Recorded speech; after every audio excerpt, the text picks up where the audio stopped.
Thanks to resub. Nuclear. Hey, pre-notification gang.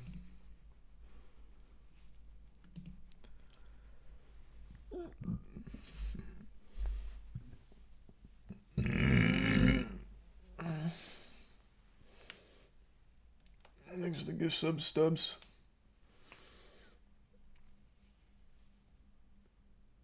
Oh.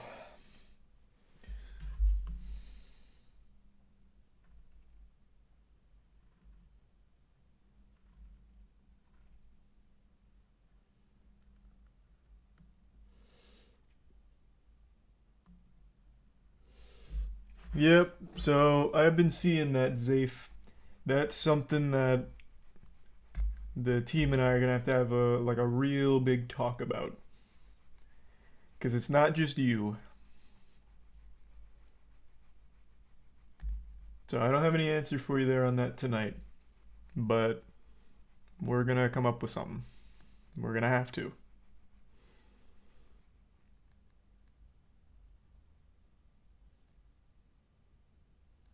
Here's a tier 1 cause.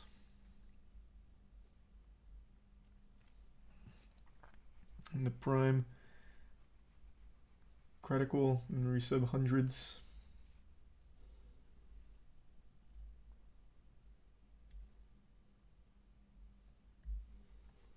And the prime. Bucolic and resub Dusty and Spam.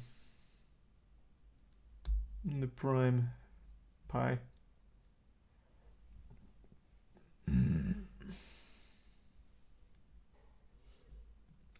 I couldn't tell you, Deep. I have no idea. Thanks to resub Dawson, Roomy, and Flappy.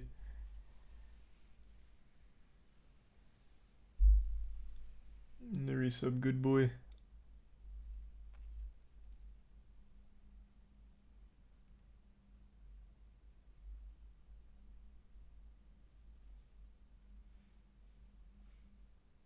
No, I haven't seen the Impaulsive episode yet. I've heard that it's very bad. I heard all he does is get tossed softball questions and kind of repeat exactly what he repeated in his videos. So, I mean, I can check a little bit of it out. I don't want to just hear him repeat himself on a whole bunch of nothing.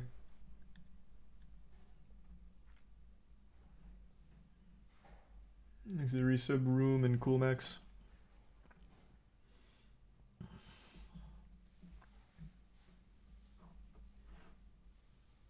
And the prime craze.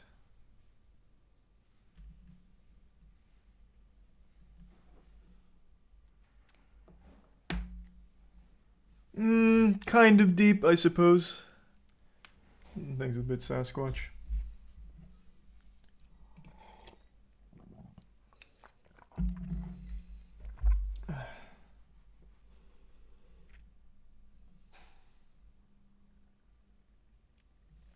I can give sub Twin and the resub Trashman and Charisno.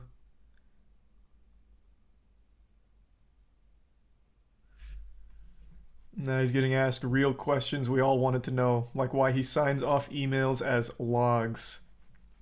I actually saw that clip, yeah, yikes. Thanks to the resub Legacy and give sub Cereal Box and Tier 1J.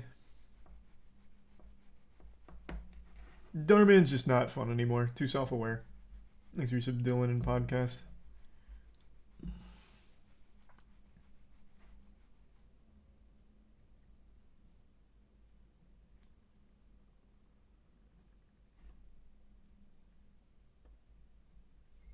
Thanks to Tier 1 Snake and the resub Coco and Peen.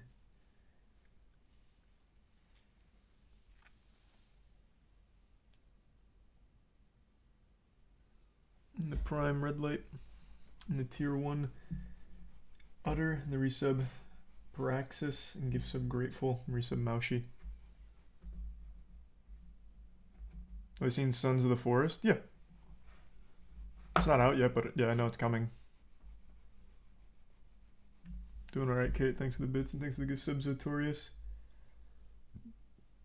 And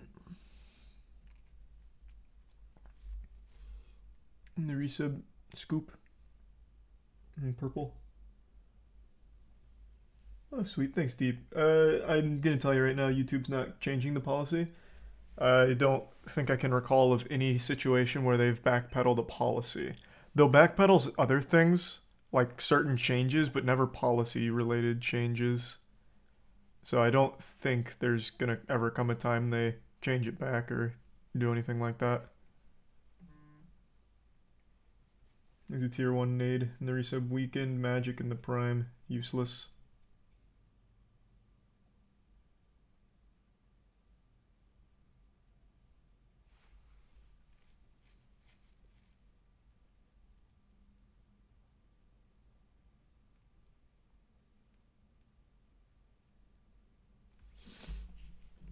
Did you see the TikToker who's getting sued for $75K for defamation because she tried saying a teacher murdered her student over a relationship, and she stated her evidence was tarot cards? Atozy just did a video on it. Yeah, chat told me about that person. The TikTok detective. Invaluable research, honestly. That's a thorough investigation. Nothing more reliable than tarot cards. Thanks for your sub, Hexmania, Evan, Crazy Ghost, Sight Geist, and the 5 gift subs, Gleek. Thanks, Gleek. And the resub, Kai.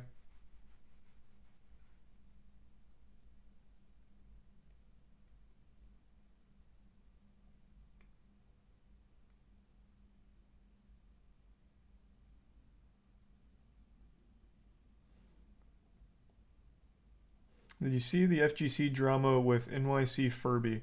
I saw some people talking about it, but I didn't really get the gist of it. What's the drama?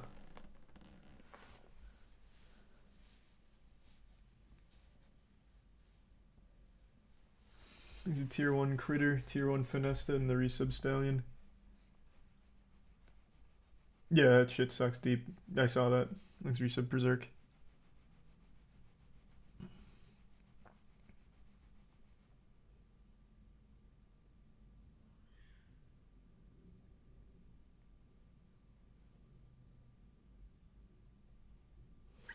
Basically embezzling money from players in the Matcherino.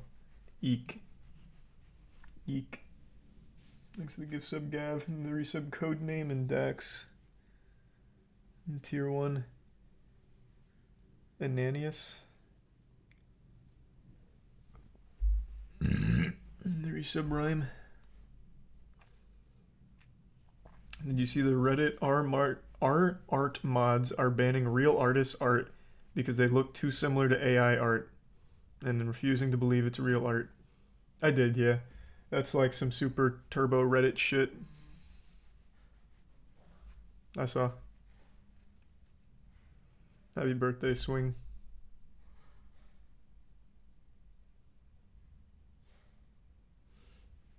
This is the resub Roseberry, Fire, Mineral, and Knob.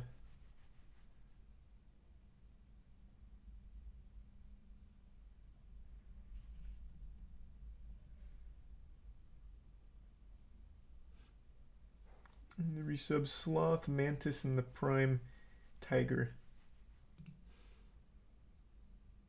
AI art does suck though. AI art doesn't suck at all. It sucks for real artists. But the actual quality of the work is unreal. Like, absolutely fucking unreal. But it is awful for the artists, and I do feel very bad for them.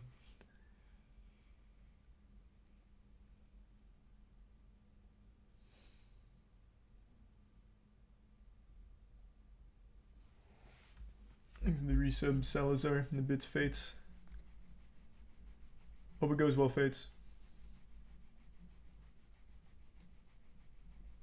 Yeah, it doesn't make any sense deep. That's what everyone says. It just doesn't add up. Thanks to resub El Mago and Baka.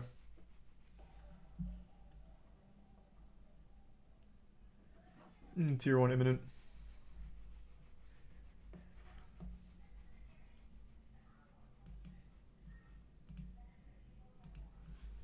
And resub Coalescence. We're watching the Impaulsive episode. I'm just gonna go to some of his points because I don't want to watch an hour and 20 minutes of it. I already did get kind of the spoilers that he really just repeats what he said in his video, which is nothing. even in this hour and 20 long podcast, he doesn't actually debunk any of CoffeeZilla's claims, which had evidence backing the claims. He only harps on the same shit he did in the response video, which is character attacks and shit.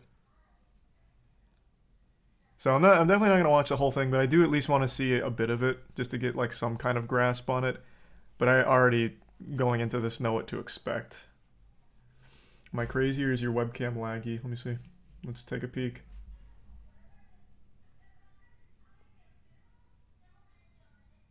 Kinda, yeah, it is. Well, that's an issue for another day, huh?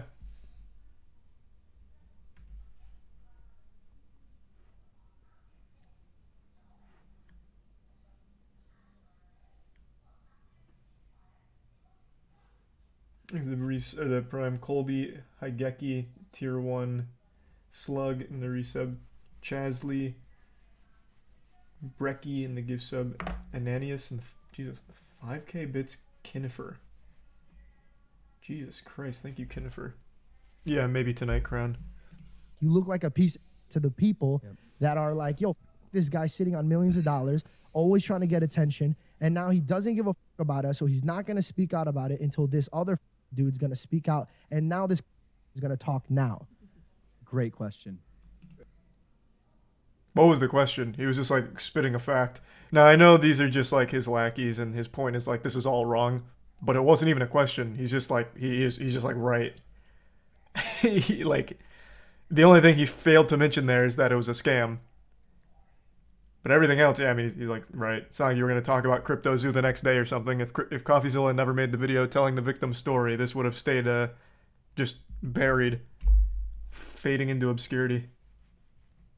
All right, let's go to the timestamps. I don't need the recap. Okay, here. If you put my name in the title and you label it Logan Paul scam, you're going to get more views. The problem with it is that is not true. And I've made tweets here and there stating my case, but I'm going to give some context with the back and forth that I've had with CoffeeZilla. So here are some receipts. Again, just for context. His name's Steven. The first time he reached out to me was on Christmas Eve after he released his series. Logan, big guy. Coffee already posted the receipts. He reached out to you directly on Instagram, which was your only means of communication, by the way, since you blocked him, over a year ago. When that was a dead end, he reached out to your manager multiple times asking to talk directly to you. Jeff left him on red. It wasn't until every other avenue was burned that he called your manager, Jeff. Logan, yucky. Those receipts were already posted. But you are right, he did reach out again on December 24th to your email, again, after exhausting everything else, again, because you have him blocked. And a misleading email, as highlighted in my statement. He invited me on his show to come talk about Cryptozoo. I chose not to do that because it is now clear to me that he's milking this. Again, why would he not? This is big for him. He caught a lot of traction. He gained like 500,000 subscribers, and I'm sure he got a decent amount of money pumping his Patreon. But I am not interested in feeding into that anymore. So we'll be answering the questions that hopefully he was going to ask me and that you're going to ask me today on this podcast. But that's just so transparently weak. Your offer was for him to fly out to your studio to do it, so couldn't the same argument be made for you? Like, that's not a strong point that you, for some reason, harp on so heavily. His offer was to just do a general video call. In fact, CoffeeZilla doesn't even do those interviews, video calls, on his main channel. He does it on a secondary platform. So it wouldn't even be milking views or anything out of it. It's literally just getting the truth. Thanks to the resub. Brune, Spencer, Ringo, Supernova, Ace, Joda in the Prime, Elmo, Spider, Burble, and Mod. I don't know, Deep. I can't think of a really good change they've done. I invited him on Impaulsive multiple times, and he has not responded. My email to him on December 27th was, you just have him blocked. Since this entire narrative has unfolded on your platform, I can't imagine you'd mind having this discussion with me on mine. Of course, we wouldn't monetize. You must have This recorded episode this of way Impaulsive is before. scheduled for January 2nd in LA. We can consider a neutral location if you respond to this email by the weekend. Best logs. He did not respond to me, so I tweeted that, saying I hadn't heard back, so I'd be releasing a statement. And then he sent me an email after I called him out, and a text, which I thought was weird, like a cold text. Hey, Logan, recently got your number. This is CoffeeZilla. I'm forwarding the same message I sent to your email here as well. Hey, Logan, I saw your tweet saying I haven't responded, but that isn't accurate. I asked you for a comment multiple times over the course of a year. You refused. I invited you on my platform. You refused. You invited me on Impaulsive. I refused. We're unfortunately at an impasse, so let me try to get us unstuck very here because I think people courteous. deserve to hear from both it's of us. blocked with the I'd like to webcam. offer you a Don't read co-live it. streamed interview about Cryptozoo to respond on tomorrow at 10 a.m. PST, so no one has to travel on the holidays, so there's no editing and just us talking one-on-one. This is the most fair and neutral way to do this. I will send you a video link if you agree. Here was my response. I sent him an email after I posted my statement. Hey, Steven, just wanted to put my response to your scam allegations on your radar, linked below. Even though you broke laws, hardly substantiated your evidence, fabricated dangerously misleading falsehoods, and wrongfully accused me of scamming my fans, I'd still love to host you on Impaulsive, again, unmonetized. It can even be one-on-one. Hardly substantiated your evidence. I'm going to give him leeway on the breaking laws because even I didn't realize Texas was a one-party consent law when it came to recording conversations on the phone. So he didn't break laws. So that's blatantly wrong, but I'm going to give him leeway because I also didn't realize that was legal in Texas. But this, fucking yikes. And fabricated, dangerously misleading falsehoods. What, talking to your team of criminals? Like, directly? What do you mean? Ugh. Thanks to the tier 1 dildo and the tier 1 memories. And the resub Feel Bad, Ginger, Sip, Sun, Spira, Stellar, Batman and the Prime, Punk, and Breeze. Hey, glad to hear that, Fates. Yeah, we got more coming. Thanks to tier 1, Tyrese.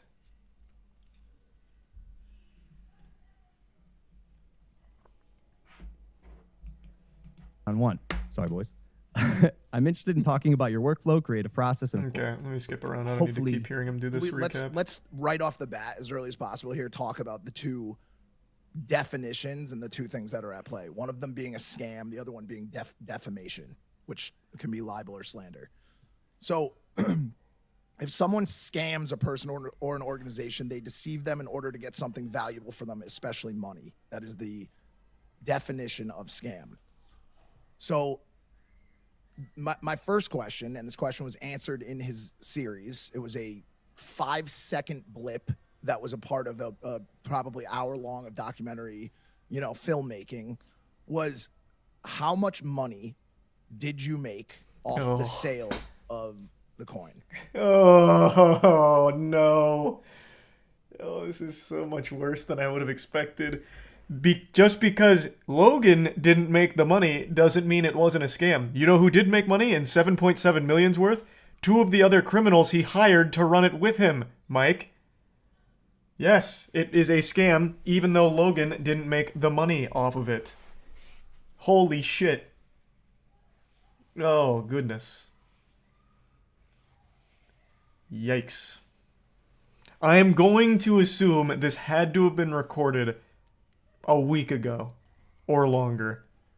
There's no way he recorded this and released it today after his response video and the reception and all of the points made about it. I refuse to believe he is that blissfully ignorant of what's going on. This has to be old.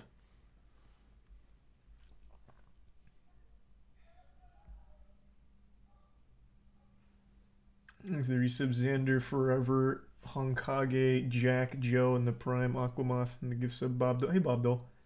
Hope you had a good day. And the resub Sydney, Telephone, Benji, Blue, and Blake. Why would he upload it then? I don't know. This is wildly bad. This is just... So the setup he's doing here is Coffee refused to come on Impulsive, so instead I'm gonna have my sidekick here make up easy softball questions that we think CoffeeZilla may have asked if he was lobotomized. And then Logan tackles those easy ones. For instance, what is a scam? Well, by the definition of a scam, Logan, did you make money off of this? And I already know the answer. Well, no, Mike. In fact, CoffeeZilla even corroborated this. I never sold the coin. That doesn't mean it's not a scam, Logan. Or off Cryptozoo as a project. How much money did you make? Yeah, this seems to be the biggest misconception, and it is. It's not a misconception. We know you didn't it's sell. disappointing that part was glossed over so quickly. Made no money off Cryptozoo. Never sold claimed the you did. token. Said you Jeff didn't. Never sold the token. He said you didn't. Only lost money trying to make things right, Also said you did. along with everyone else in the project. But Except for Jake and the other criminal. no money was made. Eddie. No tokens were sold. Except by those two. And CoffeeZilla even said that in his series. Exactly. So to answer your question, yeah. No money was made by Jeff or I. And Thus, everything CoffeeZilla said was accurate. Like, what the fuck? What the fuck? Doesn't mean it's not a scam, bro. Talk about the leaked group texts about how this was supposed to just emulate another lucrative project to exploit your fans for money as quickly as possible off as minimal effort as possible. And then talk about all of the meeting memos about market manipulation and what's an acceptable amount to sell on any given day for the percentage increase or for the percentage effect on the overall tokenomics. Get into the market manipulation stuff from the actual group chats, man. That's what I'd like to hear. Jesus Christ. just back to the flip side really quick. To me, once I heard that seemed just like a kill shot to this entire thing. Yeah, maybe. If your brain is very smooth, I suppose. Well, everyone may have lost money, and the entire goal may have been to just exploit us for money, but Logan didn't sell. So I guess we weren't scammed. I can see how your mind worked in that way, Mike. There's the Prime Zero and the Resub Average and the Prime Plague Doctor and Tier 1 Orchard. There's some Steve, Saw, Epic, Editing, Snaggle, and the Prime Sunny, Soju, and the Tier 1 Geister. Yeah, true, Dylan. Skip to 14-14. Yeah, I don't need to keep watching him tackle softballs. Now I'll play the other side. Sure, and I know what you're going to say. There's what? a ton more. It's very Another complex. side. There's a lot of No. devs and all- I empathize. I totally see why people are frustrated. I'm fucking frustrated. I've been frustrated for over a year. So I'll let So you keep frustrated going he doesn't do and anything again, about it. While we made no money on the project, which I think kills the scam narrative immediately, there is more explaining to do. What was your Jesus. intent with Cryptozoo? A little. I felt wasn't quite fair. I'll listen to him, but like, man, if you were to interview and ask my artist what they thought of people just ripping their work to shreds, and by the way, some of them do this. Some of them are like post actively on Reddit hybrid animals, and the hybrid animals thread on Reddit is hilarious and has a bunch of likes and people commenting on it. But the moment that I say it's something that I'm doing, it doesn't work in that context. I think it was shined in a bad light. I think if it didn't have the negative outline on it, people wouldn't. No. it started. The fuck are you talking about? It was stock images. It has nothing. Even if the art was bad, if it was clear it was actually custom art by real artists, then the critique would just be, yeah, the art's kind of lame. The critique is the handmade art claim is wrong. As in, you're using stock images. What is he talking about? His claims were literally handmade art, and he talked about how many artists he had on the team. But it was revealed that it was mainly stock photos. Now, the hybridization of the art with a panda with a long elephant nose, maybe you had someone drum that up in 5 minutes in Photoshop, I guess. But, like, even that's a stretch.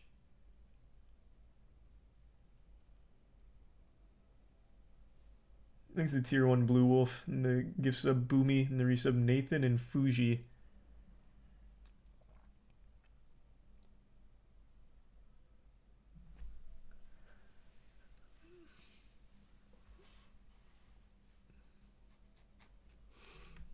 This is much sillier than his response video.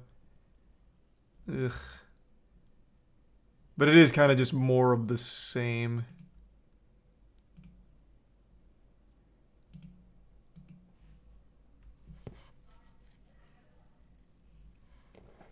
Is there any other like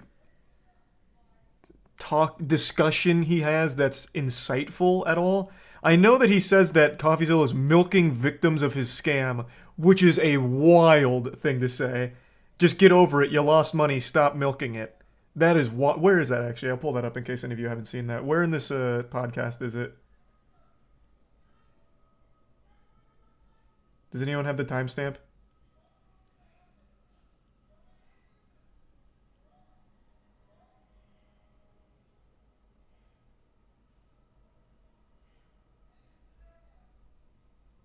No. People are just tossing out random timestamps. Yeah, I know the clip's on his Twitter, but I was just going to watch it here. Look in the comments for it. Well, he got eaten alive in the comments. I already said that. I just wanted the timestamp for that other thing, for his milking it stuff. Because the rest I already know. It's just tackling these softball questions in roundabout ways without ever actually debunking any of the claims with evidence. 2240, is that accurate? Let's see. Thinking it, being like, how the fuck is this product this good? When you're doing these absolute, like, we're watching a superhero kill these side quests day after day after day after day, none of these quests would be completed without your team. And when you win, we celebrate together. What I need this team to start doing is when you guys take a dip, you gotta stop pointing the fingers at each other. When all this broke, when we were in Qatar, I'll kind of remember this. We were in the spa one day, and I saw the pain in your, and this, like I said, this is not going to turn into a fucking victim thing. I just want to point this out. I saw this pain in your face, bro, and this like emptiness in your fucking eyes when all this was breaking. So that wasn't the milking it part, but that was embarrassing. Jesus Christ, Mike. Logan, when we were in Qatar, in that spa, surrounded by topless women, drinking expensive champagne, I looked over, you checked your phone, CoffeeZilla made a video with your name in it. You knew it was about Cryptozoo, and I saw, through the windows of your soul, I saw your heart broke, Logan.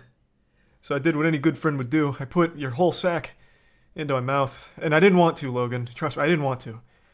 But I put it in my mouth where it was nice and warm, and I knew I could comfort you in this time of need. And I'm not trying to make it seem like the victim, but you ruined our entire vacation, CoffeeZilla. All of it. Ruined it. Ruined it.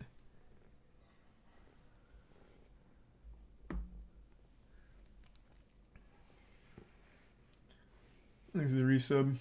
Killer, Shine, and the Bits Deep.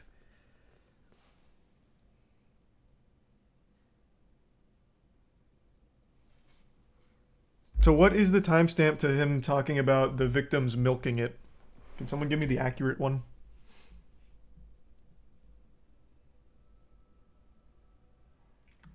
$23:45.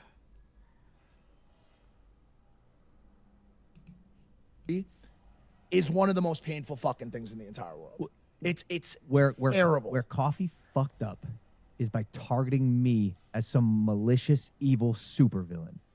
If he had told this story objectively. Did you watch the video? I have to wonder. I actually thought he did a really great job of talking about the other ones as being the really malicious, evil supervillains and you being the bumbling buffoon. You played the comic relief of the scam, Logan. I have to wonder if he even watched it. Coffee focused very heavily on Crypto King and Eddie. You were just the dummy, like the actual fucking dummy.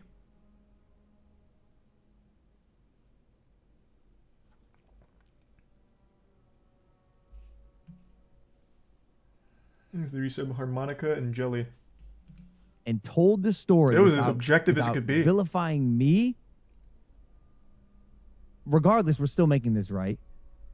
But in my opinion, that's where it got twisted and hurt the most. Dude, I'm sitting in the seat solely because of my fans. I love them. I'll take any picture you want. Unless I'm at dinner. That's my one rule. I'll take any picture you want. Now you better get your ass up. You better wipe your face and get up. That might be the rule. I'll listen to the feedback. I'll see it. I want to put smiles on you guys' faces. It's why I do what I do. I love being able to come on these. You love your fans so much, give them their money back. Easy.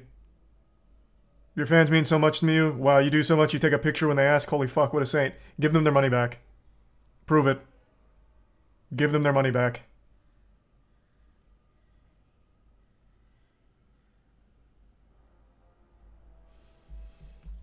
Exit tier 1 Quispy in the resub Fuji.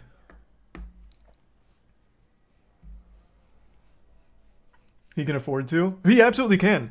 I got curious earlier today, and I don't know how accurate these things are. I was trying to look up like all of the known victims that have come forward about being scammed by Cryptozoo. I feel like if you tallied up most of them, you're looking at around like shit, maybe like 5 or 6 mil from like the investors. At least, again, this could be way off. It could be significantly more. But like, let's say it is 5 or 6 mil. Logan Paul with Prime alone makes that in like a week. People are fighting each other in the UK for Prime. He could absolutely afford just to give that back. Be like, you know what, guys? I really do like care about you. I'm not just, this isn't just lip service. This wasn't supposed to be a scam. Things got out of control. You lost money. Real people were hurt. And I can't live with that anymore. I'm giving you your investments back. And since it's on the blockchain, you have the ledger. You can easily see who invested what so you don't get scammed by people pretending to be investors.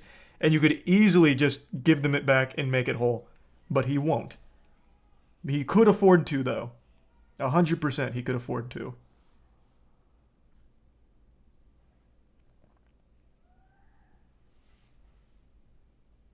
No, but Charlie, he takes pictures with his fans. That's a good point. A picture is worth more than the millions of dollars that they've lost. Hey, babe. I know I lost money with Dink Doink from Logan Paul last time.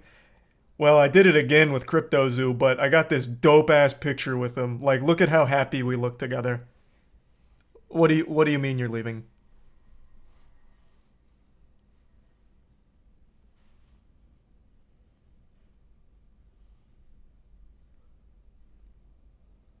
He is Don't Skip Podcast. He's refunding all of the initial investors. That would have been huge. And in fact, the way I know you're wrong is because I already read people's summaries of this, and everything, all of the main critiques are, why doesn't he just give the initial investors money back?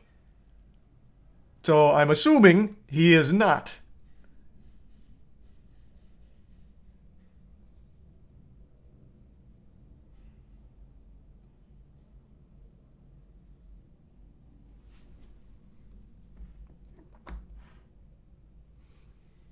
Look at the bits deep table in the resub BMO and Shucky. Oh, fuck. Logan Paul's response has 260k dislikes. Not super surprising. Can someone please just... I really don't feel like going through this because he's just repeating nothing points. I really just would like to pull up the part where he's talking about the people that lost money milking it. Can someone please just give me the fucking timestamps?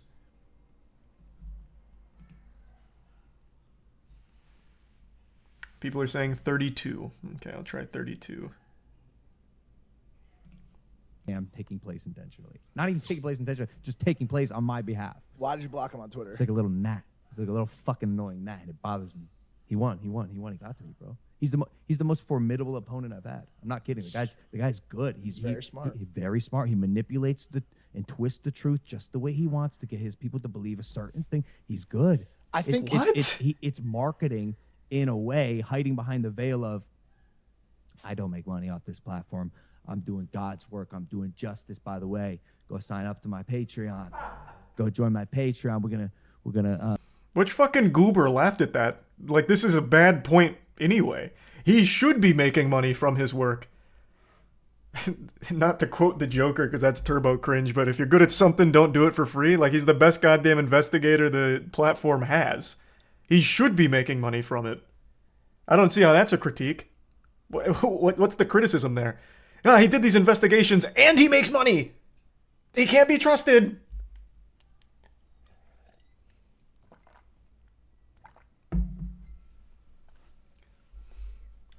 Thanks the resub Shep Hunter in bed. Again, this is not the milking it clip though. Where is that? You see the behind the scenes of my $10 million studio. $10 million studio. You got $10 million? Where did that money come from? How? I don't think so. Al? I think he might What? be saying that sarcastically. Or he rented it. It's a joke. So you're saying he embellished or like rounded up? No, I think he just says it sarcastically. It's like a joke. It's in his descriptions on his Patreon, which I joined. He kicked me off though. He refunded his money. It's actually funny. That's pretty embarrassing, though, He kicked right? me off Like, and he had a couple zingers on Twitter. He kicked me off and was like, "Who knows where that money came from?" Oh, I'm gonna be honest. You got washed. You've been getting washed. He smoked me. Washed on Twitter. I'm telling you, I'm he's glad you can fun. recognize Also, that. He's a very formidable opponent. he's If good. I were him and I didn't like passed me it. in the Where is same it? way that he doesn't like me, and also realizes how much he can gain from putting me in the middle of it. and now it appears reactionary, but this has been happening. So that's where the defamation piece comes into play, which is number 5 and 6. We've given Zilla part 4. He's probably gonna milk the shit out of this. He's probably gonna talk to more people who lost money, and that's where this also gets tricky, because I'm not sure what he's fabricating or if people are genuine about what they're saying, because he doesn't verify backgrounds or, like I said, substantiate any evidence. So he's probably. Do you not believe there's victims? Put people who have lost here on a pillar and highlight them. That's what I would do if I were him. I'd milk the shit out of this, and like I said, he's probably going to. He's good. He's very good. They're called victims, Logan. Part 6 is the more he says and the more he continues to spread this misinformation that this was any sort of con or scam, the more I have for the lawsuit that I am filing. The defamation. I do. The disconnect in his brain is wild, because he puts it on this lens like the guy, CoffeeZilla, is just someone that doesn't like him, as opposed to a guy who investigated this fully. So he truly believes that everyone that he showcases and every story he tells has to be by a paid actor, and can't comprehend that real people lost a lot of money from his project. Or maybe he can and he pretends to be stupid. Couldn't really tell you. But yeah, he just talks about the people losing money as being milked, or them milking it. Yo, you got scammed. Get over it. But yeah, it is bold. That is bold.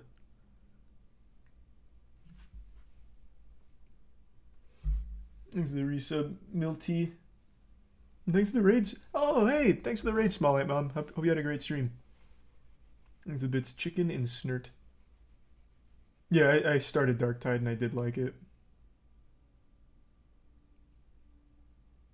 Thanks to the bits, Chromium. Yeah, maybe. That could be it. Thanks to Prime Red Light.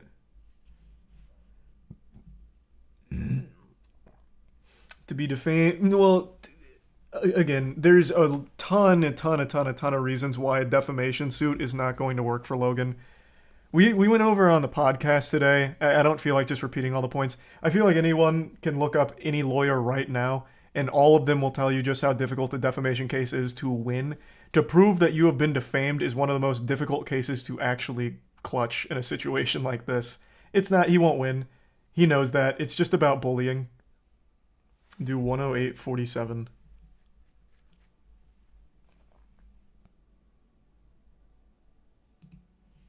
Bookend this with What a funny picture. No, I got a letter from a passenger on a plane, went kind of in the midst of all this.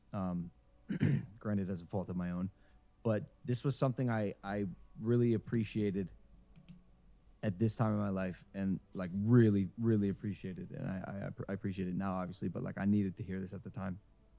I think we were on a flight back from Denmark to the States, I think. And this kid sitting next to me handed me this note, and I had no idea what it was going to be. I think I was in such a negative headspace that time. I was positive it was going to be something talking shit, telling me to go fucking die or some shit. What the fucking balls on that kid if he did? Can you imagine? Yeah, exactly. Can you imagine that kid's like, holy shit, it's Logan Paul. Bro, my dad lost money on your fucking crypto scam. Read this. That'd be so huge.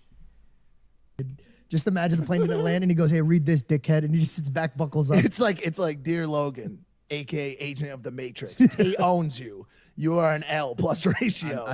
Love little Johnny from fucking 17. That's what I thought. That's what I thought. And so this kid hands me this note, and I read it. I posted this on Twitter. Dear Logan, I'm sorry to bother you.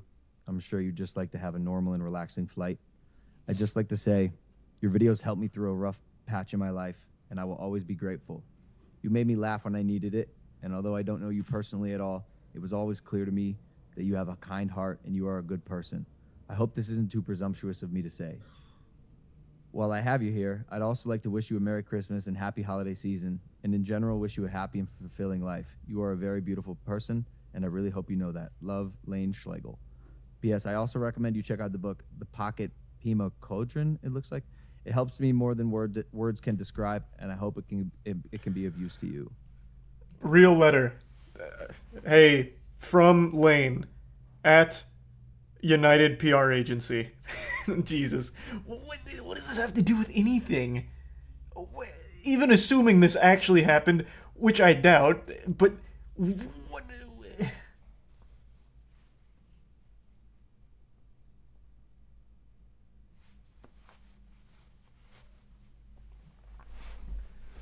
Thanks to Tier 1 Mike. And the resub Pablo, Pappy, Shazam, and Buster. And the resub Kid, Flux, and Tier 1 Chicken Man. And the resub Dinkelberg.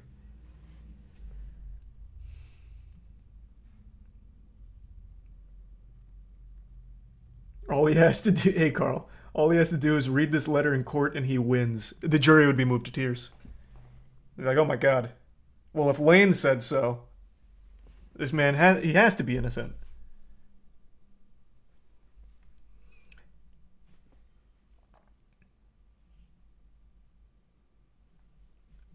I think I really do think Stan's had the best take on it. Like, if he was Logan Paul's guy, he would have advised to just ignore it. And he's absolutely right. I thought the right play would just be make everyone hooligan, refund them. I think that's the morally correct thing to do.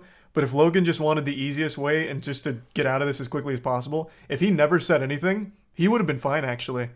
But now he's posted this on both of his main platforms, Logan Paul channel and now Impaulsive. All of his audience is now aware of this. Now they've probably watched CoffeeZilla's video, and with all of that evidence, they're going to look at Logan Paul and be like, fuck, this guy hasn't proven his innocence at all. He hasn't even mentioned any of the claims. So he really fucked himself. If he had just ignored it, his audience would have never known, never cared, and he would have been in the same situation. He would have been fine.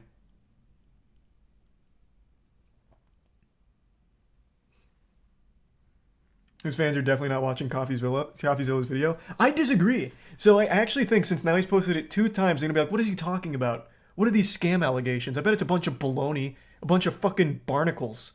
Logan would never do that. Let me see what this is. And they'll watch it for even a second, like hate watch it. But then Coffee immediately starts making points and they're like, interesting.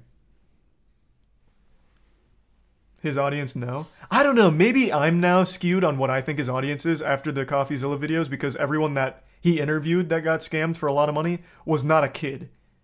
They were young adults. So now maybe I'm under the false idea that his audience is older than they are. I always thought he had like a Disney Channel audience, but after the CoffeeZilla investigation, I became convinced they were older. Plus he's in the WWE now, which is mainly older audience. So I don't know. Maybe I'm wrong. I could be wrong fully.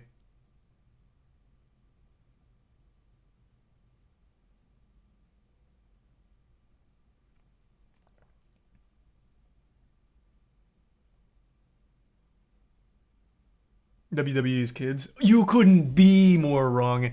The squared circle, I think their like median demographic age is like 30. And there's nothing wrong with that. Like wrestling, I don't think kids are interested in. I could be wrong too, but I feel like wrestling is overwhelmingly enjoyed by older audience.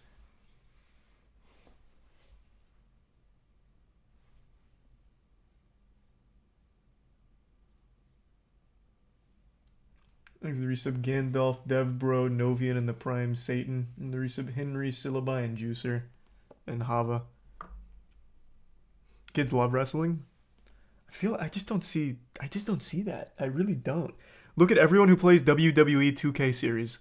Look at everyone who discusses wrestling online. Look at any wrestling TikTok and go to the person's channel and they're all older. Kids are very much more in on like the influencer space and anything gaming related. I just don't see them being wrestling fans.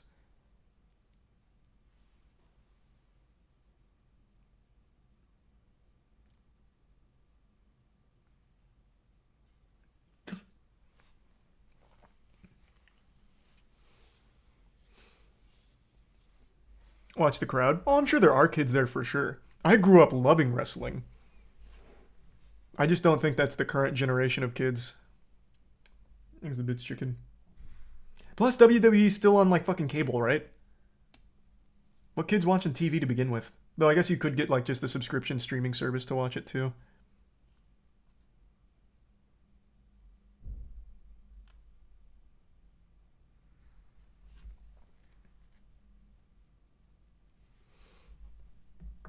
This is resub brilliant. But yeah, this is nothing.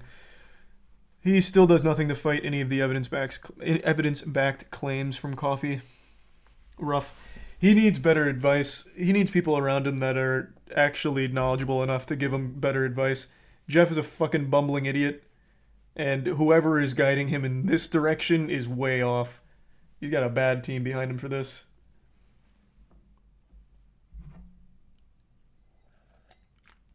Saj not watching his fake crying. Does he squeak out a few fake tears? Dude, I started crying in my seat. Oh.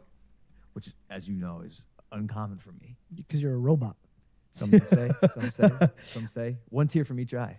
I tracked it. You bottled it up. It was Currently for sale. And what was your headspace at? Like, did you see the kid afterwards? Did you like? Yeah, absolutely. I read this note and like my heart was so full of warmth. I guess tears were the only way I knew how to handle it. And I immediately went to just gratitude. And I spoke with him afterwards, and I was like, dude, I know you don't know me, but I really needed to hear this right now. I really needed to hear this right now. You don't understand how much this means to me. Now come work on my podcast. And he's like, yeah, man, I just felt something was telling me to write that to you. And we got in a conversation studying anthropology at a university, and I told him that it was just insane how the reciprocation of energy that had taken place with me at a point in his life. Oh,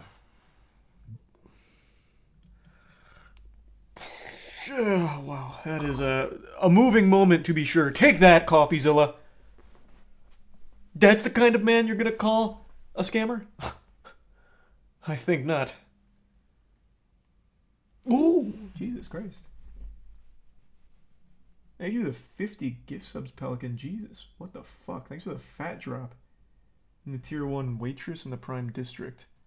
Holy fuck, Pelican. Thank you for the huge, huge drop. Appreciate the generosity. Finish it? Nah, I don't need to. That in no way at all relates to the overall situation. That is weird sympathy gathering points. I don't even really get it. I have no interest in seeing him fake cry or draw that out any longer. What I wanted is for him to actually tackle the evidence. I would really like to hear from his side, if there is one. Right now, I'm starting to genuinely doubt he has any legs to stand on there on this situation. But who knows?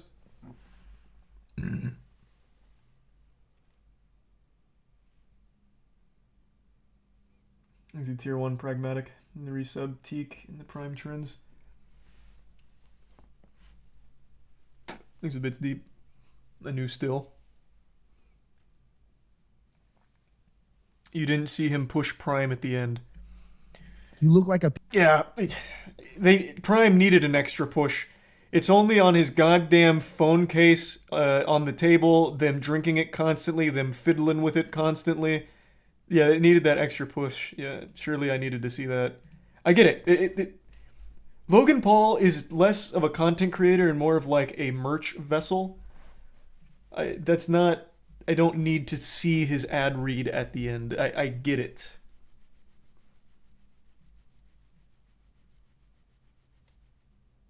Jesus. Thanks to the Prime Paul. Holy fuck again, Bob? This is Resub Hockey, and thank you again, Bob. You've been so fucking generous, man. Thank you, Bob.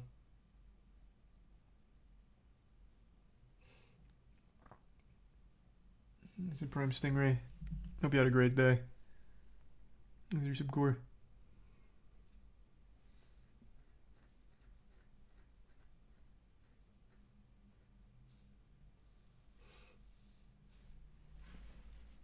No, I haven't played Pacify. I've heard of it, though. Here, how about this? I'll watch his closing remarks, which are all about Prime. I'll go before his closing remarks.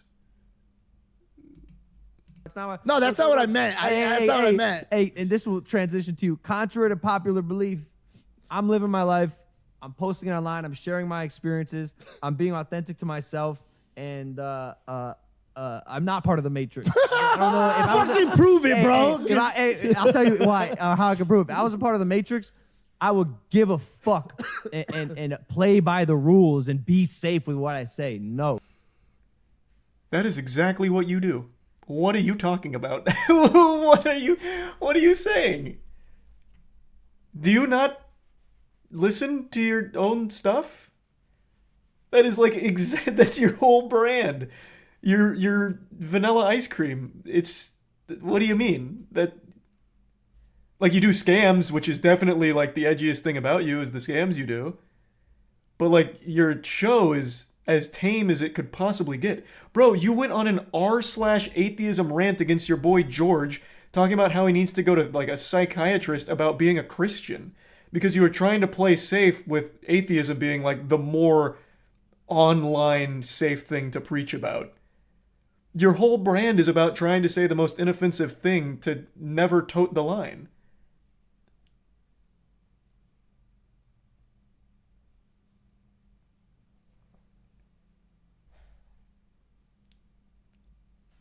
It's so weird. It's not even what he said. What do you mean? I pulled that clip up the other day. That is exactly what he says. Like, you need psychiatric help for being a Christian. Your beliefs. Here, there's no way we actually have Logang in here. Like, he legitimately had a whole rant about it. Where are the YouTube shorts again? It'll be so much faster just to find the raw there.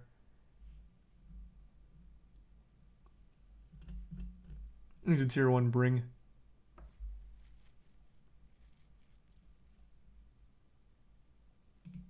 What the fuck is it? Why are shorts not popping up now? I don't want to watch the recaps on it. Use the filters. Is there a shorts filter? No.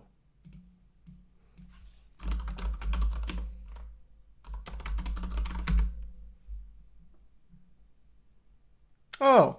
Apologizes to George for mocking faith. I didn't even see that in the goddamn title.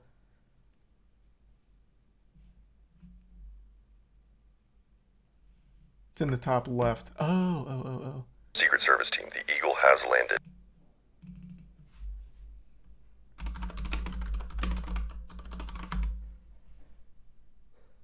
Well, that didn't search in shorts at all. Is there a different search in here? This guy? How do I search in shorts?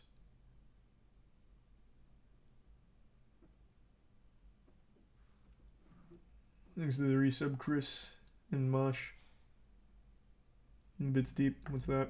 Is this the clip? I can't click links, man.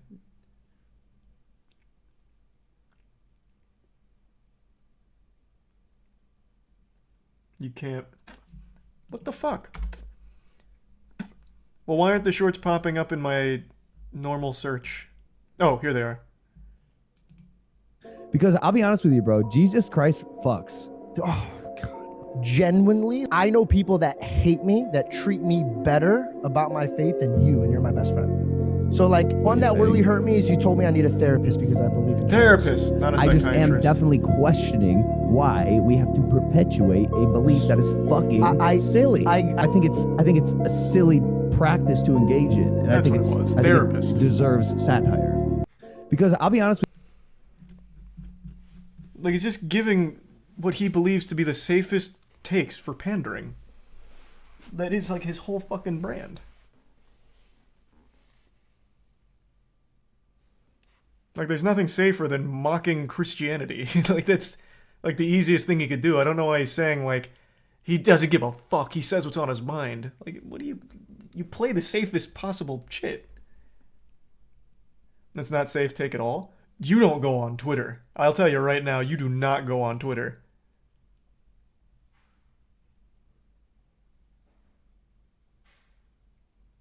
That's like the lowest hanging fruit there is.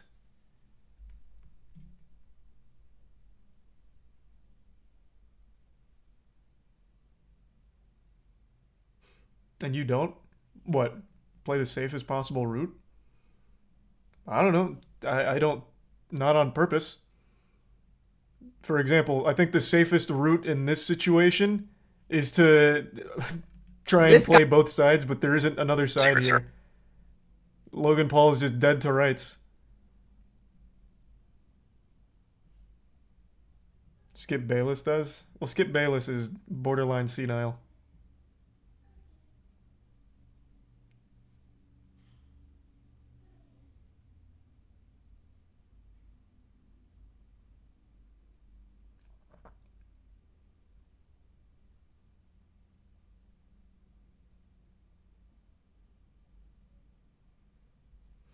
He's a prime sushi in the gift sub twin and anonymous.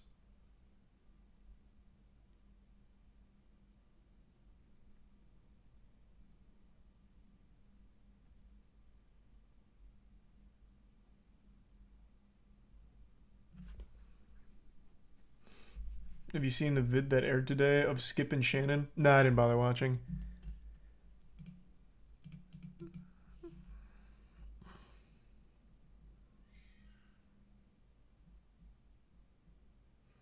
He's a prime cares. I miss your exorcism videos. Well, there's no more good exorcisms anymore, man. All the demons are gone. They've all been exorcised now.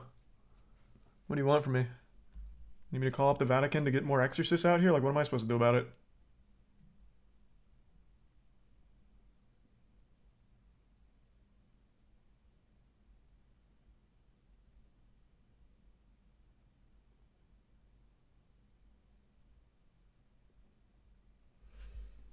He's a tier 1 Grinch in the resub Matthias and Zero. Well, that show just doesn't exist anymore, Tori, but that was a lot of fun, yeah. They have like a spiritual successor to it.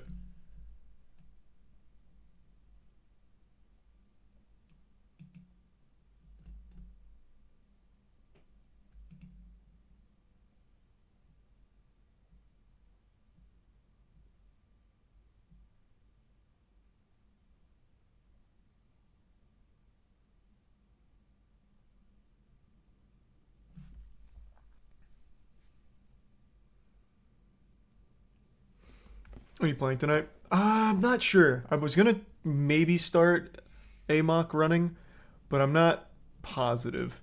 Because I still need to set up the 60 FPS cap, and I haven't done that yet. I don't know if I feel like doing that tonight, so maybe tomorrow.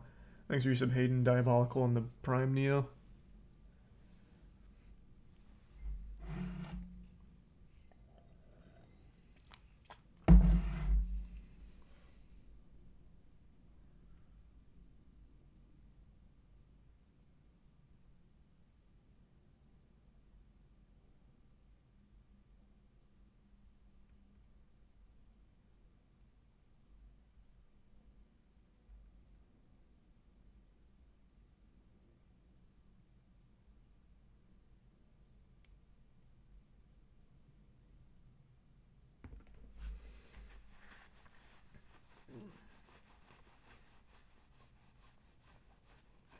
World. Oh, yeah, I saw that one.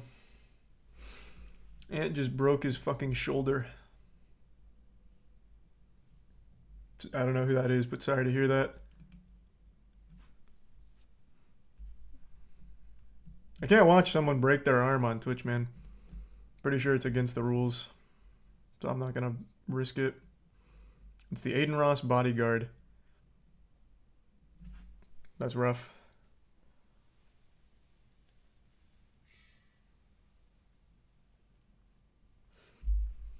That sucks.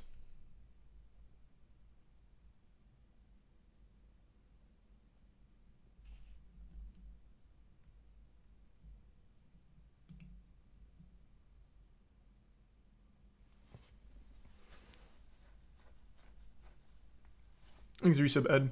Oh my god, you just reminded me of something. Tiana told me a crazy story that happened this week. Who knows about this situation? I'm going to imagine none of you. Oh, the video's been privated now. That makes sense. I still have it up. I'll explain it. You guys remember, like, only 2 days ago I was talking about those vigilante predator hunters who never actually do anything beneficial when it comes to locking up pedophiles?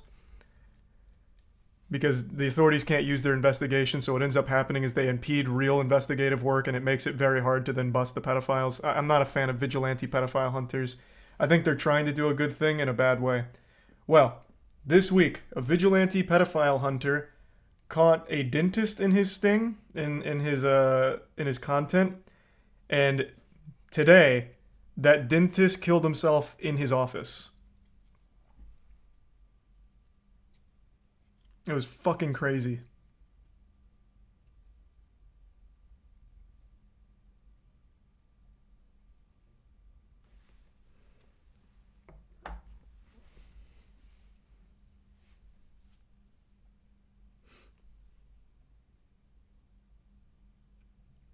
What if he wasn't a pedo? I feel like if you're not a pedophile, you're probably not going to meet up somewhere under the impression that it's a 12-year-old you're going to fuck. Like, it's by definition entrapment, I guess. But even still, it's like, who's gonna fall for that if they're not a pedophile? You know what I mean? Like, that's not just gonna be like, oh, fuck, totally innocent guy got wrapped up coming here thinking he was fucking a 12-year-old. He's not a pedophile, though. It's like, you're really only gonna end up there if you're actually a pedo.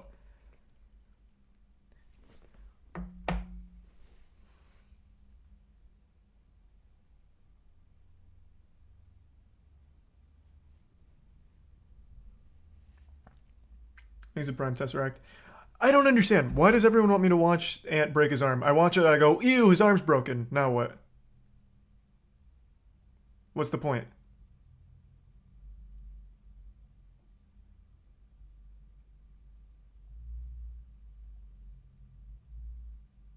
Because of a crazy sound. You think I haven't heard people break their arms?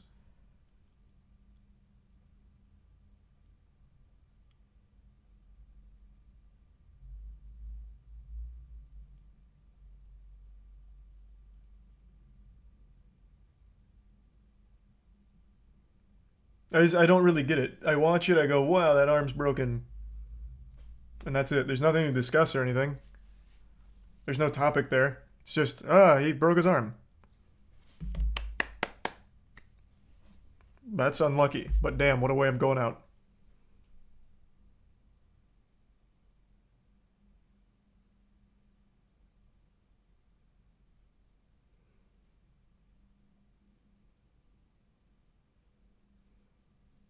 He's a bit sucky. That's good enough for me. Okay. Let me see it first. Off stream, just in case it is against terms. Oh, what the? Oh shit, you good? It's broke. Oh, what the fuck? I heard that shit, bro. What the fuck? No. I heard it. Hey, no, Bro, I ain't gonna lie. I fucking heard that shit, bro. What the fuck? Arm wrestling will do that to you. That happens pretty often, actually. You'd be shocked.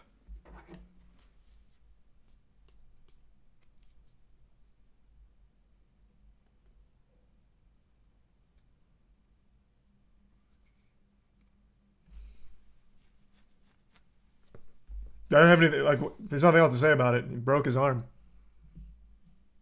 Unlucky.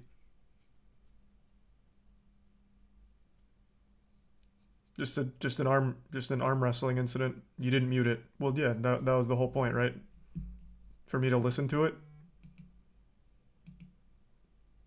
That kind of shit doesn't, like, irp me or anything. It's just like, I feel bad for him. He broke his arm.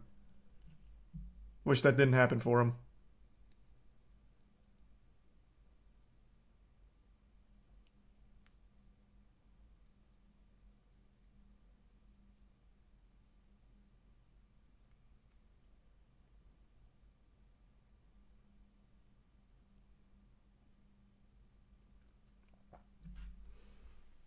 I don't get it. I don't get what the fuck the point is. There's no topic there.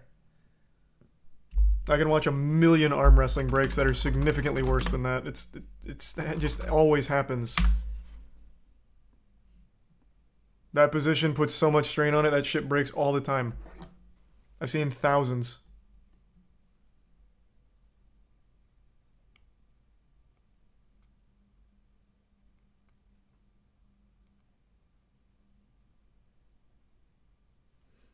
There's a resub John and Tanber.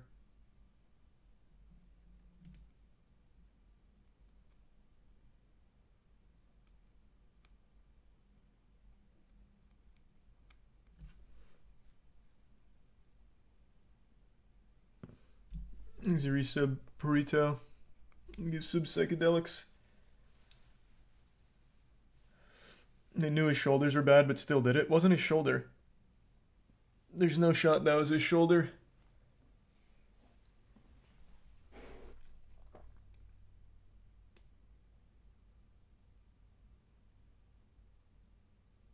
Sleep well, Koja.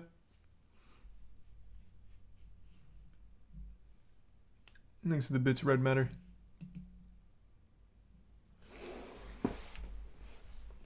Thanks to the 5 gift subs, Jalawi. Oh. Why do you keep saying Muda tweet? What do you tweet?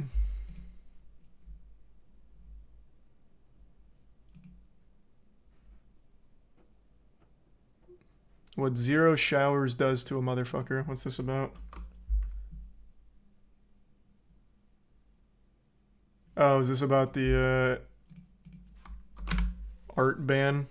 The AI art ban?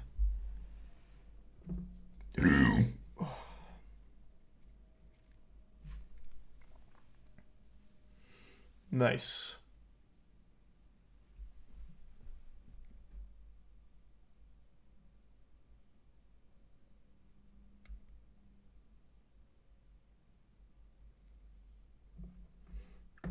Well, Reddit mods are power tripping weirdos. Not surprising at all. I'm shocked this wasn't longer. You've been banned and reported for harassment. In fact, not only that, I've reported you to the Better Business Bureau, and I found where you worked, and I've reported you to your boss. Your kind of disrespect will not be tolerated here on the R Art board, and in fact, the narwhal bacons at midnight. Have a nice day, madame. Or good gentle sir. Thanks for your sub Festa and Cuckleberry.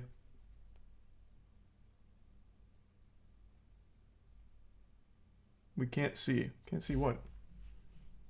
Oh. You can't see the first 3 words. Lol, the subreddit is private, is what it says.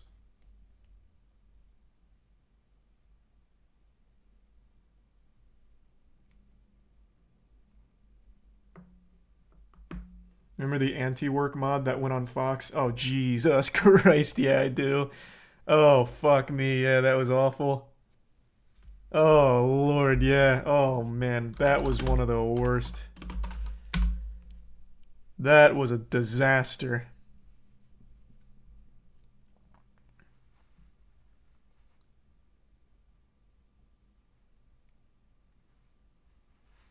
There's a resub Cypher in the Prime devastatingly. In the resub Cleo. Whole thing gone in an instant. Well, they didn't delete it, but yeah, it fucking tanked it.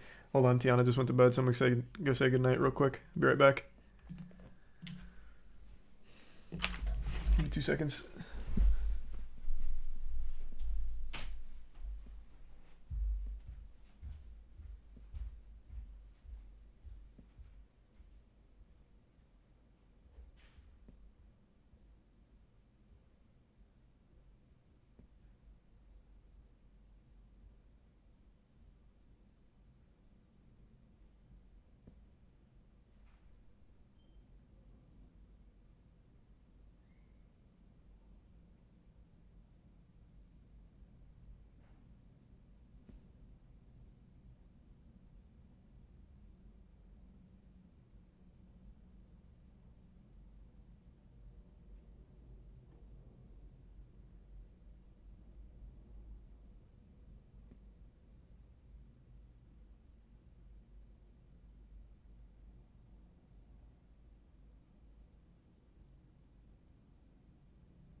back.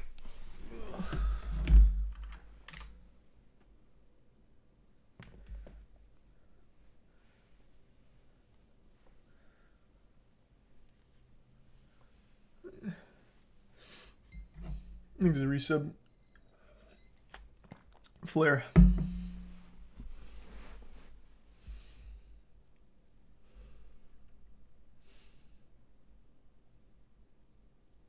And the resub Hinlow.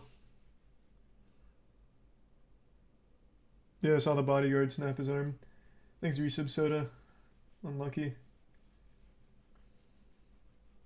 Thanks, the Prime Cafe and Pepper.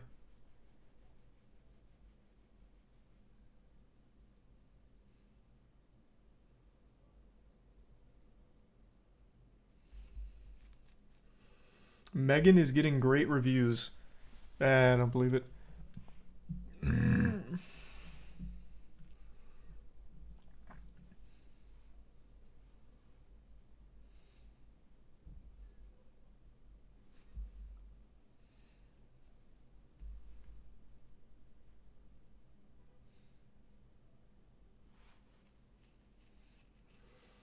I heard it was getting bad reviews. Couldn't tell you. I don't want any kind of spoilers for it. I'm going in there expecting something enjoyably shitty. And I want to be surprised.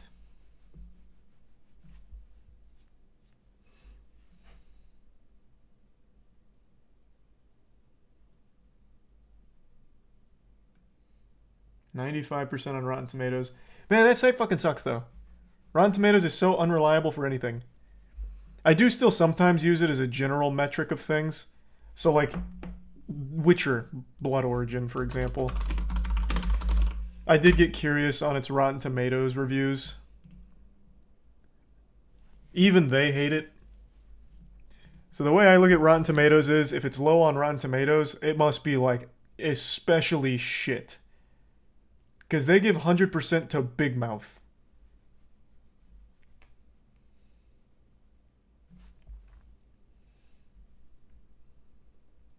He's a tier 1 Swampy.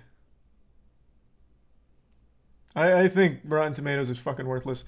The audience score is usually pretty decent, though. I never really get super, like, against the audience score, except on some stinkers like King Arthur that get a high audience score.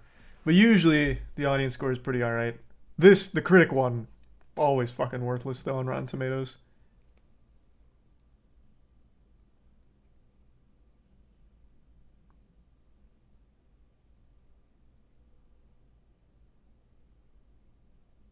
Thanks, Risa Badlin. You see the menu yet? No, I still haven't seen the menu yet. I wanted to, though. Thanks to Prime Cray. Arthur was good, so shut up. There's been 6 King Arthur movies. I hope you're not thinking of the bad one. This is ass. I hope this is not the one you're defending. Andrew and I saw this in theaters. We were both so unbelievably upset by how bad it was.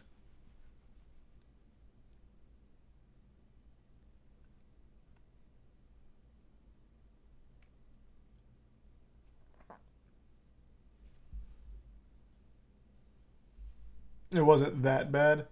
Oh, bro, this movie sucked. This movie was bad. Thanks to the 25 gift subs, Car. Jesus, and the 20 gift subs, Kinji. What the fuck? The back-to-back 20 drops. Thank you for the generosity. Good lord.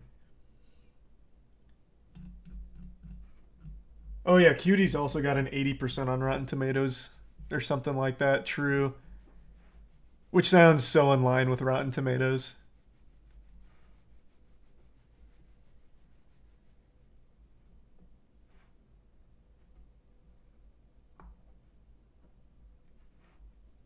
It's the resub New Talk and the Prime Fuzzy. And the resub Kato.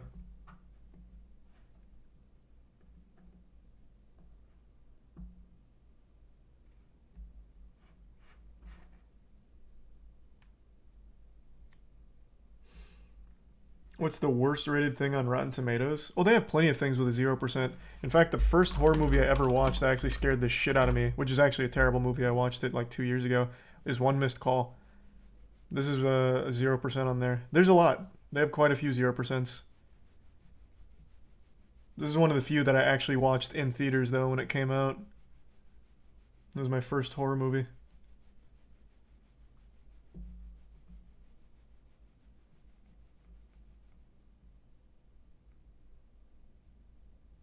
Moonfall? Oh, what did Moonfall get? I don't know if I ever looked at its Rotten Tomatoes score. A 36?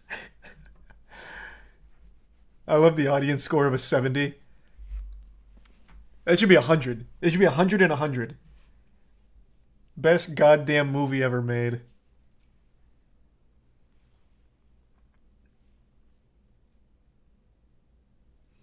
Is there some TDM and JHP? Hey man, do you have a movie that everybody hated or is mixed but you cherish it with all of your heart? I don't think so. The only one that's coming to mind, but I feel like most people liked it, is Alita Battle Angel. Yeah, like the audience loved it. Critics not so much. Again, I don't fucking care about critics at all. I think they have the worst fucking takes.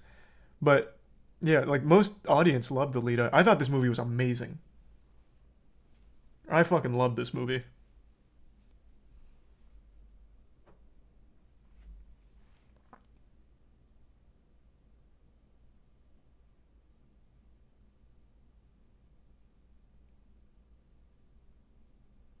No, The Mummy's one of like the most beloved films of the 90s. The Mummy... Oh, do they not have the Rotten Tomatoes on here? Rotten Mummy Returns. Oh, wait, maybe not. What the fuck? A 47. What kind of garbage? Huh? I thought critics loved this.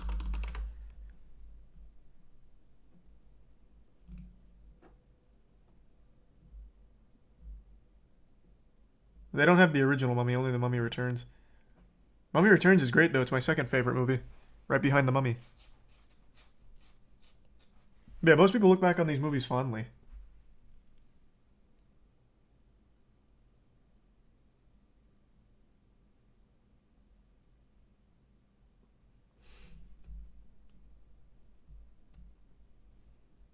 These are some Cornflakes, Scorp, Monstrum, and Tier 1 Bando, and the Prime Abigail and Beef. Which movie do you think was treated unfairly by Rotten Tomatoes? Oh, anything Marvel. Anything Marvel is treated so unfairly by Rotten Tomatoes, they give it way too high scores. Literally anything Marvel. What did Ant-Man and the Wasp have?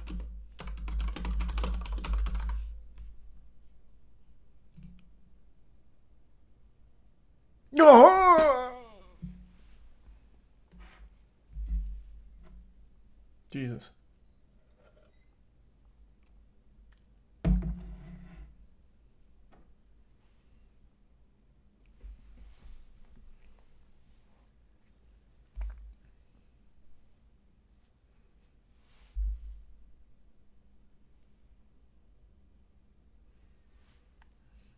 This is a resub. Obletus. Oh, I don't think I've seen The Last Samurai. The Fifth Element I liked when I was a kid. I went back and watched it when I was an adult and I didn't like it as much.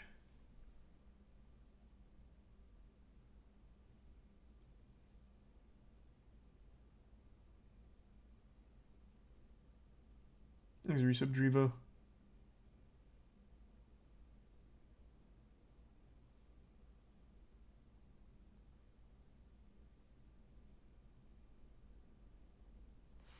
And the Prime Kingbo.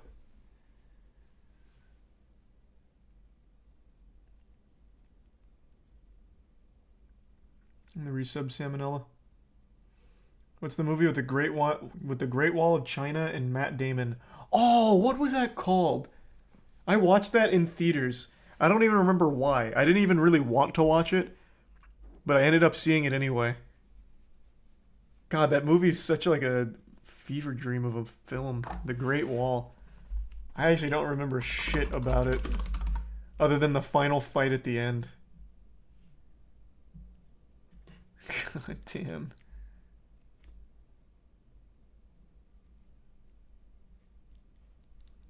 Man, there are some movies I just don't remember at all. This was one of them.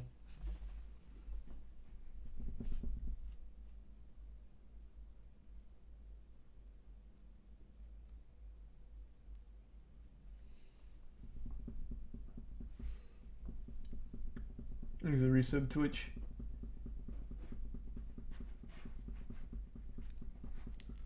Yeah, I definitely know what the movie is, Jay. I just don't think I've ever seen it.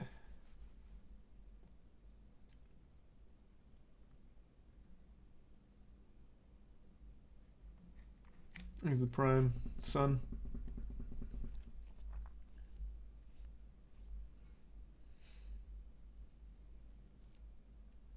That's the worst thing you've ever seen? Like the worst movie? I made a whole video on it. It's called Let's Be Evil.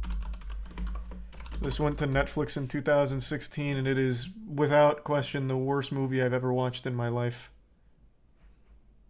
There is no film more miserable than Let's Be Evil. This should be a 0%.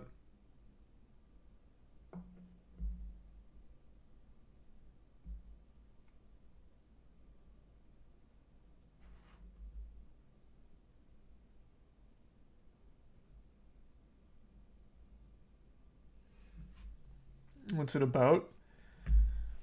Bro, I don't even know how to explain it. 3 babysitters get chosen at random to go to the underground bunker to babysit some smart kids because they're supposed to be the future of the world. But then the kids end up pranking the babysitters, and it turns out the kids don't like the babysitters, so they want to kill them. So they do. That's it.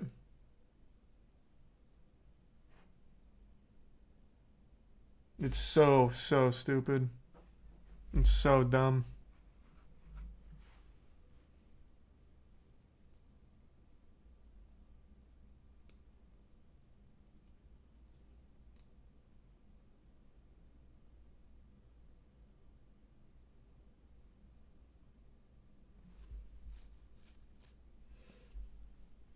Is he Strange World? No, I don't know what that is. No, that one I have no doubt has glowing reviews, Jay.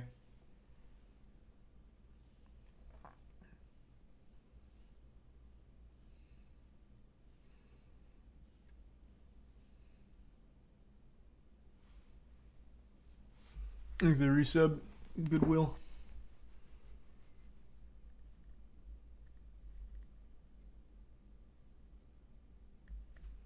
Do you watch TV shows too, or mostly movies? No, I watch both. I was gonna watch Witcher Blood Origin today, but I just couldn't muster up the strength to turn it on. It's the lowest rated Netflix original, and I want to see just how bad it is. I know it's gonna be bad, but I want to see like how bad. I probably will watch it at some point.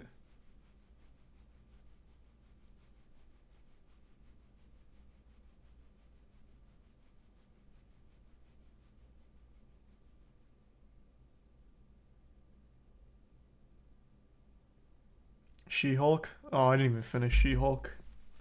I couldn't. I couldn't stand it. There's a Prime Cecil.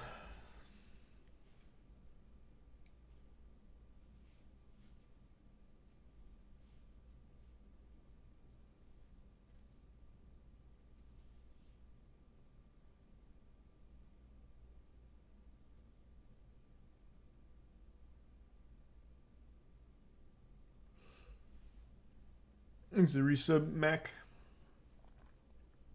Wonder what critics say about She-Hulk. Good question.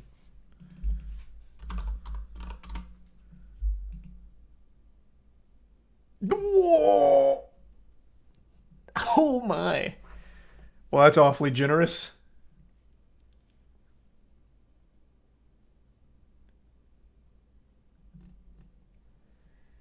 Thanks to the bits deep.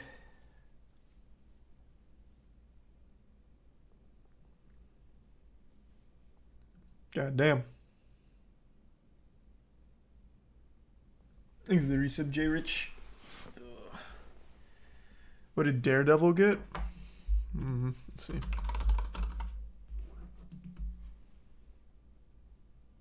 Oh, this is the Daredevil movie. Whoops. Hold on. What's the name of it? Is the show not called Daredevil? What the fuck is the show called?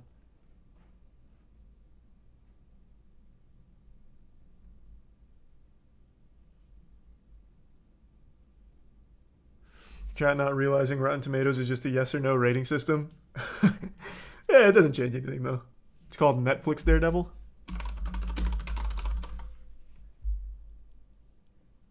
That didn't change anything.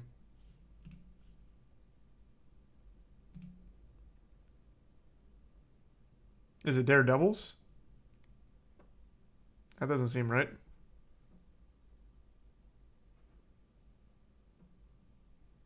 Marvel's Daredevil. Ah, nice. Oh, that has good reviews. Or good rating.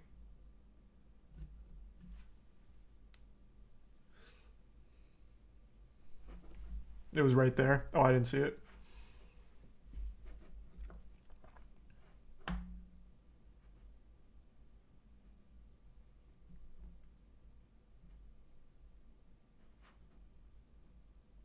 Look up Rise of the Skywalker. Oh, don't make me do that.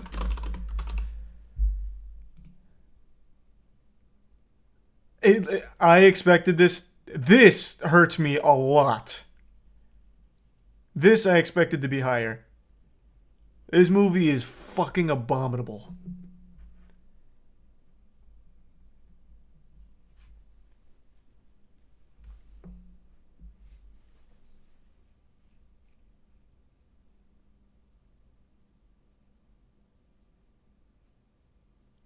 Thanks to the bits red and the resub shields. Bots? It had to be. There's just no other way. This is when that whole Raylo fandom was really popping. They had to have just fucking gamified it. I just refuse to believe that. That shit is terrible.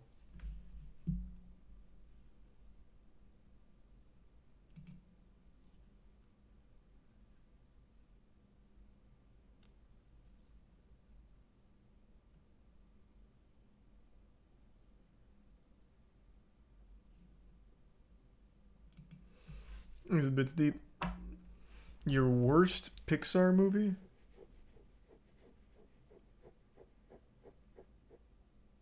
Huh, I don't have to think about it. I don't know what the worst Pixar movie would be.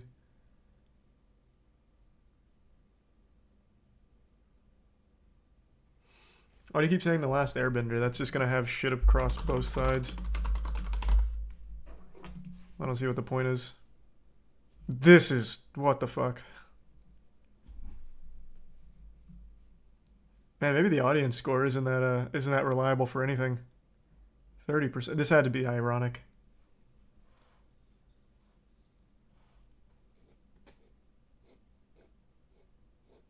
Cult classic. Yeah, maybe.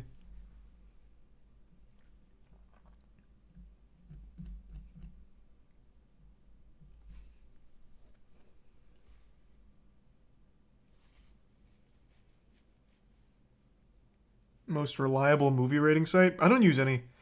I've said this a lot. I don't really put too much stock into reviews for games, movies, or shows. If there's someone I like, I'm always curious what they think of something. So like games, I'll watch a skill up video.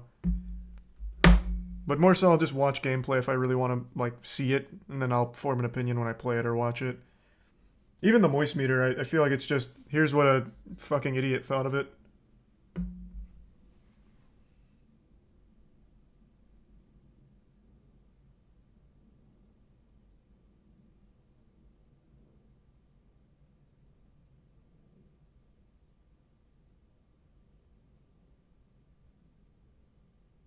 I do moist meter anime. What are you talking about?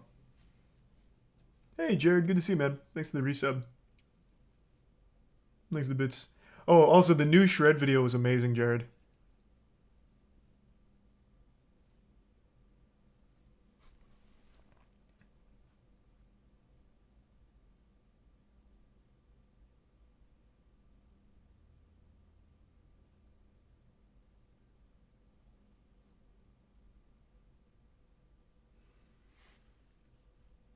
IMBD is surprisingly reliable.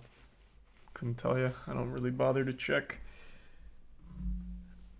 I do usually like to see like a general audience consensus on something, just out of curiosity. But I don't put a whole ton of stock in it. Thanks for resub slopping in existence in the Bits Odyssey.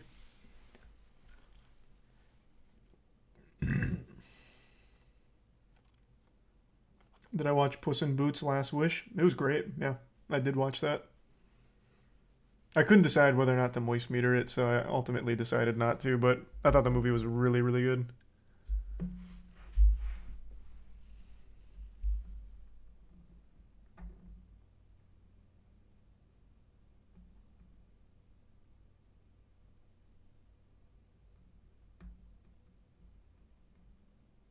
It's good. Yeah, no, like it's actually really good. I mean, even if you are someone that cares about reviews, I'm pretty sure this is getting glowing reviews. Yeah, I mean, that seems about right. It's just really good. Top to bottom. No, I don't have a single complaint.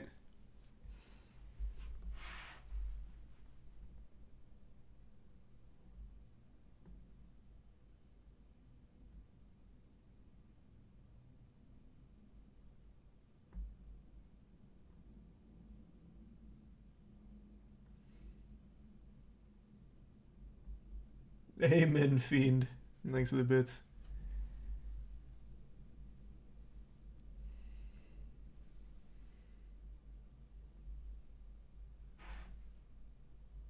Did you watch the Comics Explained video on Godslap? Yeah, I even mentioned it in today's video. He got demonetized for even showing Godslap, which really, like, that made me sad to see. Because it's super sweet. He gave a review of Godslap issue 1. I don't know when he made this, because it doesn't seem like he knew that issue 2 was already out and everything, which is totally fine. But it's such a, like, sweet video going over everything, and he got demonetized instantly.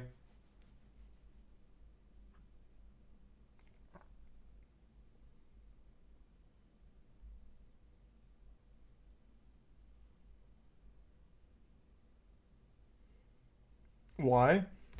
Because he showed panels from our comic book and there's blood in it. So he got demonetized for it.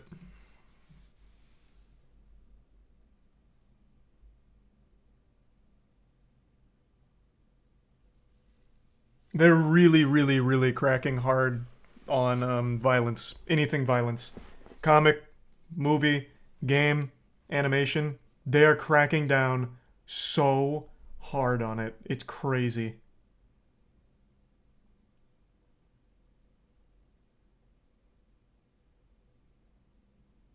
The world is so soft. It's so weird. I don't get it. I don't get it at all. Like, YouTube was not in any kind of bad situation where they were losing sponsors, advertisers pulling out. It makes no sense to go so Weenie Hut Jr. It just doesn't add up.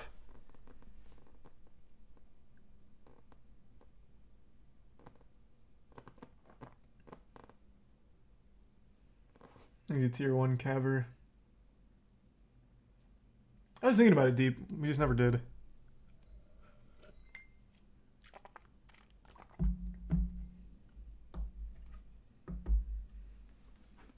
Ooh, thank you for the... Jesus Christ.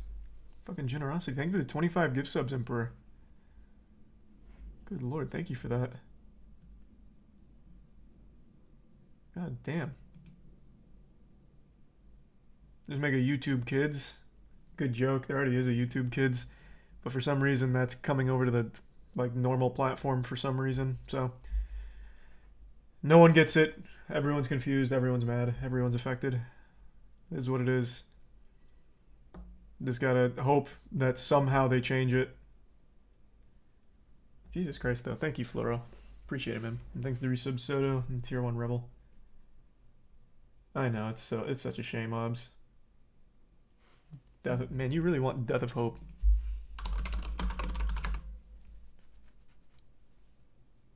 So this is a summary video?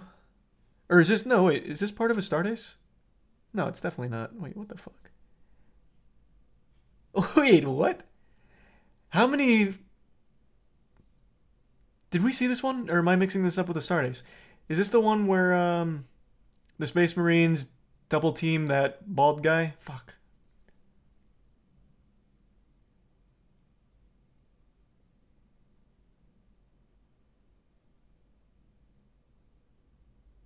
No, this is a different one. How many talented animators are in the 40K community? Holy shit.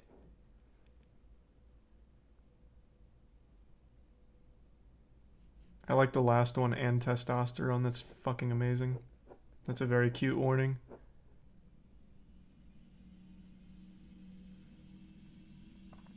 $40K is huge. No, I know it's huge, but just because it's huge doesn't mean there's like this level of talent.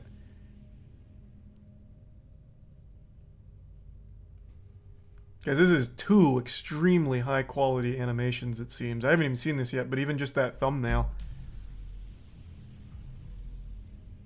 Thanks, Risa Babungi.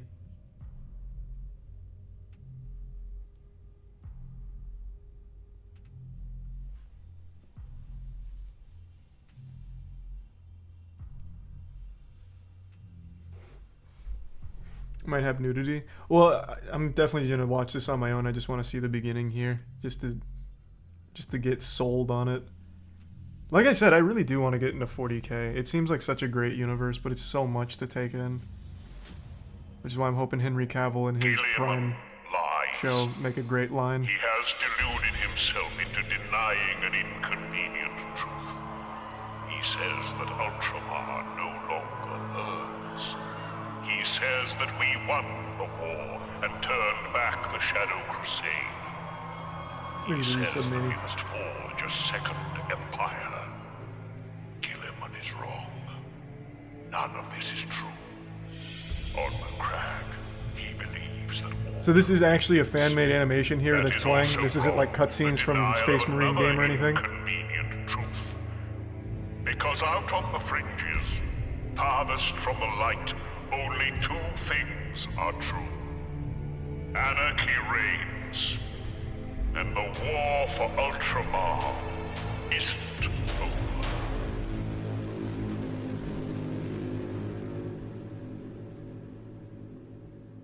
Is the resub Lance JoJo and the Bits Crown?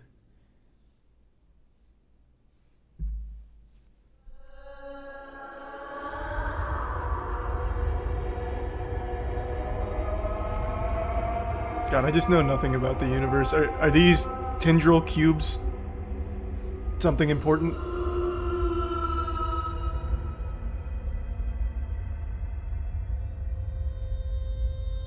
This is a warp. Okay.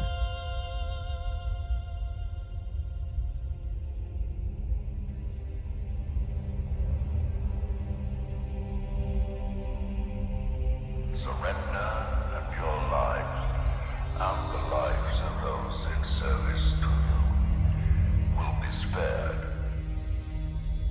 Turn fire! Surely the 40K team picked up the guy that made this onto the staff, right? Horus Lubakan will win this war. It is written. No, they didn't. You The fuck? have renounced your birthright. It's not enough. My brothers are dead, and it is not enough. Yeah, I'm definitely gonna watch this whole thing on my own. That looks really good. I'll just look at the trailer though. This seems like a nice bite-sized bit. Man, what the fuck?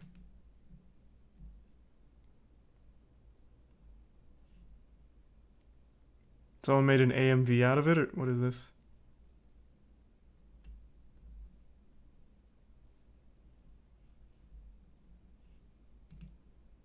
Man, this shit must go so hard. It's age restricted. Well, actually, that doesn't necessarily mean it goes hard. Not with the new policy. Probably just got age restricted.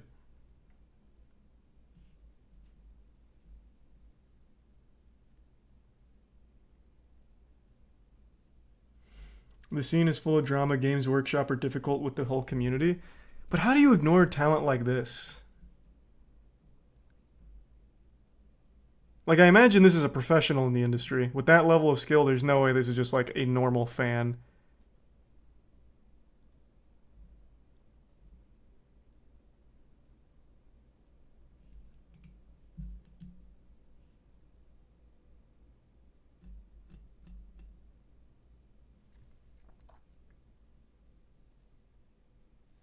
Thanks for the resub, Joe Star. Yeah, I was just talking about Comics Explained's video on Godslap. It was fantastic. I just feel bad that he got demonetized for it. Just make a YouTube adults. Well, that just sounds like porn. But yeah, I know what you mean.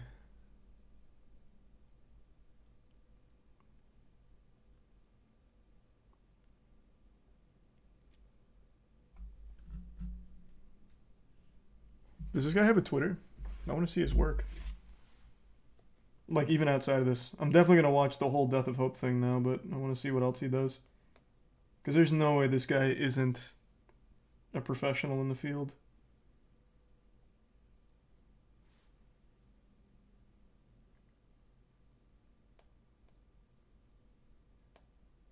No, not active on Twitter. Damn, fuck.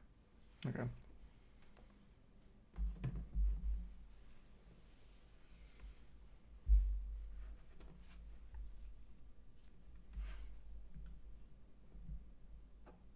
He has Instagram instead. Oh, okay. Well, that'll be easier then to see his work. I'm going to keep this up.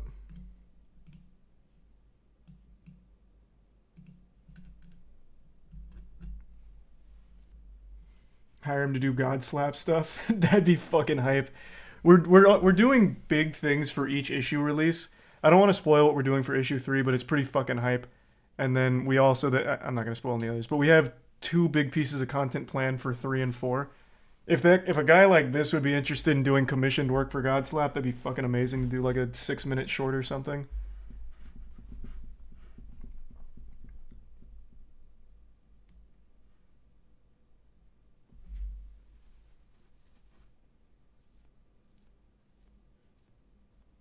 Oh, anything at all, Fiend. Whatever you think would be good. What happened to the Halo guy? Halo VFX, I love that guy. But he's way too good. He's a professional. He's in the industry, and we unfortunately I don't know if we're quite ready for that level. He's fucking amazing though. Out of budget. Currently just a bit, unfortunately. Hopefully down the line if Godslap really takes off, yeah. But we definitely do want to. And he's such a nice guy. His work is amazing.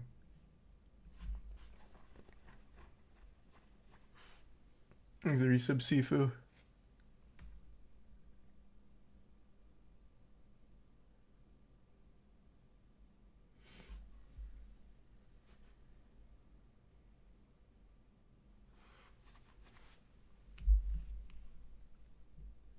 It's a bit deep. There's going to be a Godslap animated series. Oh, that's a plan down the line. We, of course, can't afford that yet. But we still do have that Netflix pitch. Got pushed back from the holidays. But, hey, any day now, I'm sure.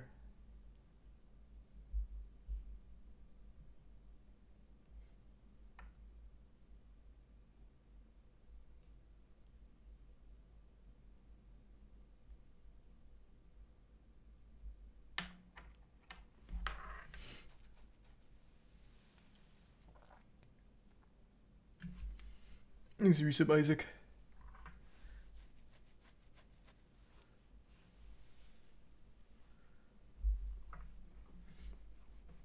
Yeah, I saw all about the EDP stuff with the kidney failure and everything. I saw. I've kept up to date.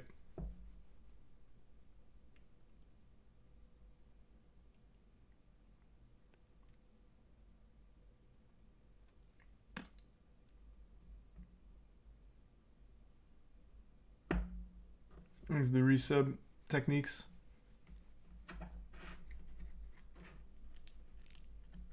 You see the Evil Dead Rise? What's that?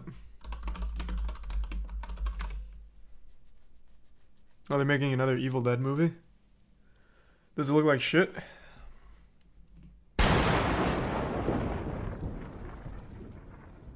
No matter how busy you ever got, you always found time for me. I can't believe I'm never gonna speak to you. Don't watch Red Brand. Or Red Band. Uh-oh. Wait, why? Oh, tits. Good save. Good save.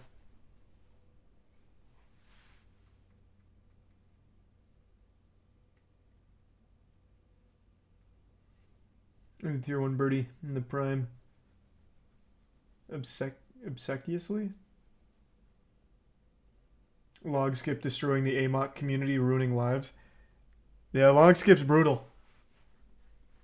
Someone's gonna hit it in a run though. It's gonna be fucking amazing. Thanks, Risa Potato.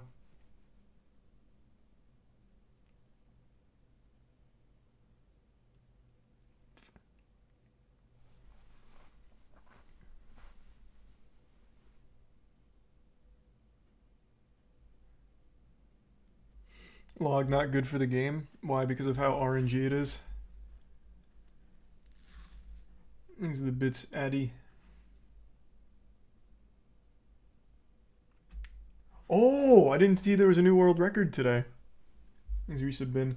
World record hit log skip and only saves seconds over old world record. Everyone malding. Why? So the highest risk strat amazing or imaginable.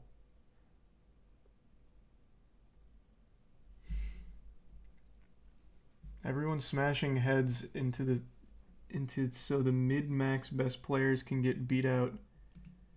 I'm confused. What do you mean? Is it up? Let me see. I don't understand. It's a trick that's very high risk and moderate reward.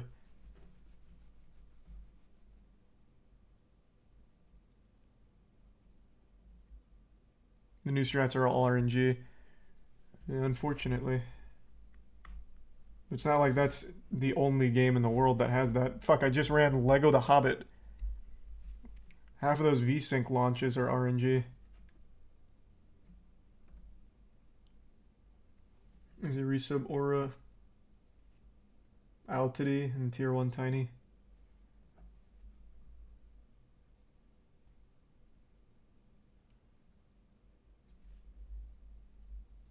The skip is way worse. What, than the Lego Hobbit RNG? Oh, I know what the skip is. I don't see how it's like worse than... Like, I don't know how RNG can be worse than RNG. It legitimately means random. Like, how can one random be worse than another random? Can we see the skip? Yeah, here, I'll pull up the log skip.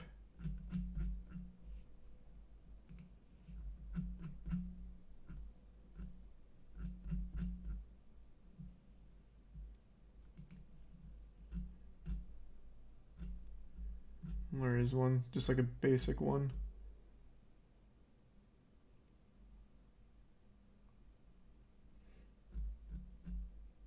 You asking how random work? What? No. I'm saying if it is a random chance, it's still always going to be a random chance in other games too. It is just high risk, high reward.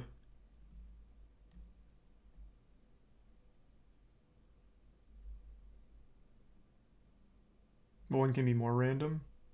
I guess, but you're gambling on randomness regardless is what I'm saying. The log skip comes midway through... Well, not midway. The log skip comes early-ish into the run, and you are still gambling on random chance, is my point. You're still gambling at the end of the day. It doesn't matter if one's more random than the other, you're still gambling on it.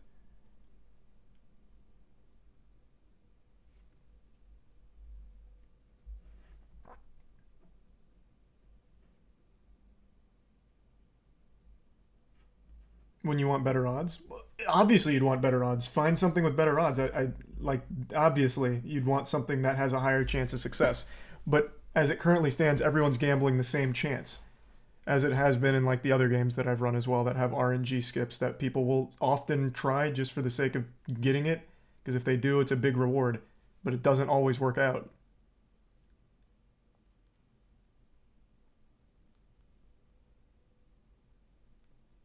The 2735 is uploading. Okay, I'll wait for that then.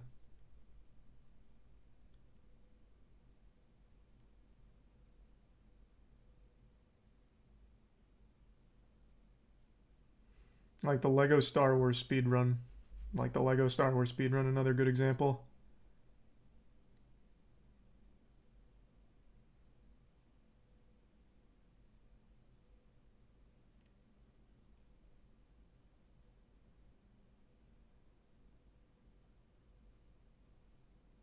RNG can be 90% success or 1% random at different rates. Very true. But again, you are still just rolling the dice on whether or not you hit it. If it's just true RNG, you are gambling in both instances. It's just one of them you're going to hit more often than the other. Or more people are going to hit it more often than the other. That's my point.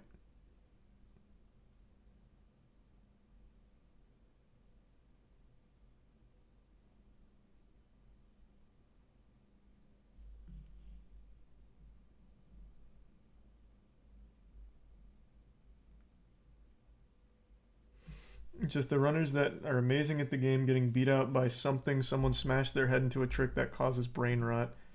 Yeah, that is super unlucky, but like I don't understand the drive to ban a trick.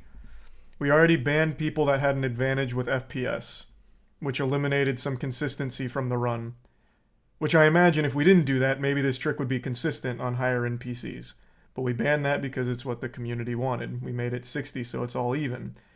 So now we're going to have to, helicopter parent individual tricks as well because it's just RNG and someone got lucky enough to hit it? I don't know. I've never seen that, and I really don't like the idea of it.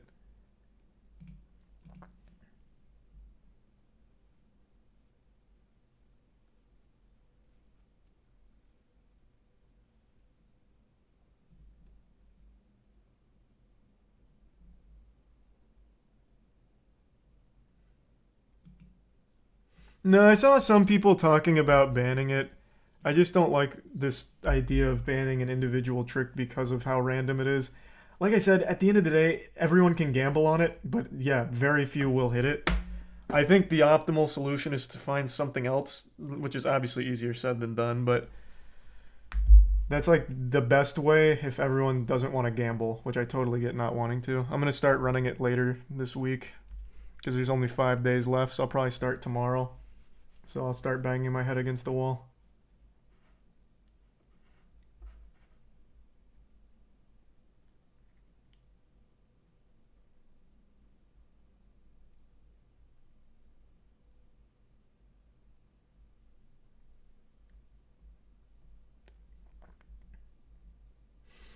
Depends if it's a trick that totally changes the run, then new category MP order. No, that only happens if it's something like a warp. That fundamentally changes the entire thing. This is a single trick in the run. A warp changes like the entire game because now you can do everything completely in a different order. It's a whole different game.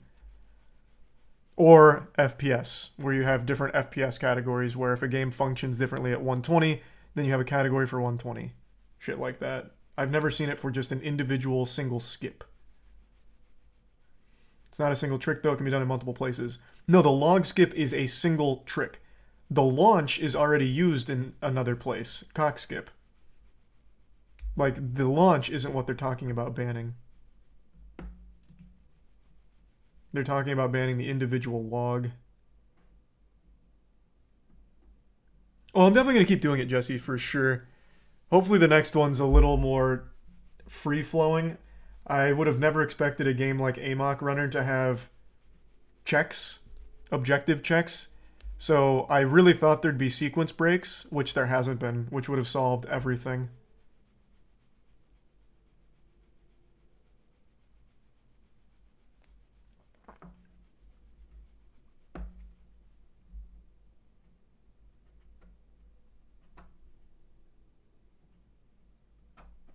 There's like 2 sequence breaks. Nah, if you're talking about crane skip, it's not really a sequence break because you don't skip an objective, you just skip a single puzzle.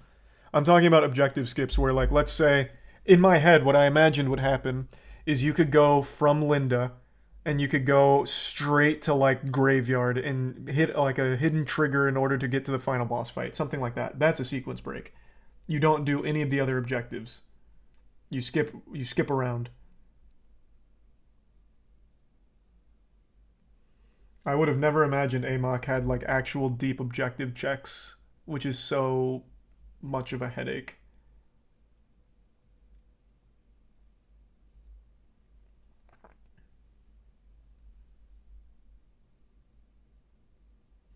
checkpoint checks make the min-maxing so sick. No, you're not wrong. Like, it's goofy and fun, but it leads to such a giant headache because now when you do theorycraft a really good idea... For example, I saw, I think it was 2 days ago, in Speed Tech, someone actually did theorycraft a really good car teleport that could skip so much, but unfortunately it didn't work because if you skip the puzzle, it won't load the basement. So it couldn't work.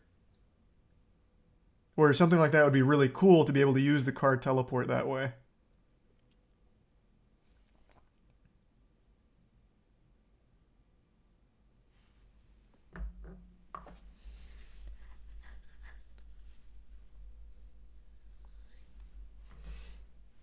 Force the loading, then use the skip. Yeah, but then you don't save any time.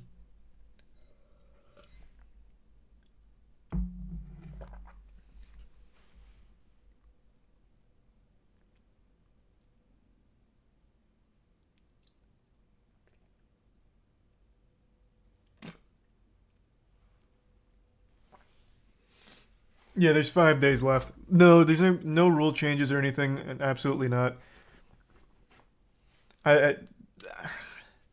I'm just fingers crossed within the next day or two, some other setup is found that's not as garbage as log skip.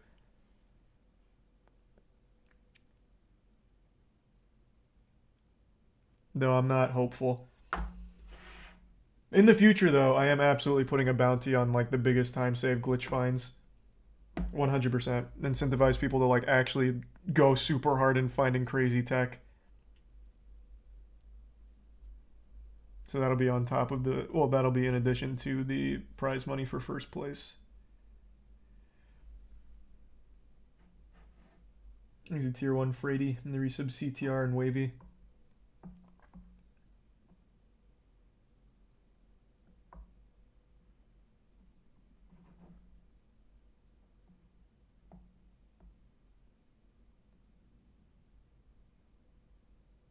First place would win both, though. No, usually your top runners aren't the ones finding, like, the deeper time-saving tech. It does happen from time to time, but it's usually just, like, glitch hunters in the community that find it.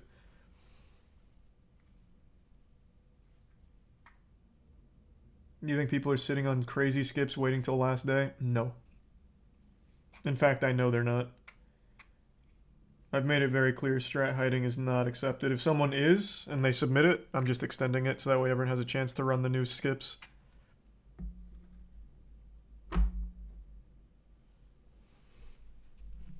Is the run uploaded? I want to see the 2735.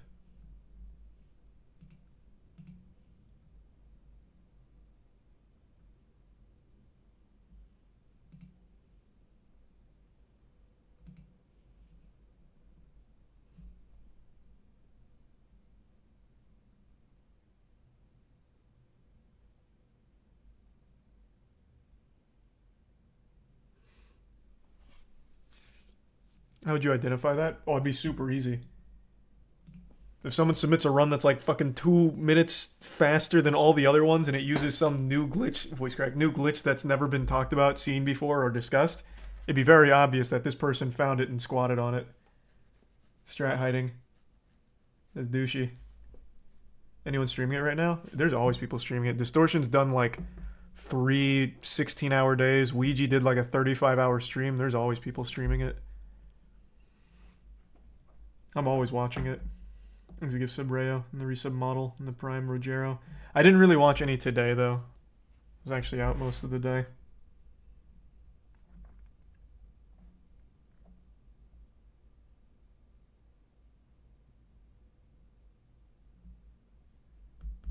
No, there are glitches, Aaron, here. Like, Zach did, like, his last world record run here.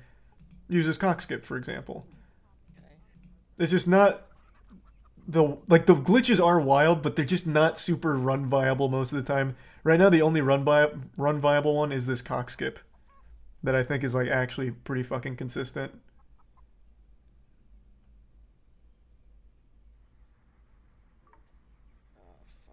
But there's so many glitches in this game. It's just that fucking checkmark system with the objectives that makes it really hard to be useful.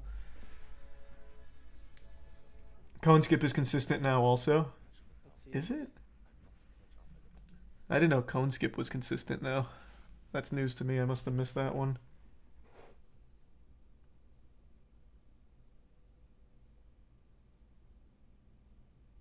No warps have been found? No, there have been warps. Here, let me show you one. There's a really cool warp you can do with the car. It's just, it's not useful, unfortunately. Here, let me show you what a warp looks like.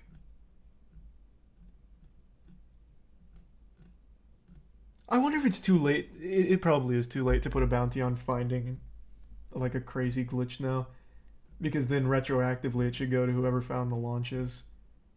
That's something that I'd need to set up at the beginning, which I'm going to do going forward. He's resub funky.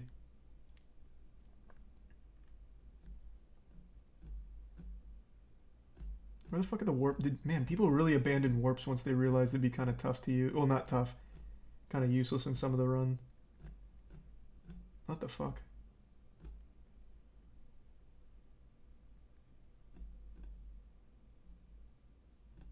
True. In this case, it'd be whoever found the fisherman skip, the fisherman launch would get the reward.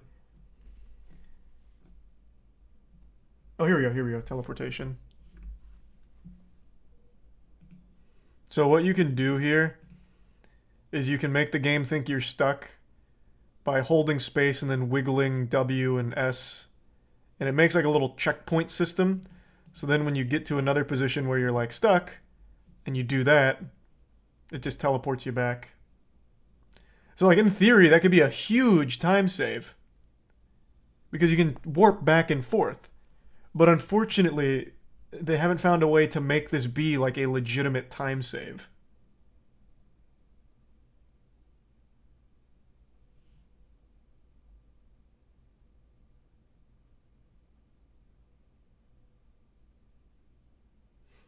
Oh, we loved it, Captain. Why don't they do that instead of log skip?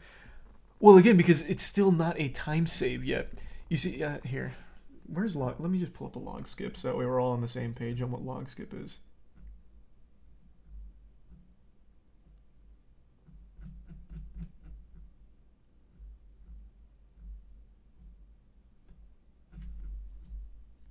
Where's a good one in here, Jesse, if you're still here?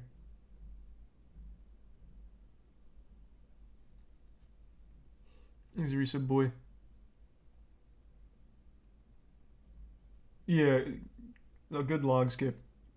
Can you link me one real quick? I'm just going through speed tech clips, but just link me a good log skip so I can show it. He's a bits Aaron. And the resub boy.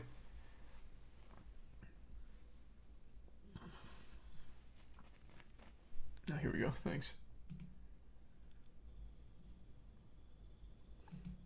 So this is log skip.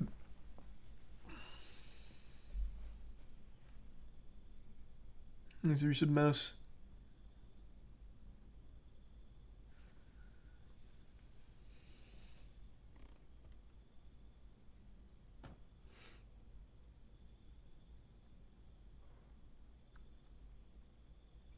So this saves you some time from driving from there all the way to the mansion.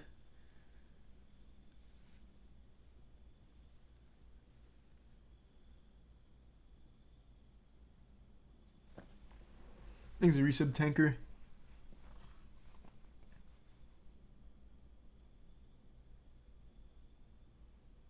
And you can go right to the gate. And it's a time save.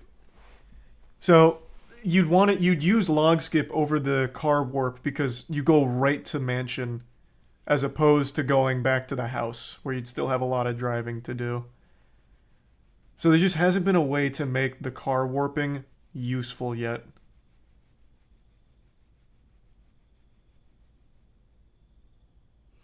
In order to get the log skip, you need to do cone skip as well. Yeah, and that's not consistent, right? I'm not behind on my info. That's still inconsistent, I'm pretty sure. So it's just a lot of, like, gambling.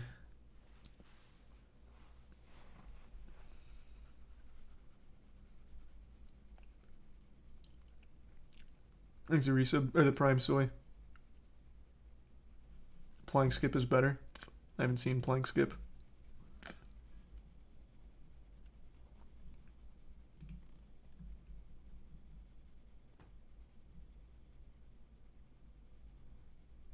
fundamentally same thing, just from plank instead of log.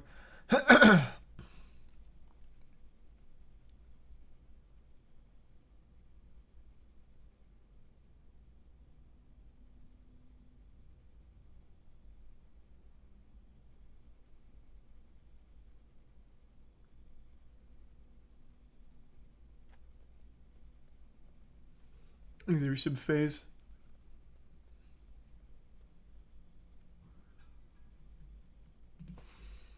That's pretty good.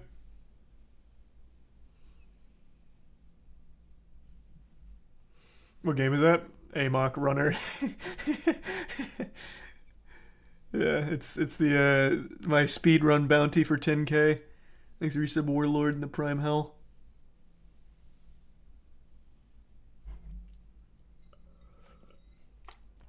Thanks to Tier 1 GCTA in the Prime Green Gab.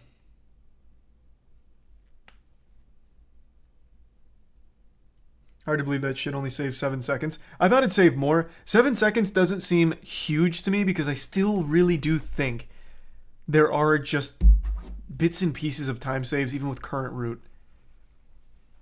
But then again, I'm pretty sure Zach got like a 2742 and it was damn near perfect. So maybe I'm just wrong.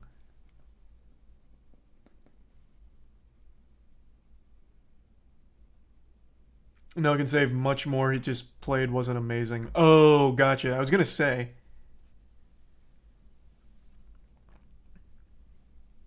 Distortion, hitting cone skip, super consistent.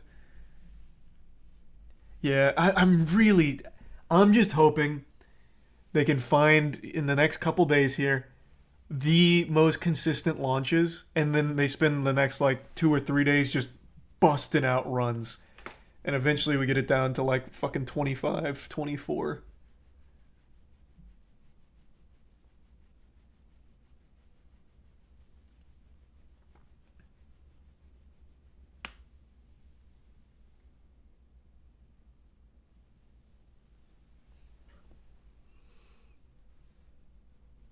I've been happy with Amok Runner as a speedrun game. Yes and no. I think it's extremely entertaining that a game as wacky as Amok has so much going on with it.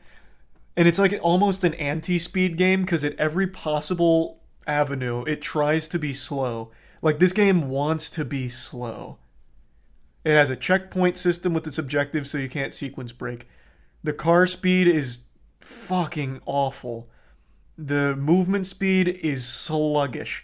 Combat janky and slow. Everything about it is slow. So to do it fast is so goofy. And the glitches are really enjoyable. It's just so RNG.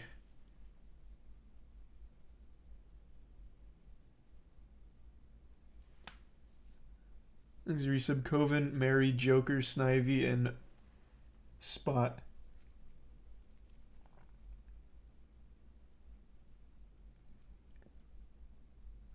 Jesse, what do you think would be the biggest discovery right now? What would be the biggest time save? Setting aside consistency and everything, what would legitimately be the biggest time save?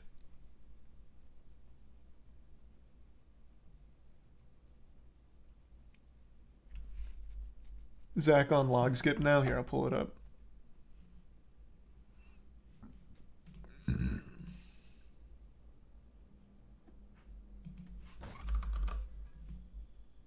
What the fuck?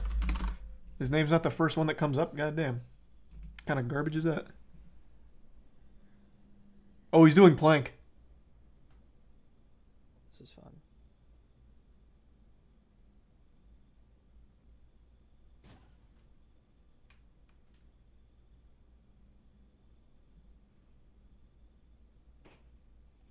Okay. Letting it rip. Oh no, that won't do it. Yeah. Critical's watching. Okay. I almost have it. Thanks, Drake, man. I don't think you know how this trick works. Thanks the bits, Amy. Oh man.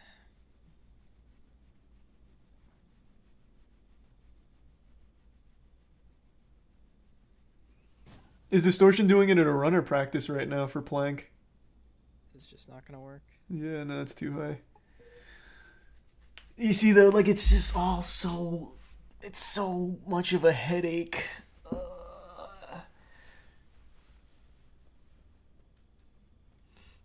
It's not pronounced Amok. In the game, it's Amok. It's not Amok. In the game, it's Amok. I just call Amok because it sounds cooler to me.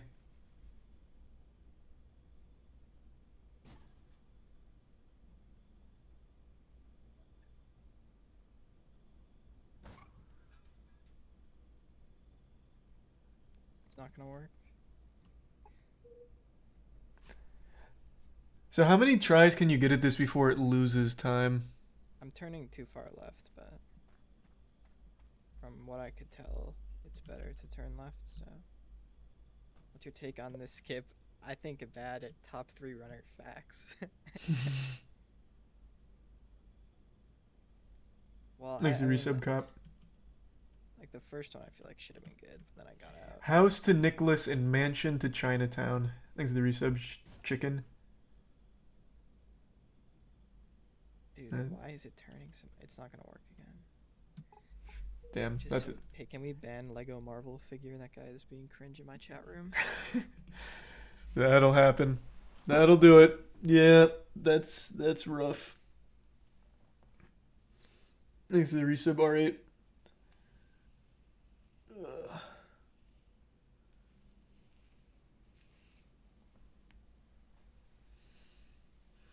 It was the fastest run. It was Zach, but apparently another runner just got a faster one because of log skip, but it's not posted yet.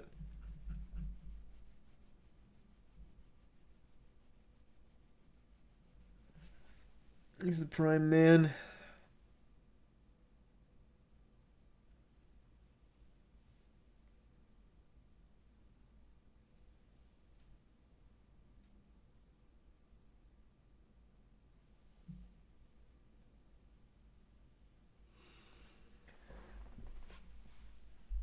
So a mansion, yeah. I don't know. Would it be worth it to try and put like a bounty on those two in particular? I don't think it would. I don't think it would change anything.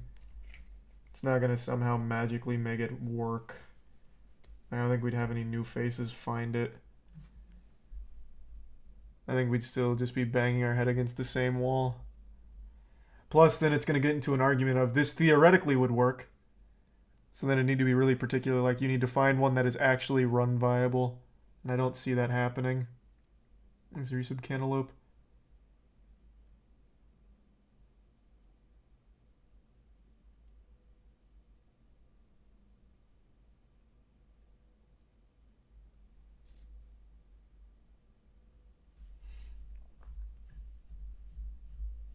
You already have the next game. Do you already have the next game you're putting a bounty on in mind? No, not yet.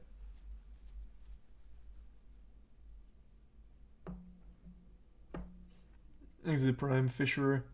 Almost 500 runs submitted. This is the the third most ran game on fifth most active game on speedrun.com, man. This shit's been popping.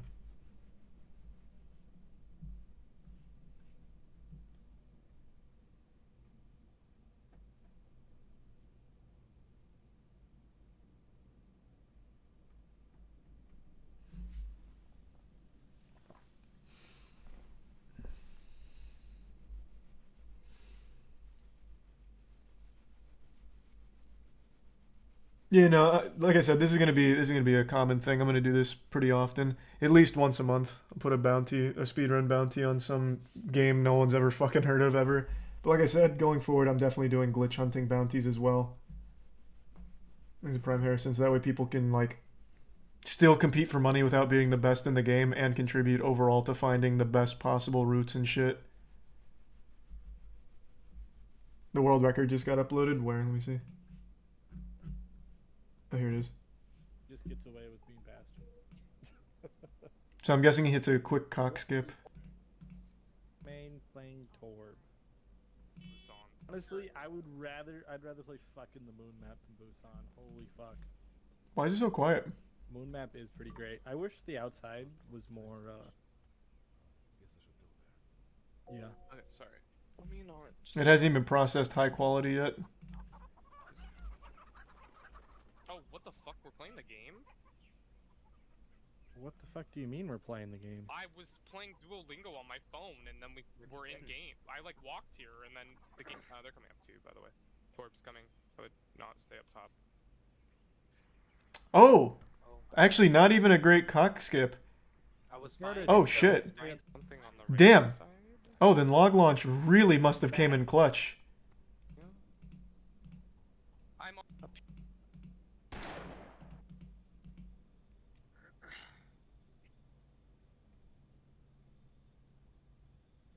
LeBron has 15 kills because he puts down a turret and does nothing. It's so fucking stupid.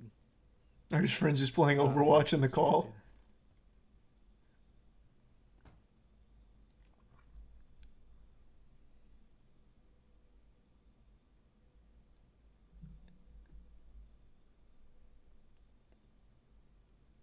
Does he land right at the gate? Like, is this a perfect log launch, I wonder?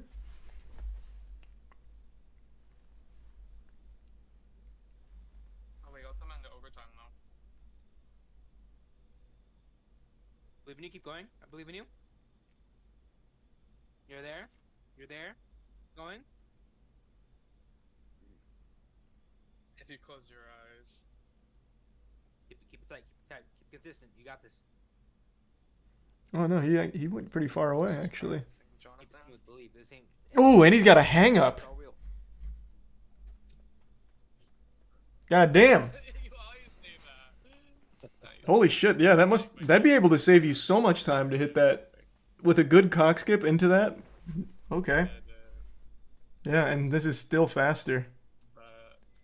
Number 1 in the world, 10K richer right here. He is the first one to hit it, so yeah. EDM's gonna be with the greats. God damn, okay.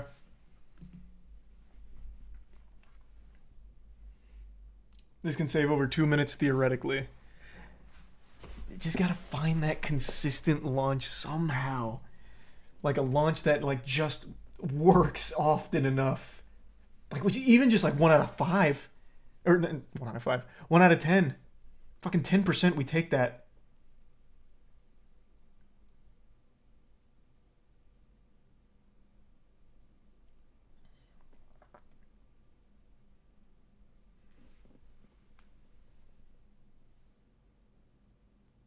So sub 25 is viable. Sub 25 has been viable, yeah. It is viable.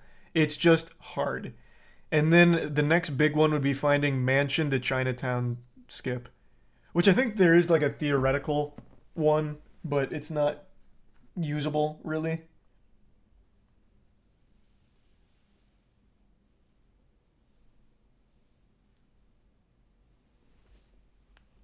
He's a prime brogie.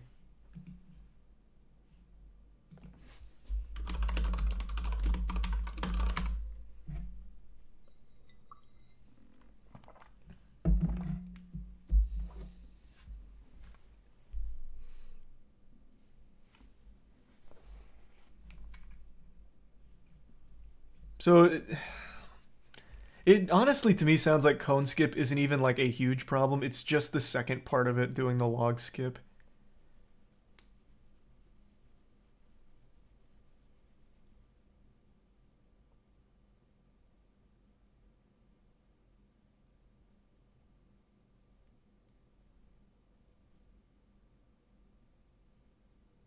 Just heard this man's whole digestive tract. Oh, do you hear all that sloshing?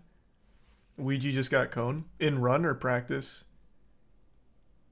I can't read. Oh, he's just practicing through it, which makes sense. He's a resub Blissey.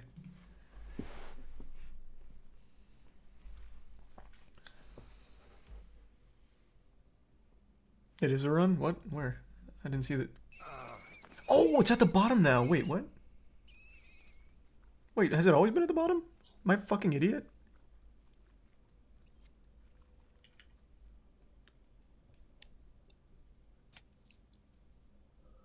He just changed it. Oh, okay, I thought so. I was gonna say, what the fuck?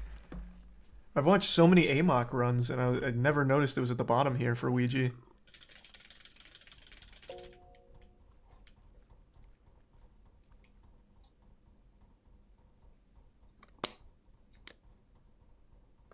I love how his stream title is Suffering. Bro, this guy has pulled a 35-hour fucking stream on this already. He's going so hard.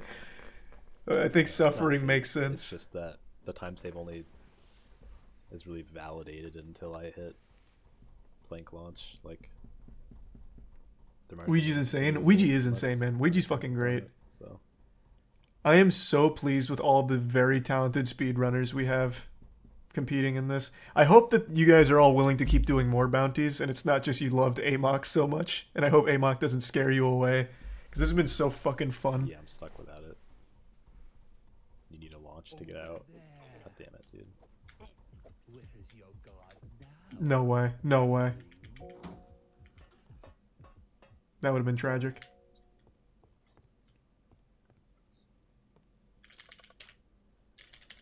Alright, dude. Thanks. Like fucking annoying. Thanks for the reset, Bissy.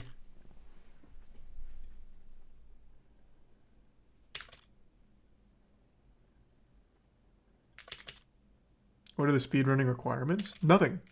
Dude, oh my god. Anyone can pick up and compete. It's just not everyone's gonna have like a realistic shot of winning. It might not even like work. I fucked up so many of the inputs. Okay, Jesus Christ. I lost so much time there, dude. If he hits log launch, it's still world record by a fucking mile, though. I wonder if he's gonna do plank or log.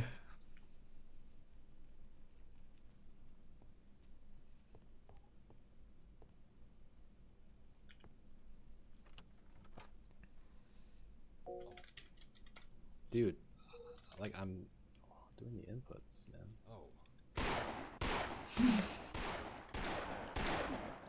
No. Really cool.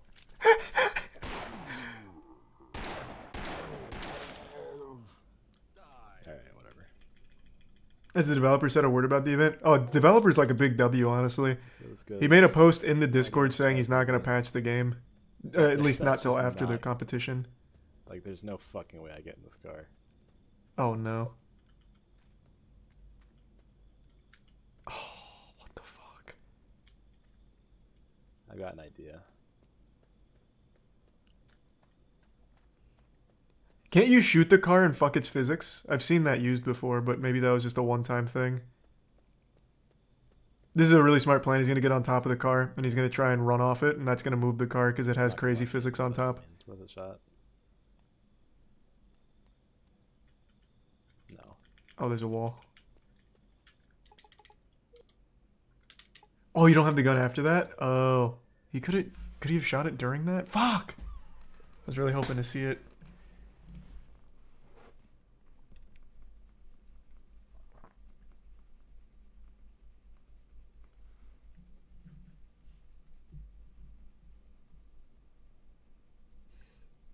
Is there a 100% run for this game, or is any percent one and the same?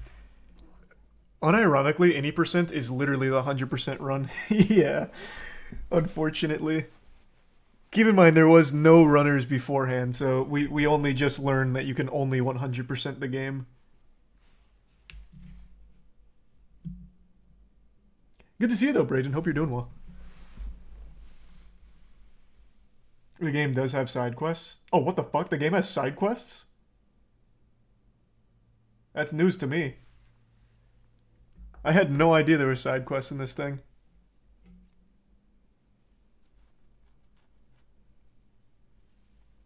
Are you wait, are you fucking sure? Because I went into the files itself and there's only like 18 total objectives.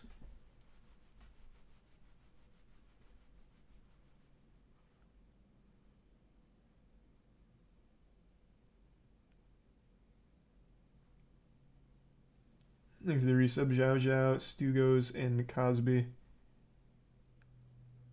You can drive to places and get ammo.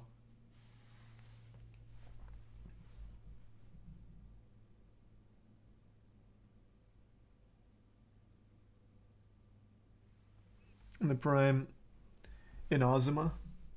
Dissed on on Cone Skip. Alright, let's go, baby. This car. Oh! Somehow saved it. He's tier 1 Toby. Probably dented our car up a little bit though.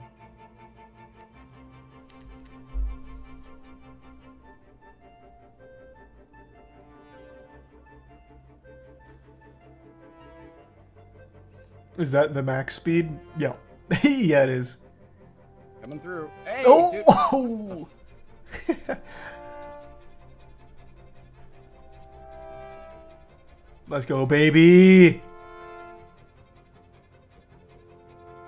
Show me a good cone skip. Chat hasn't seen a good cone skip yet. Come on, baby.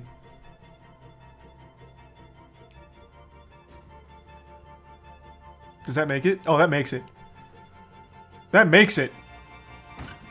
Yes, sir!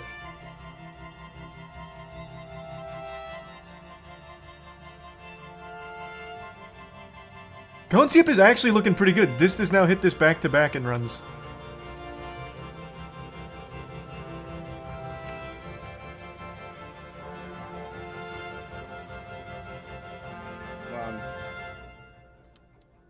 Oh my god. I can't get in now, can I? Please, don't. Oh my god, why? Amazing.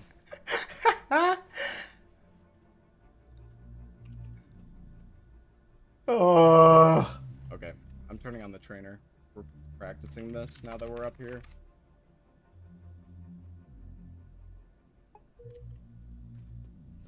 God, that's so fucking sad. Thing's a bit psycho. I think there's I'm gonna try to find a way to save this. Why did I get out? Because I want. Okay, so my idea is to get out and then use the map to push the car into the checkpoint. Because driving this car off the ledge is absolute fucking garbage. He's not wrong. It actually is garbage. From everything I've seen, it looks fucking miserable. I didn't know you could push it with the map out, though, like that. I thought that'd still launch it. Does it not? Anyways. Thanks, Resub Psycho. Maybe it's copium. Of course I'll be streaming the ALGS in February. It's the major, baby. Moist Esports.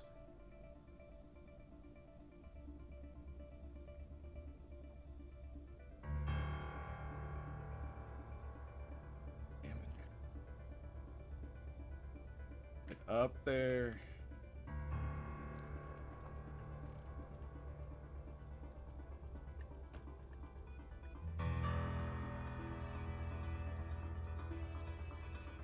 See, like, that's what I thought would happen every time. Can you just gradually move it over the, over that wall? Not quite.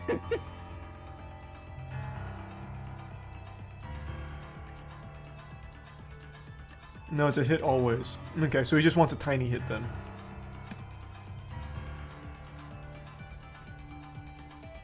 Okay. Interesting idea. But yeah, driving that from there I know is tough.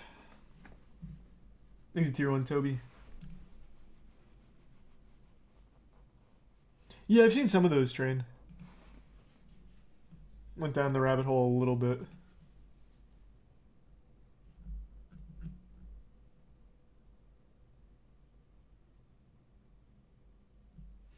Thanks, Resub Saints.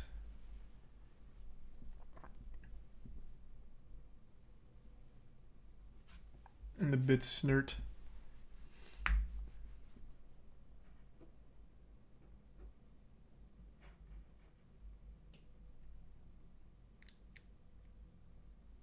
Hey, have a good night, Jesse.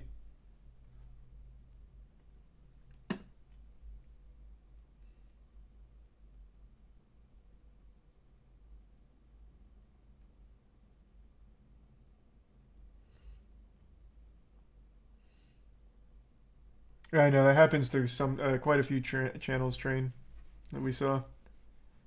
Thanks to Prime Booker. No one will ever beat Zach. No, someone actually just got a new world record because they managed to land a log skip in run. So it's all about that log skip right now. Thanks to tier 1 mystery in the Prime. Each H.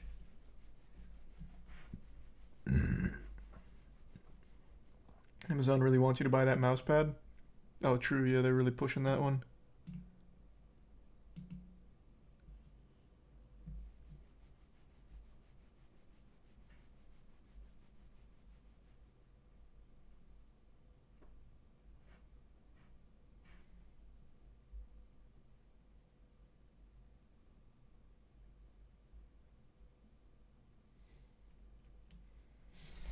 Have I seen Red Notice? No, I haven't. I do know about it, though. Oh, right. I actually did want to see that from Atozy. I was going to bring that up because I wanted to hear more about the TikTok investigator. So, which TikTok investigator is this? Because I don't remember. I know one of them was trying to find the University of Idaho murderer, and they accused their professor. And then apparently there was another one that used tarot cards. Or is there only one? Are they the same person? I'm just mixing it together, thinking that they were separate. He's a bit psycho. So it's just the same person? Okay. Alright, let's ride. I feel like the actions of the person that we're covering in today's video are some of the dumbest, most insensitive I've seen in a long time. And they are all by a TikTok psychic by the name of Ashley's in the Book of Life. So brace yourself, because today we're going to be getting into some single-digit IQ actions. Because the actions of this TikTok psychic... I'm sure he'll set the stage, but just in case anyone doesn't know, TikTok investigator made a claim that they found the University of Idaho murderer responsible for the death of those 4 students. And they said it was their professor. And when, you know, asked about evidence, and the evidence they presented was tarot card readings, I believe. So, you know, not the most bulletproof of investigations out there. But yeah, who's to go against tarot cards, right? You'd be a fool to bet against the tarot cards. But you know how that story played out? The actual killer was caught, thanks in part to a Reddit post that they made. And now I believe this lady is getting sued.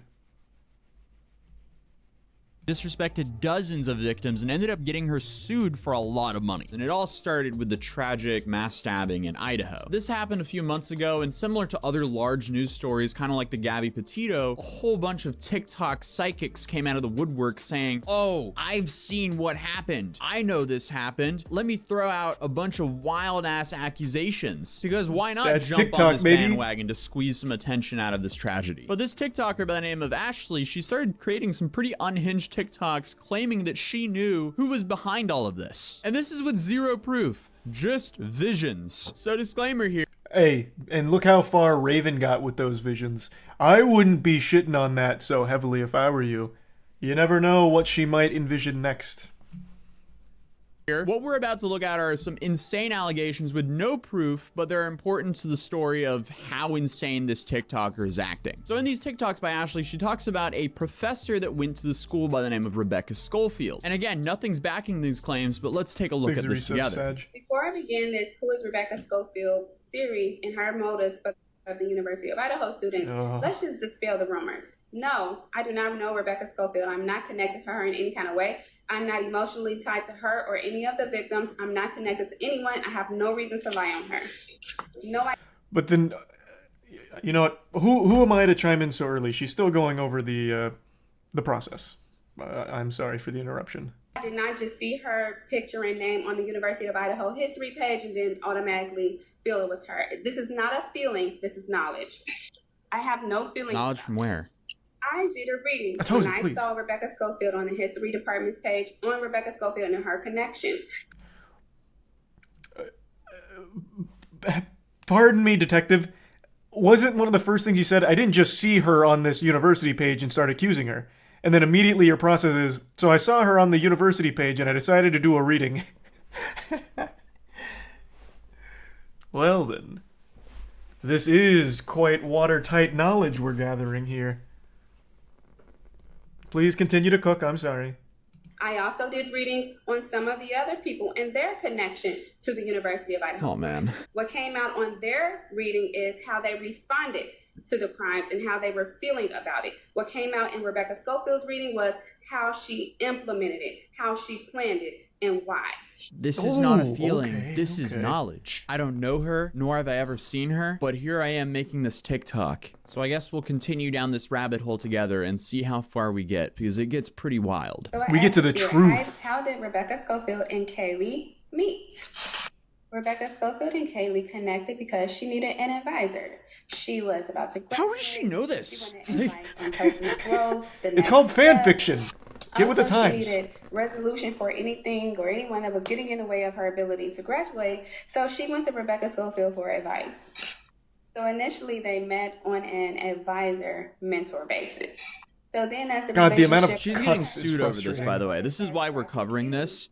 But I'm still baffled in about her books being primarily why. Why is she putting her energy into this? letting her know she's interested in her and also letting her know about her sexuality. During this time What is period, that? Rebecca Schofield Oh my god, this is so much longer than I expected. I thought she just did like a single tarot card reading. It's like, look at this. She pulled the murderer card. So that's how I know she's guilty.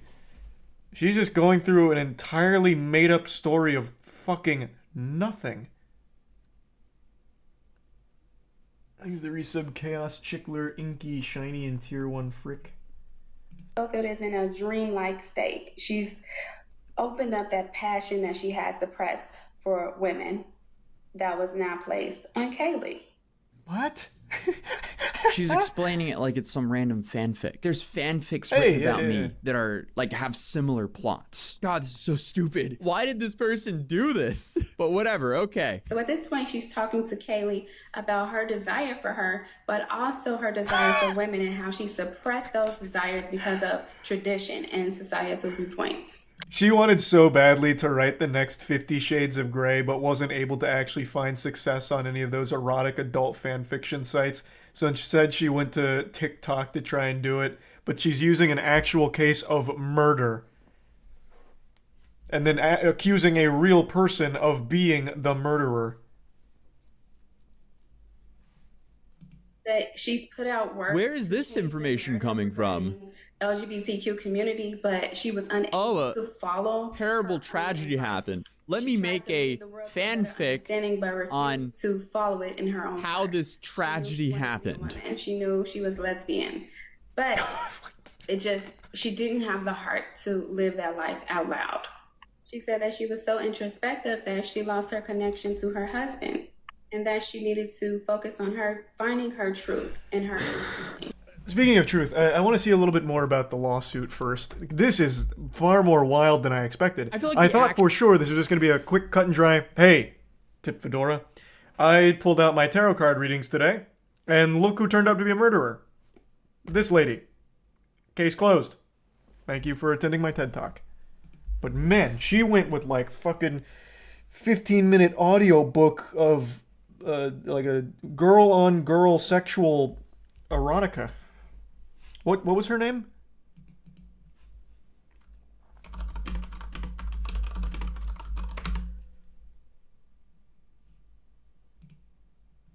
What's her name? Okay, someone in chat just tell me this article doesn't have it. Warlock Holmes. That's pretty good. I like that. That's cute.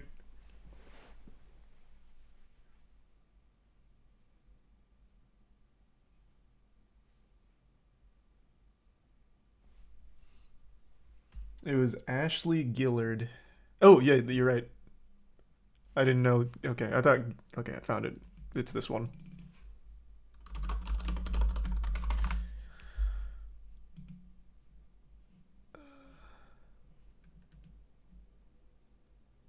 Where's more on the lawsuit?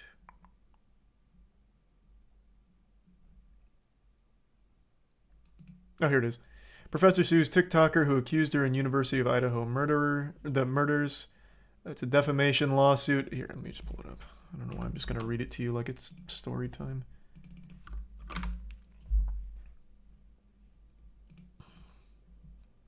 In the murder of 4 college students. The video shows officers stopping a group of teens around the time of the murders. Okay, well, hold on. I just want to see about the lawsuit.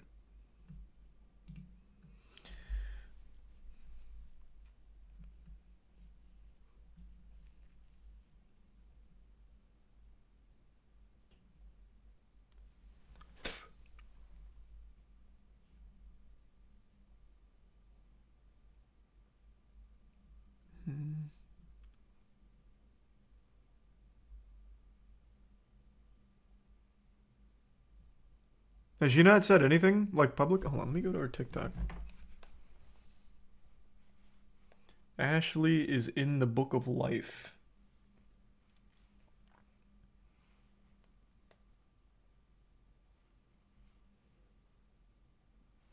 Her TikTok's still up.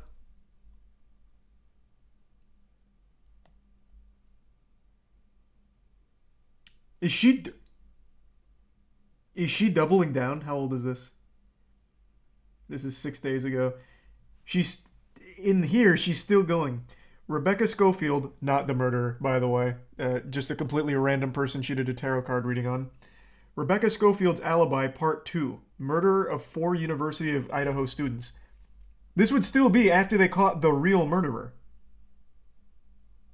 And she's still going. What? Evidence to prove that Rebecca Schofield planned, initiated, executed, and ordered the murder of the 4 University of Idaho students, part 2. It seems to be an impossible task set before me. Because it is. You did a tarot card reading. It is an impossible task. This is after they caught the murderer, though. Regarding the negative commenters, this includes the biased news media misquoting me, saying lies, and trying to paint me in a negative light. Personally, I'm not giving them any more of my energy or attention. It used to be fun because it was fresh, you know, and I laughed at it. Didn't take it too seriously. But they keep saying the same thing because they lack creativity. They lack spirit. So they don't have the creative mind to say something different. You accused an innocent elderly woman of being a murderer. What do you mean creativity and having fun with actual dead college kids and trying to pin it all on just some lady? Oh my god, what the fuck? The lack of remorse. The lack of shame. So I'm bored with them. Therefore, I won't be responding. But if you want to respond to them, so be it. I just don't think they're worthy of my energy or yours. Just think about it. These people wait till I post just to say the same thing over and over. It's demonic. And it should be embarrassing. That's why a lot of them have fake pages. They're embarrassed to do it on their own page. I will give her something. The lack of shame is refreshing. She's putting her whole face in here, saying it with her whole chest, being blatantly wrong. I appreciate that. That is nice to see. But y'all know what? It's light at the end of the tunnel because this is showing a pattern. The murderer is literally arrested while this is being made, by the way. The murderer is arrested at this point. This is 5 days old. The murderer got arrested 6 days ago. 6 days ago, I believe. Let me see. When did they get the murderer? Hold on, I don't feel like changing the screen. I think it was 6 days ago, right? Might even be 7. But regardless. At this point, it's obvious. Rebecca Schofield silenced Kaylee through her ex. She wanted to silence me, so she contacted my ex. She needs like a legitimate psychiatric evaluation.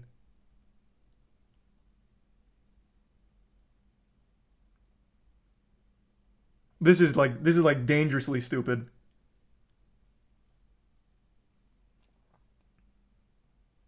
Not confirmed though. It's as close to confirmed as it can be so far. Like, they pretty much have it dead to rights. I would be shocked if somehow it's not the guy they currently have in custody, the Redditor.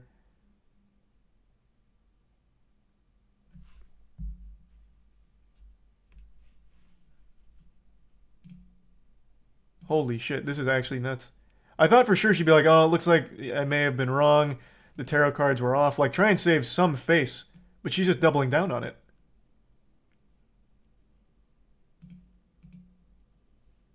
What the fuck?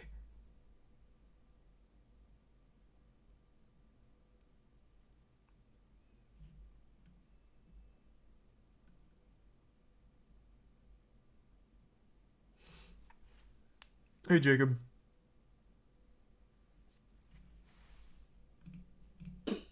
So being with Kaylee will allow herself to navigate this truth. but it would be hard for her to make a drastic change and just to leave her husband to be with Kaylee. So this experiment with Kaylee will help her to walk the middle path and have both. Bro, just become an author. Don't do this. Why are you doing this? He's a prime raiser. Oh my goodness. Okay, so is this off some tarot cards? So then finally, Rebecca Schofield is clear about what she wants, and she wants to be with Kaylee. She had a deep desire for her. It feels like love. Infatuation. I understand why this Rebecca Schofield person is suing her, because this is just insane. We're satisfied physically. No, like actually true. I totally get it. Imagine you're a professor, you find out literally the worst thing ever happened to one of your students, and then suddenly you see people sending you TikToks of someone saying, you probably had a romantic relationship with them and had them offed because they weren't into you. How did we get this far? Like, where is this coming from? What? I'm just. I mean, that's TikTok for you. How stupid this is. She wanted to live the dream with her student and travel the world with her. This is just terrible for the victims and the professor. Well, what's next? I'm hooked now. Okay. I want to know the full extent to the story so I can There's way understand too many parts. the I hope he doesn't lawsuit. do the Who whole is Rebecca story. Schofield? I scrolled Part 5, through and there's Rebecca still so plans much. to leave her husband for Kaylee, but... So at this point in the relationship, Rebecca Schofield is fantasizing about Kaylee and being with Kaylee. She's willing to leave her husband and realign her life to be the life with Kaylee. I think that's probably plenty of fanfic for But now. he has to meet her halfway. He has to go to school, he has to be teachable, and he has to be a part of the team. That she would be his guide and make sure he had plenty of resources so that he can accurately put the energy in to manifest his dreams and his best life. She said his dreams are worthy of living. She said that he wasn't too old to learn and that his This is like a talents plot have to an yet be anime. discovered. She then asks, And then what he he learned wants- to do the Kamehameha wave. And then he trained on King Kai's planet.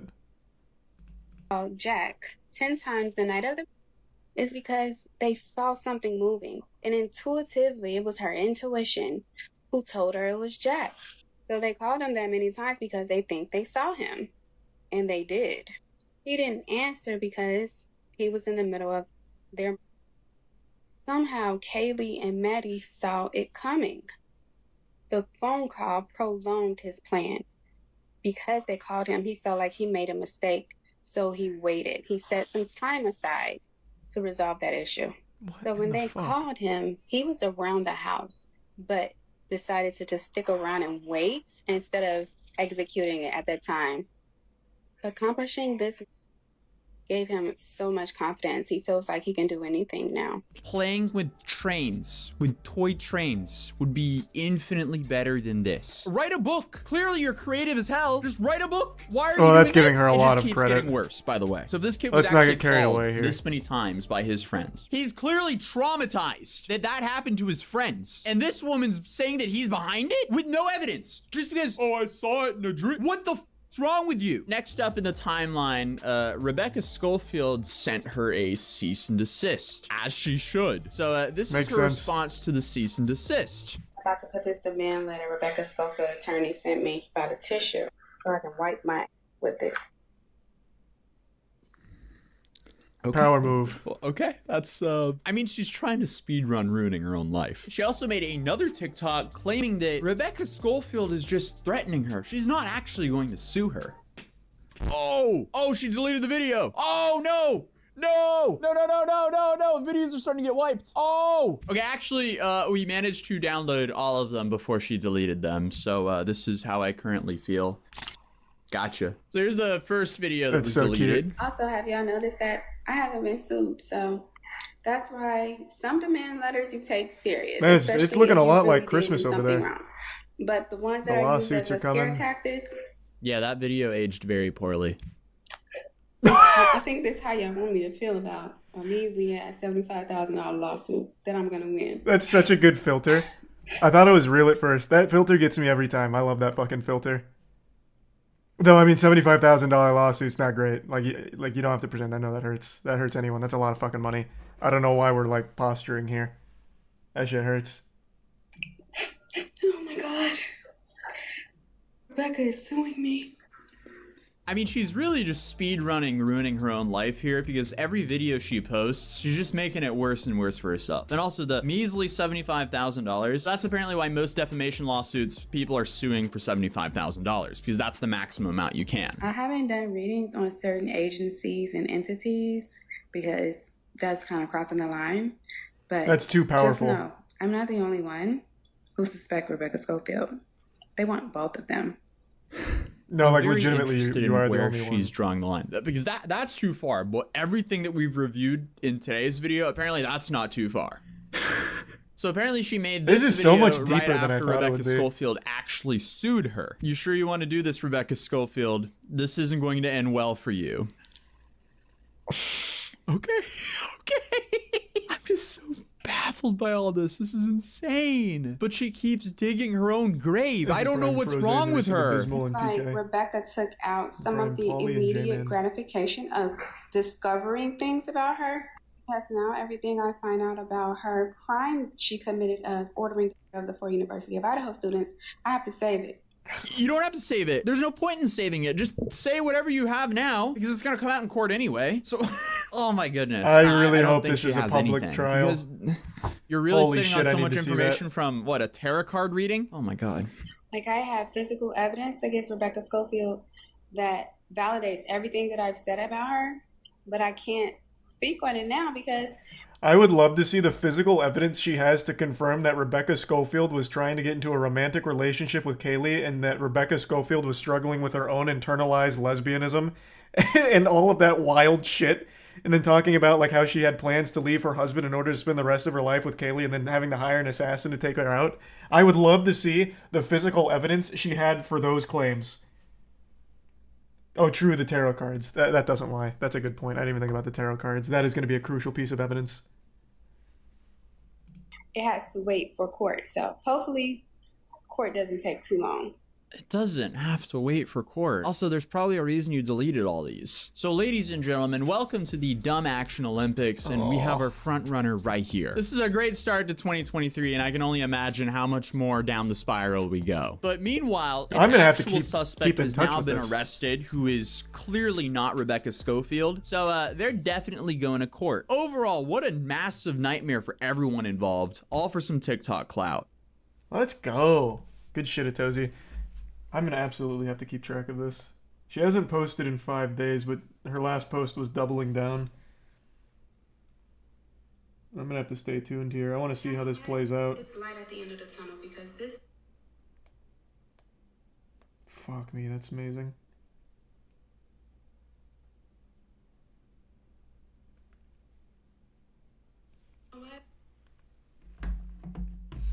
He's the Bits Emperor.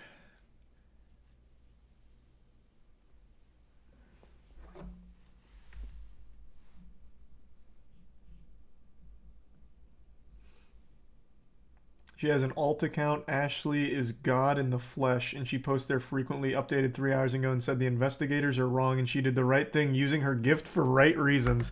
Oh, yeah, good, there's still more. Ashley is God in the flesh, huh? That's like a major sin, by the way. She seems to be very religious. To claim that you are God is like a major no-no. It's like she never even read the Bible or knows anything about it for some reason. God fucking smited an entire town for making that golden statue of whatever it was. Thanks to the bit snert in the prime pastime and sea bear. Okay, let's see. Sometimes I be deleting comments so fast that I accidentally delete a comment that I shouldn't have, like positive comments or comments that are not negative per se. So I apologize if I It was a statue of a deleted bull. your comment. Nice. Sometimes I be deleting comments. Okay, that was useless. Y'all keep saying, well, if you're so convinced it's Rebecca Schofield, and not y'all, some of y'all, some people. Why, if you're so convinced of Rebecca Schofield and Jack DeCour, and why did they arrest Brian Kohlberger? Whatever y'all saying. That's not my fault. I've done the right thing. I've told them exactly what happened. I've used my gifts in a positive way, my abilities, my genius. If the investigators chose not to follow my leads, that's their fault that Rebecca Schofield and Jack DeCour has been able to get away with murder and still be in the community that they Holy murdered shit. in thus far. It's been, what, 2 months? Then they took the bait with Brian Kohlberger. Brian Kohlberger he didn't make the smartest decision regarding the murders, but he didn't commit the murders. So the people that they should have been arresting is Rebecca Schofield and Jack DeCour.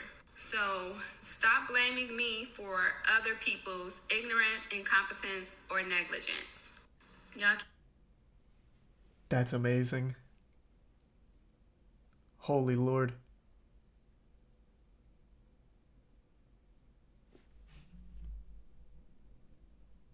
What in the world? What a load of horseradish. This is fascinating.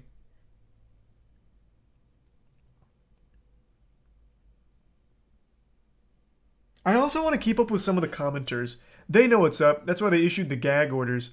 Not to mention Brian is 100% sure to be exonerated. I want to keep up with every commenter as well and see what happens when it turns out Brian is most likely the murderer.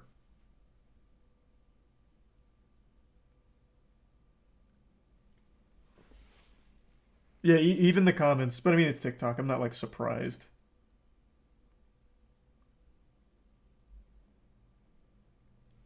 Thanks to the Prime, Tracy. Hey, thanks to the bits. Appreciate it, Moist. And the bits butter.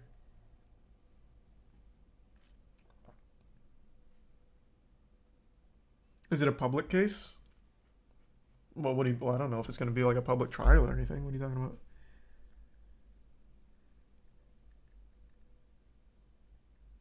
Comments on main channel negative, backup mostly positive. Well, yeah, that's the point of her backup. I know. That's so wild. I hope, Rebecca, if you're watching, I hope you will make the trial with Ashley live streamed. That would be one of the most entertaining fucking things, because I know Ashley's going to represent herself.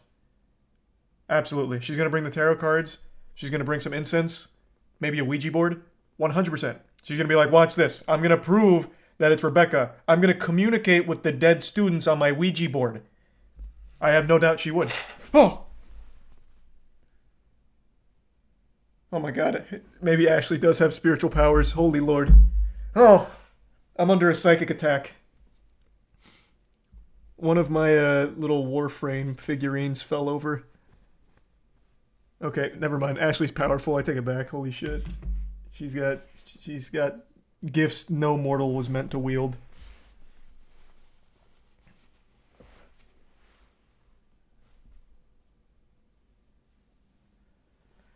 Fuck me, the witchcraft is too much.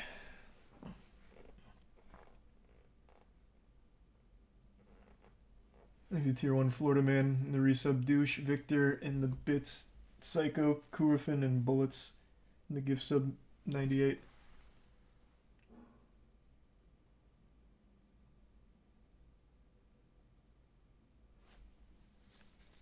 How are you jump scared easily? I'm not at all. I didn't expect an entire fucking Warframe figurine to fall over.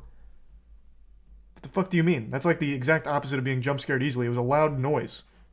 Could you not hear it on stream? Let's give some pander.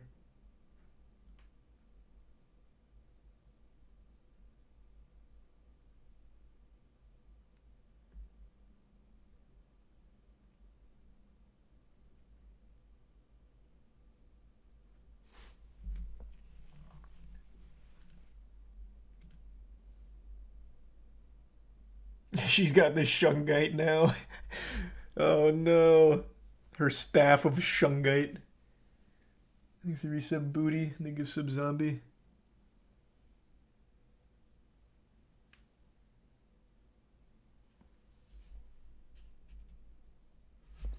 They give sub saints.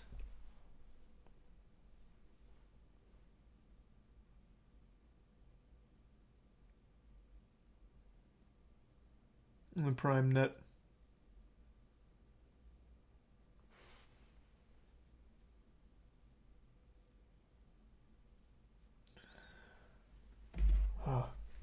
Again, though, I really do hope that that makes it to court A and B gets live streamed. That'd be so fucking amazing.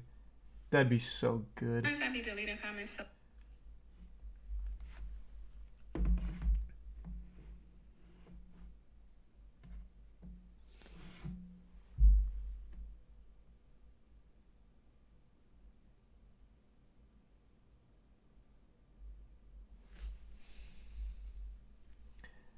Whew. Wise guy decides to test his limits. Oh, it's a new blue cam. Maybe. I want to fill up my water real quick, though. Give me just a second. I'm thirsty. I'll be right back.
Thanks a resub Far Cry.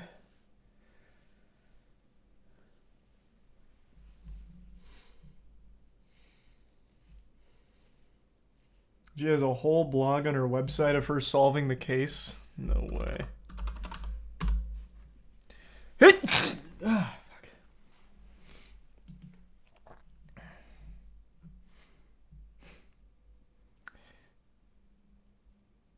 So she calls herself clairvoyant, saying she's blessed with the ability to access and interpret information from the universal consciousness.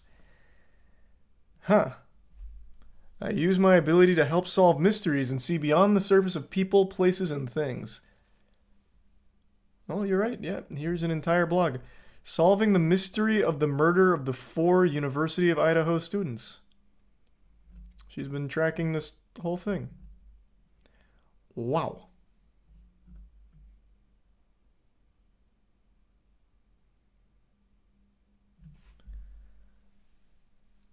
This is just horrible.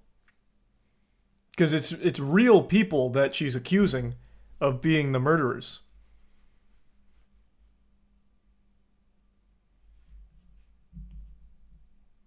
Holy shit.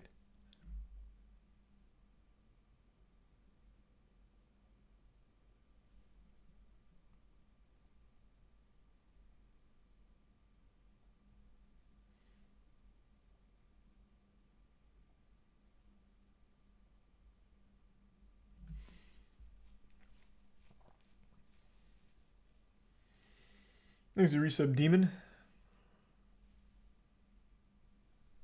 And the prime yang.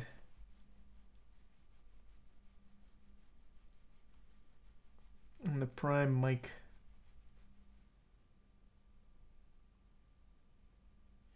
Whew.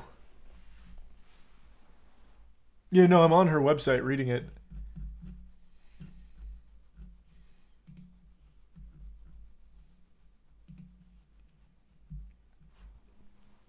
There's a resub Seabass. And Omizi. And Luca.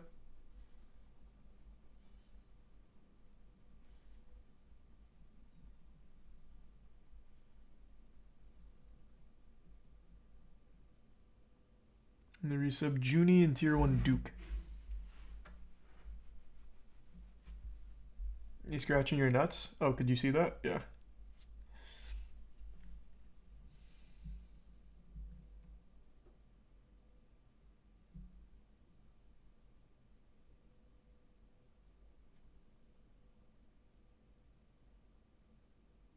Oh, God, thank you for the bits, Kismet.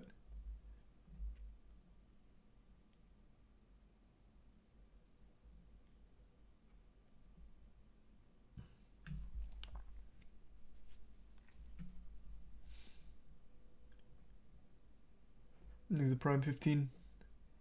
There's a setup for log skip and it looks reliable, but you can't set it up fast for Amok.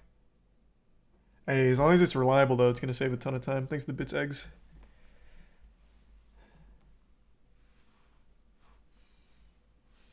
Will I ever do a nutsack reveal like Ludwig?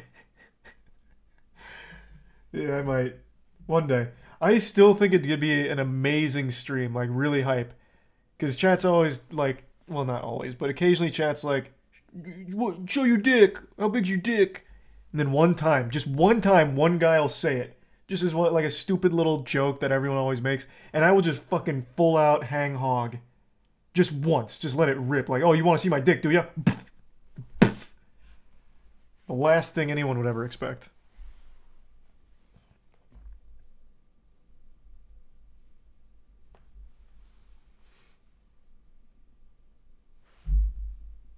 Take the 3-day ban. Yeah, I mean, it's just a 3-day ban. Like, it's not even that big of a deal.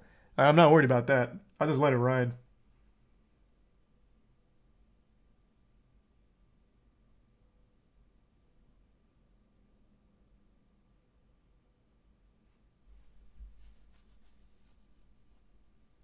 Look at the bits fates.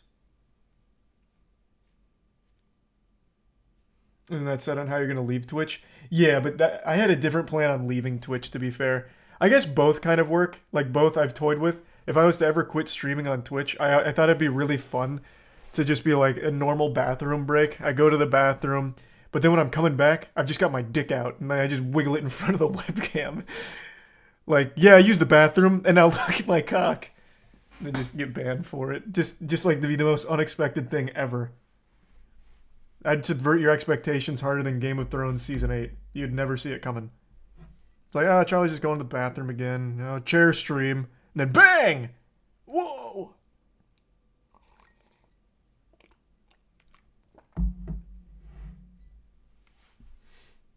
Stealing XQC idea. If XQC ever said that, he fucking got that from me. I've had that in the back burner for a long time as a just what if kind of thing. That's been in the back of my mind for like 2 years now. And I've said it like twice over the last 2 years. Just brought it up. I'm like priming the pump, getting you guys ready for that what if situation.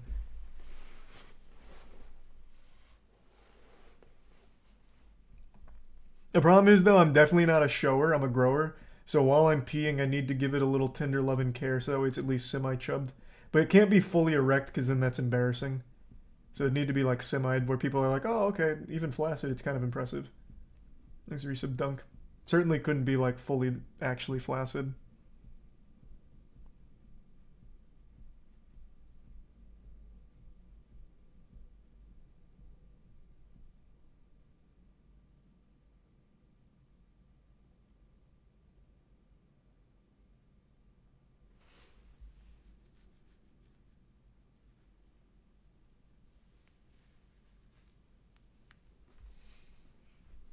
He's gonna be walking in with like a WWE entrance. Yeah. That'd be crazy.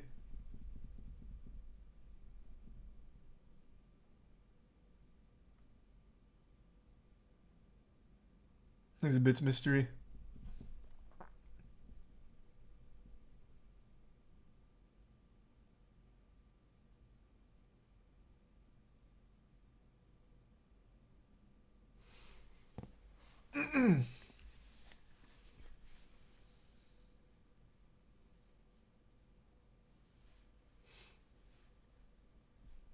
Remember that time one streamer forgot he was live and didn't know and jerked off on camera? Yeah, I mean, that's a classic.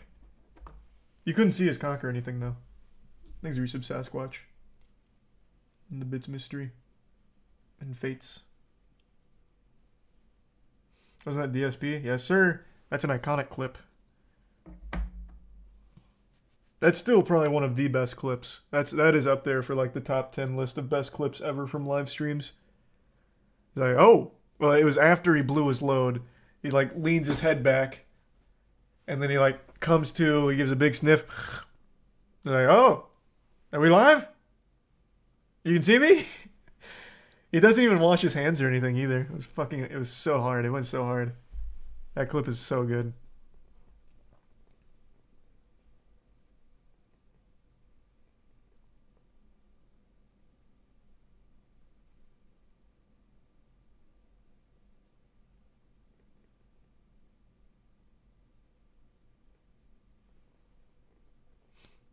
Still come in his pants, come in his pants, come in his hands, yes sir. He was like, all right, time to stream. Got some hours to make.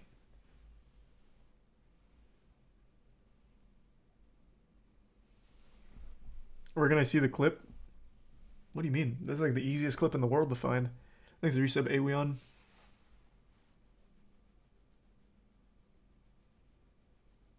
Didn't you sell a painting of your butthole for charity? No, you're talking about our ass cheek collage. I don't think I've ever revealed anything from my brown balloon knot, just my cheeks.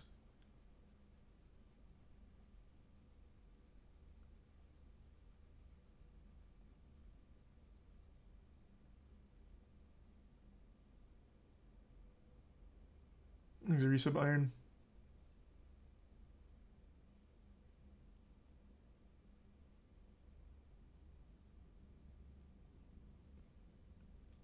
Wasn't Wubby supposed to eat your asshole? Man, it's crazy how things get so bastardized over the course of like a year. Wubby made an edible anus mold of his butt that I was going to tier list, but he never sent it. So I never got to try it. Thanks to resub Yora and the Prime. Cool, Grant.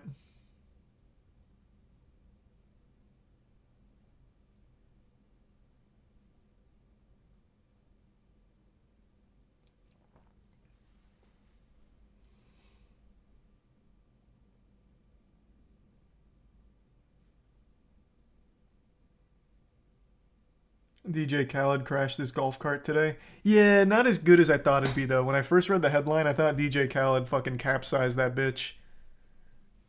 But it was just kind of stuck in sand.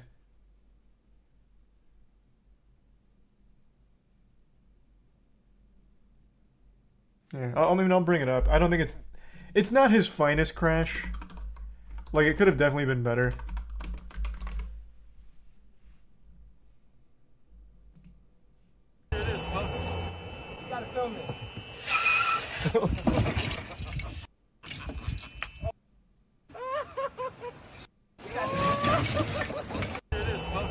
He then gives a little motivational speech letting you know that you can't let obstacles get in the way. God did.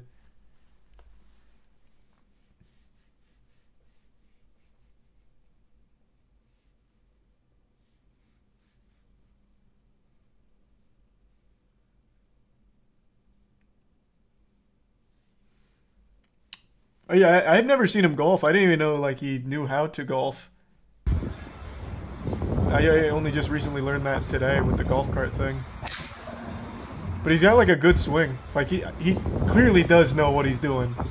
This is like the first thing DJ Khaled's ever done that doesn't look cartoonishly like terrible.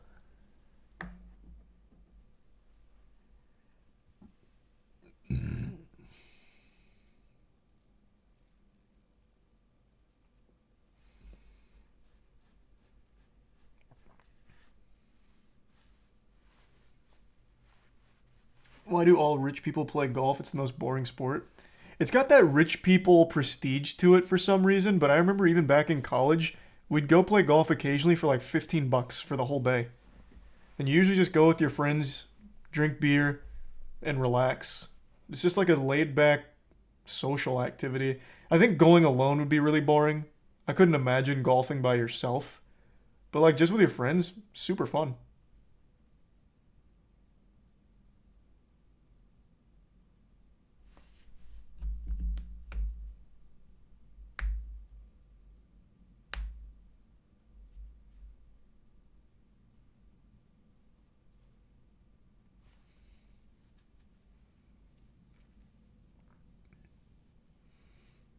Kind of like bowling in that sense, just chill and drink with friends. Yeah, bowling's always fun too, but bowling's one of those things that's only fun for the first game, maybe two, and then after that, the bowling becomes more of a chore because you'd rather just drink and eat with your friends. It's like, hey, you're up, your turn to bowl. Just bowl for me. No, I don't really want to bowl for you though.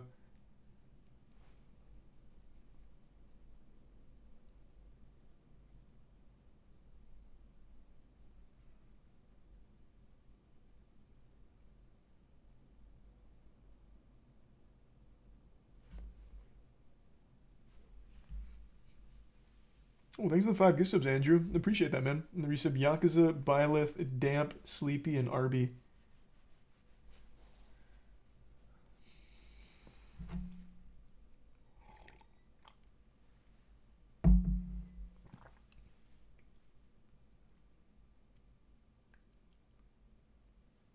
And the resub Cole.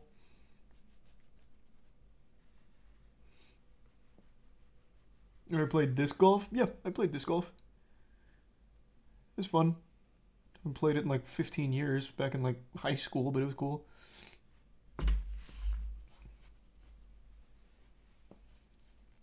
Thanks to the Prime Veil.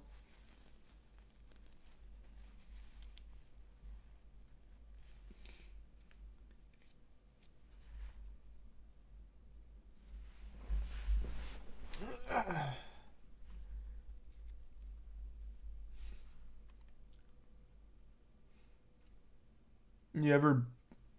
Did it... Who? He's a Prime Penguin.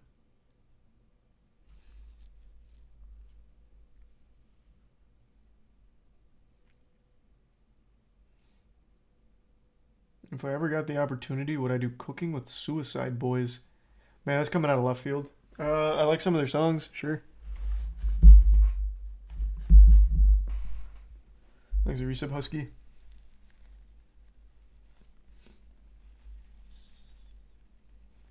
Thanks, a resub Zoe.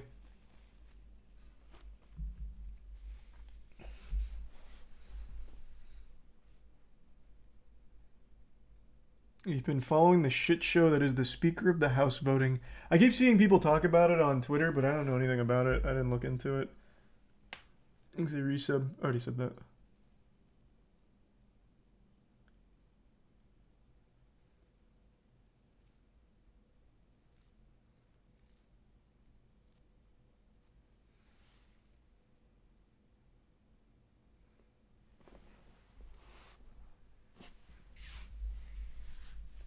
Why the fuck would you follow that? I don't know. Seems like a lot of people were. I don't know shit about it. You see Dylan Dennis pull out of the KSI fight. Yeah, all that shit he talked, and then he still pulls out. It's so cringe.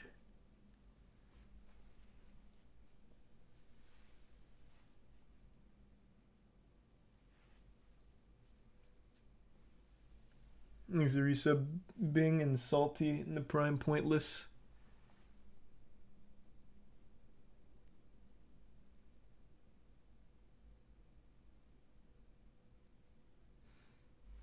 It wasn't just Instagram comments. Dylan fought someone at that KSI presser. Like, he just fought a random dude. He still got his ass beat.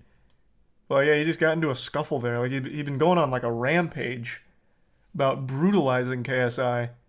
And now that the fight was like rolling up, he drops out. What was his reasoning? I didn't even bother looking. Why did he say he's quitting? There's a Prime Cup.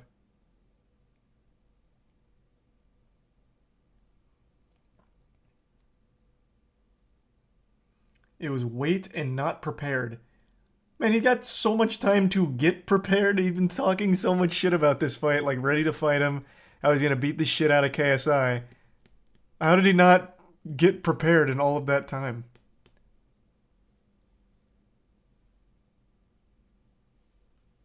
There's a resub Clorox and Trey.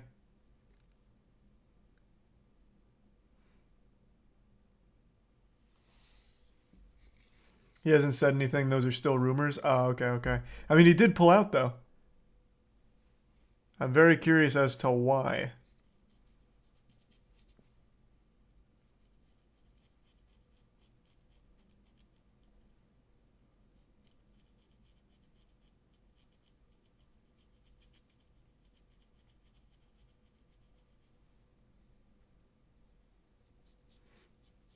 Watch Wade's video. I'm going to wait for it to come from Dylan Dennis's team directly. I do like Wade a lot, though.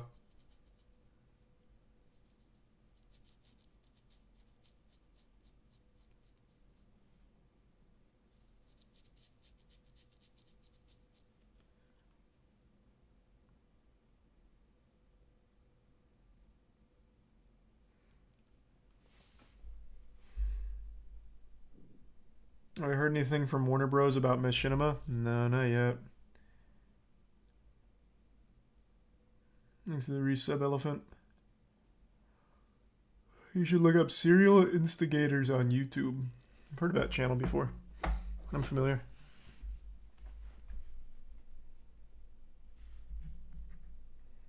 What are you scratching? Oh, that was my leg.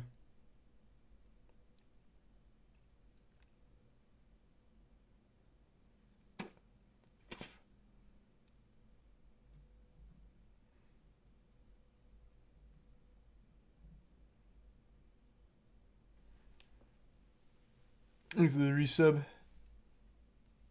Took.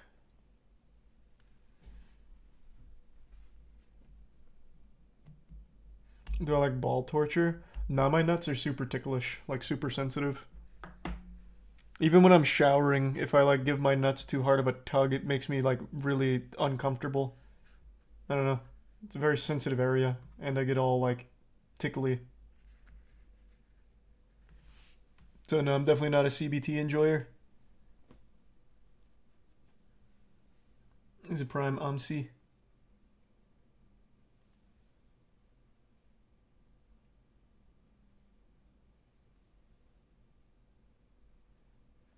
same, can't wear jeans because of my balls.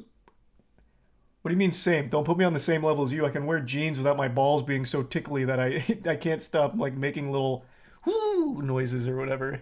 The fuck do you mean? We're not the same. My balls are just ticklish when they get played with.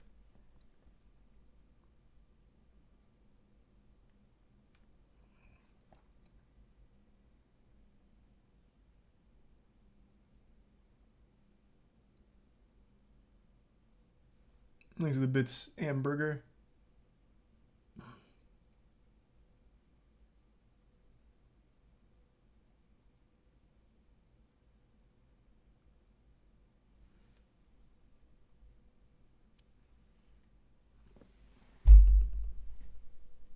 Did you see CaptainSparklez is launching a lawsuit with YouTube about the new policy changes? Wait, what?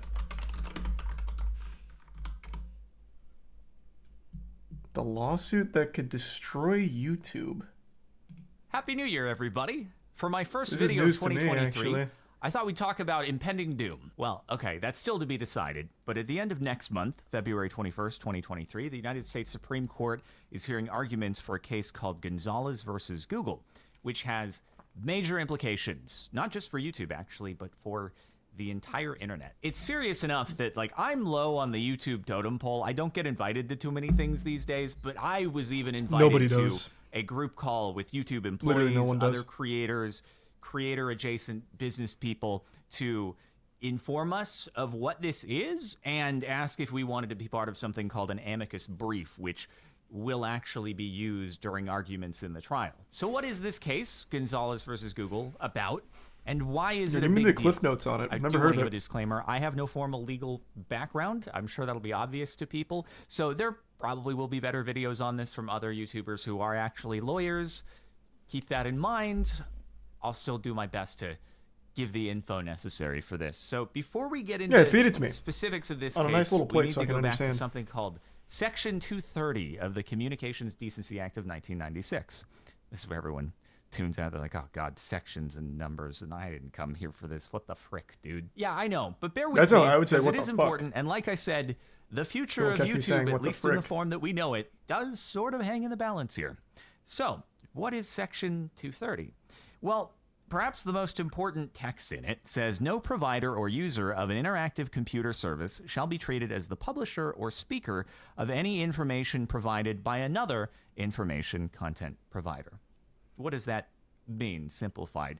Basically, it means that a website like YouTube Is it responsible or for the Facebook content? or Twitter or any site that hosts a ton of user-generated Yeah. content isn't responsible as a website for the speech, the posts that the users post on the site. You can't blame YouTube because someone posts a terrible, awful video where they say horrible things. Yeah, that's been so. I didn't know it actually went this far back. That's commonplace. That's been what's protecting the major corporations that run the websites. Because if they're being held responsible for every piece of content on there, the moderation would have to crack down so fucking hard, and everything would have to be in a very, very squeaky clean state. Otherwise, they'd risk opening themselves up to massive lawsuits if that protection wasn't in place. I didn't know that was Section 230. I didn't know what it was called. But yeah, that protection's been around for a very long time.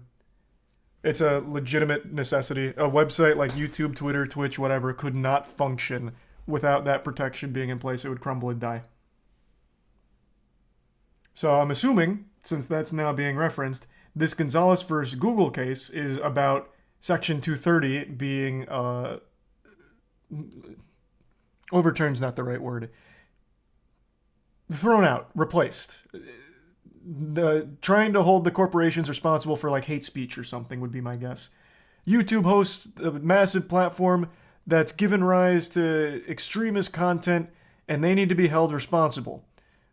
Well, in doing so, you will then force them to be held responsible for every single piece of content generated on the site. That's going to be my guess as to what this is about then, if this is being referenced. And this is very important because it's in contrast to, let's call them legacy media outlets. So think newspapers, TV news outlets. Those are considered publishers in that they are seen as expressly authorizing what is put Yep, forth. they whether review it's the in content. text in the articles. It is their voice or in it, yep. verbally said on the TV station. So let's think of something like slander or libel. Say a newspaper publishes an article that accuses someone out there of doing terrible things, but They're those responsible terrible for the things words. aren't actually true. Well, that person can sue for libel, and the newspaper is responsible for having published that article. Doesn't The apply on difference here, YouTube. which is protected by Section 230, is if someone goes on YouTube and says a bunch of slanderous things about someone, it's not YouTube's fault. You can sue the person who made that video, but you can't sue YouTube for hosting that piece of content. It's a very similar concept to the DMCA, which I think more people here are probably familiar with, in that what the DMCA is to copyrighted content, Section 230 is to speech. There is an important carve-out here that is different from the DMCA, though, and that states that no provider or user of an interactive computer service shall be held liable on account of any voluntary action taken in good faith to restrict access to or availability of material that the provider or users consider to be obscene, lewd, lascivious, filthy, excessively violent, harassing, or otherwise objectionable, whether or not such material is constitutionally protected. Okay, this just means that sites are allowed to actually try to execute good faith moderation on the content that's Without posted being to held them. responsible and as opposed for to the overall, DMCA, yeah. where if YouTube tries to be hands-on at all and says, "Oh, you So then can't what post does this on our Gonzalez site," versus Google they're no wanna longer change? indemnified. They have to be totally hands-off. With Section 230, YouTube can make efforts to moderate really, really bad content. Hold on. Let me look something up real quick. I feel like if this was really about getting rid of Section 230 protections, this would be a much bigger deal unless it somehow flew under the radar. Because just looking it up, I was curious how new it was. This was October of 2022. Or no, November of 2022.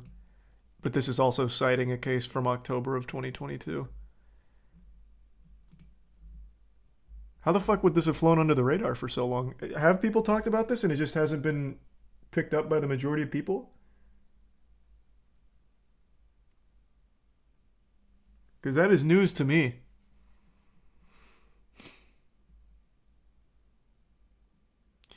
One question before the Supreme Court with Gonzalez versus Google is whether, under Section 230, a website or service develops content and therefore loses immunity when it uses an algorithm to recommend terrorist content based on users' viewing history. As the Artificial Intelligence Law and Policy Institute argued in an amicus brief before the Ninth Circuit, the court must determine if content recommendation algorithms are neutral facilitation tools or a means of developing user-tailored content. Wow. So this algorithm that they spent the last fucking 10 years fine-tuning to be the machine that it is today, maybe it's very undoing then if they're able to make that argument that now, since this algorithm is recommending content, they're no longer just immune. Because now, at this point, they're basically acting as like the publisher of it, like in the promotion of it, it seems. That seems to be the boiled down argument. The algorithm promoting terrorist content or the algorithm steering public discourse, like tailored content, is, I guess, being argued as them no longer just being like this hands-off God, what's the right word? Hub? They're now like a direct participant. Thus, they're now going to be held to the same standards of something like The Sun. That is very, very, very interesting.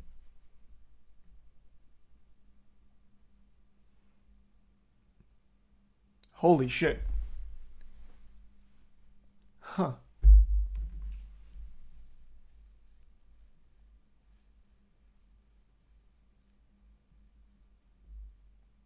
Oh my god. Yeah, that's a pretty fucking good argument. Like, this isn't baloney.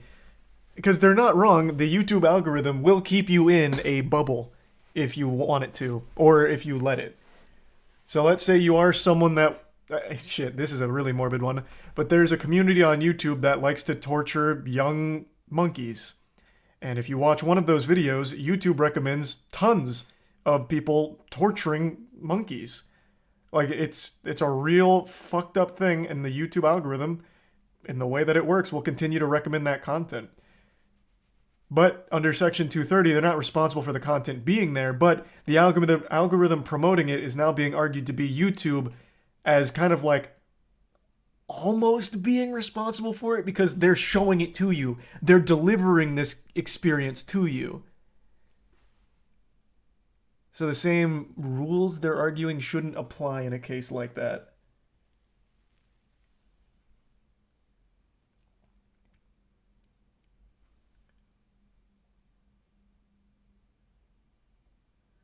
Yeah, so it's no longer just a neutral party since it's it's giving you the content, like it is feeding it to you.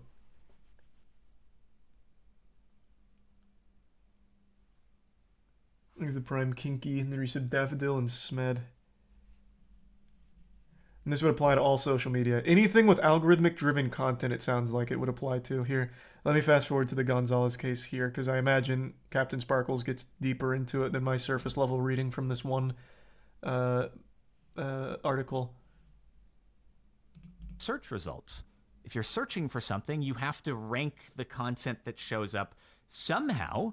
Is that also considered algorithm at that point? And I actually asked this in the call that I mentioned earlier. You don't just stumble on the monkey torture stuff. You don't. Just like you wouldn't stumble on most of the echo chambers you can get lost in. But the algorithm continuing to feed you that content is no longer the platform being neutral. It is actively giving you that. It is actively enabling you to get this content. Even if it's good, even if it's bad, doesn't matter. They are not neutral anymore. They're just providing you that content. They're like, oh, you like this? Here's more. And here's more of that. And here's more of this. Which they're now arguing is no longer just like this, hey, hands off, you find what you find, and it's not our fault.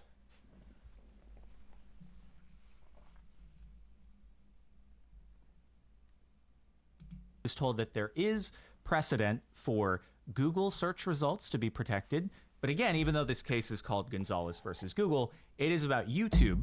And so I'm sure that the defense will reference that, but I don't know that it's established precedent when it comes to YouTube search specifically. And so it's a very hard question to answer. What actually is the algorithm? This only applies, obviously, if the Supreme Court is thinking about ruling against Google here. But I guess that's why you're probably still here, is to find out what could actually happen if the court rules against Google on all counts. So, God forbid, let's envision a worst case scenario here. We may not actually see immediate massive changes to YouTube. Because remember, this ruling wouldn't be, oh, the algorithm is now illegal, you can't make content recommendations. It wouldn't just be the algorithm. By making these content recommendations to viewers, you may now be held liable for what they've uploaded. So now, thus they'd have to crack down so fucking hard on every piece of content uploaded to YouTube, which they realistically can't do. They would have to play so safe on every upload, otherwise they risk being sued, otherwise they risk full legal action. Yeah, it's not just like, oh, okay, so the algorithm's going away, so it's going to go back to how YouTube used to be. Because now they're going to be responsible for every piece of content on the site. Somebody goes and uploads a horrible, vile video that's a clear violation of the terms of service they agreed to when they made a Google account to be able to upload in the first place. But somebody sees it via an algorithmic means before it's taken down, and that person decides, I'm going to sue YouTube for this. And even if it's a frivolous lawsuit because it was a violation of the terms of service to begin with, YouTube has to defend that lawsuit. And defending lawsuits is very expensive. And if they start getting hit with enough of those, then it's going to be too expensive to keep the site operating in the way that it is. And at that point, they may be forced to start scaling back in places in order to avoid being hit by all of these lawsuits over and over, to the extent that the site can actually operate without being in jeopardy from them. So over time, if YouTube is hit with a deluge of these incoming lawsuits, does that mean that the only functions remaining are the ability to manually browse to a specific channel? That subscription feeds that'd be a lot are deeper the only than thing that. that's active? Channels you've already hit the subscription button on, and therefore it's going to serve you content from them. Does search still work in the same way? Will that be carved out? Will it be exempt? But when you really think about it at the end of the day, as much as, you know, I've complained about the algorithm here and there, usually that comes from like a selfish perspective, like, man, I wish it were recommending my content more. But what does YouTube actually look like? What do all of these websites look like without any form of algorithmic content recommendation? No, he hasn't brought up the deeper point here, so maybe I'm misunderstanding from the article, but it seems like if they do rule against YouTube, it's not just like this algorithm needs to change, it's you are now responsible for this content. So it's not just a matter of, okay, no longer we're going to be really strict with our algorithm, we can't recommend anything bad. It's we can't have anything bad because if someone finds something bad, we can be sued for it. Whereas right now, that's just not the case because of the 230 protections.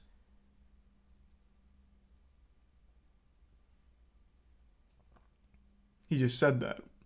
You skipped that part. Oh, what? When? I thought this was him still just setting up what the case is, which I was looking for more like here's the ramifications. I can see what the case is. I've got it up, so I just didn't need the summary. I think its videos can't be recommended to you. No. From what I'm reading here, it seems like it's no longer going to be protected by the Section 230 rulings. Not just like it can't recommend to you anymore. This is still just the same article, though. So perhaps I'm off the mark. Maybe it's not as doom and gloom.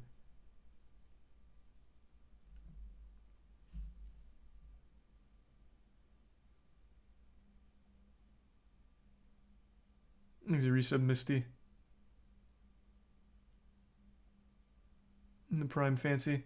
But here, I'll go back to before I went to the epilogue Case for of the things that get heard by the outcome. Supreme Court. Usually they are constitutional issues, and this is, in a way, a free speech issue. So will the court consider that a website, that YouTube recommending a piece of content to a viewer is an endorsement, is like a newspaper giving the okay to publish an article?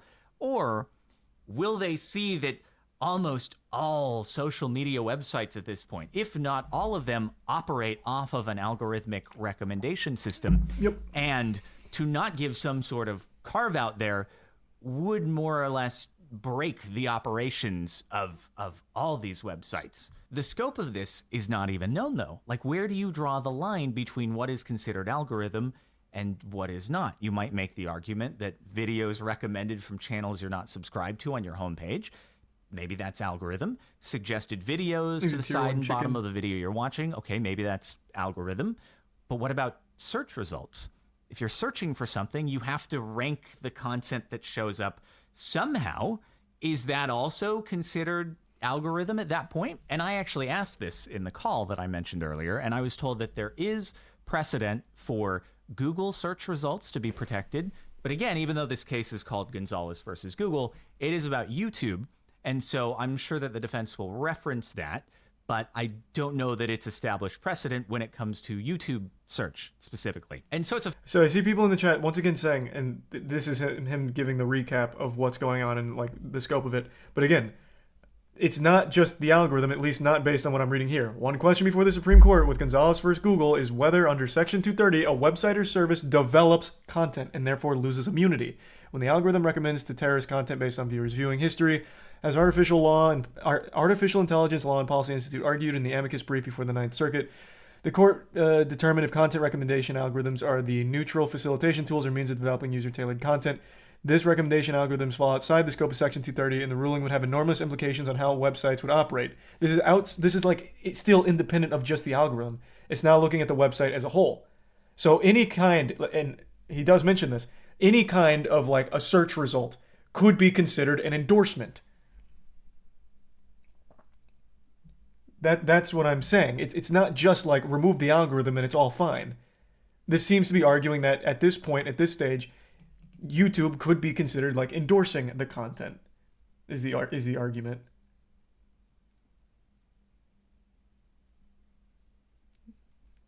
And if that's the case, it could no longer just house anything without it being strictly monitored before being published, I imagine. Anything served to you, which is a gray area, not anything they host. Right, and how do you define what's served to you? Which is what he's just now talking about as well. It's a very hard thing to determine. What is considered served to you?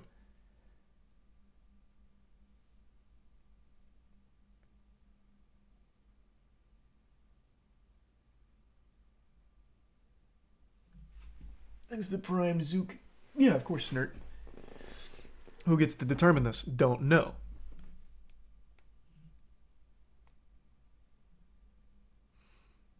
But here's some of the closing arguments here, I suppose. At least, well, not closing arguments. Some of the arguments. I'll read a few. Plaintiffs of the case argue that the defendant violated the Anti-Terrorism Act by communicating ISIS messages, radicalizing recruits, and furthering their mission. And 2, should be held liable for this content because it was promoted through targeted recommendations on its website. The plaintiff alleges that the promotion constituted Google's aiding and abetting in the promotion of recruitment efforts of these terrorist organizations. Through this, plaintiffs argue that YouTube provided material support to ISIS, that they had knowingly permitted ISIS to post hundreds of videos on YouTube, and that the services provided by the algorithm provided access to viewers to similar content. Quotes, were critical to the growth and activity of ISIS. So a big takeaway there is it's not just the promotion. They also say they had knowingly permitted ISIS to post hundreds of videos on YouTube. That's just targeting the actual posting of that content. So the fact it was housed there, and they are now trying to argue that they should be held liable. And the fact that the algorithm promoted it should be used as a case against them having 230 protections.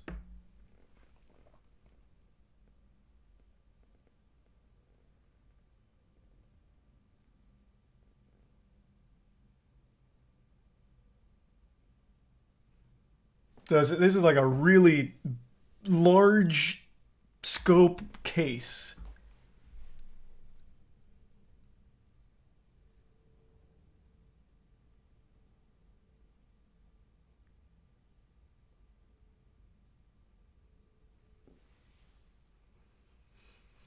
If they started promoting videos on bomb making, I'd imagine they'd be liable. And you wouldn't be wrong. That's the argument they're making here, but with ISIS instead of bomb making. And in doing so, it targets the entire thing.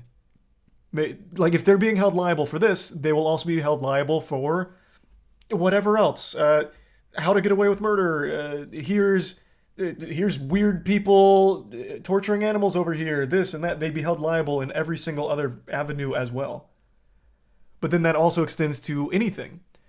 They would now be held liable for every piece of content. Meaning, if you wanted to post your Minecraft Let's Play, and let's say you use some hate speech in the middle of it, they'd be held liable for that. Like, oh, okay, so you're enabling people to say some slurs.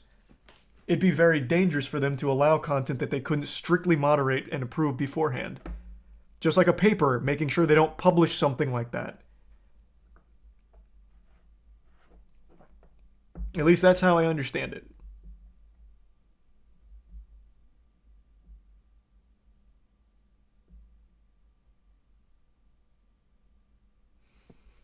.230 would still apply though, so YouTube would have to have like a message board without algorithms. But that's where it's so gray though, because, well, I guess a message board would be a little different. Because then you could say it's user generated, thus we have no say in it. The users are posting it and blowing it up, not us. But just even enabling a search function, you could then argue like the top search results, that's YouTube endorsing these things, and there could be bad things there. Thus, that'd still be a risk.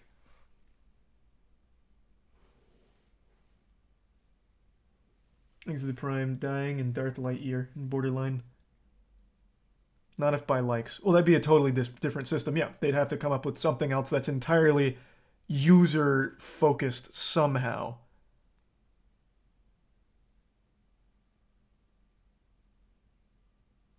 Top search result is user-generated. No, it's generated based off of what you usually watch. It's catered to you, your channel. Like what you're usually watching.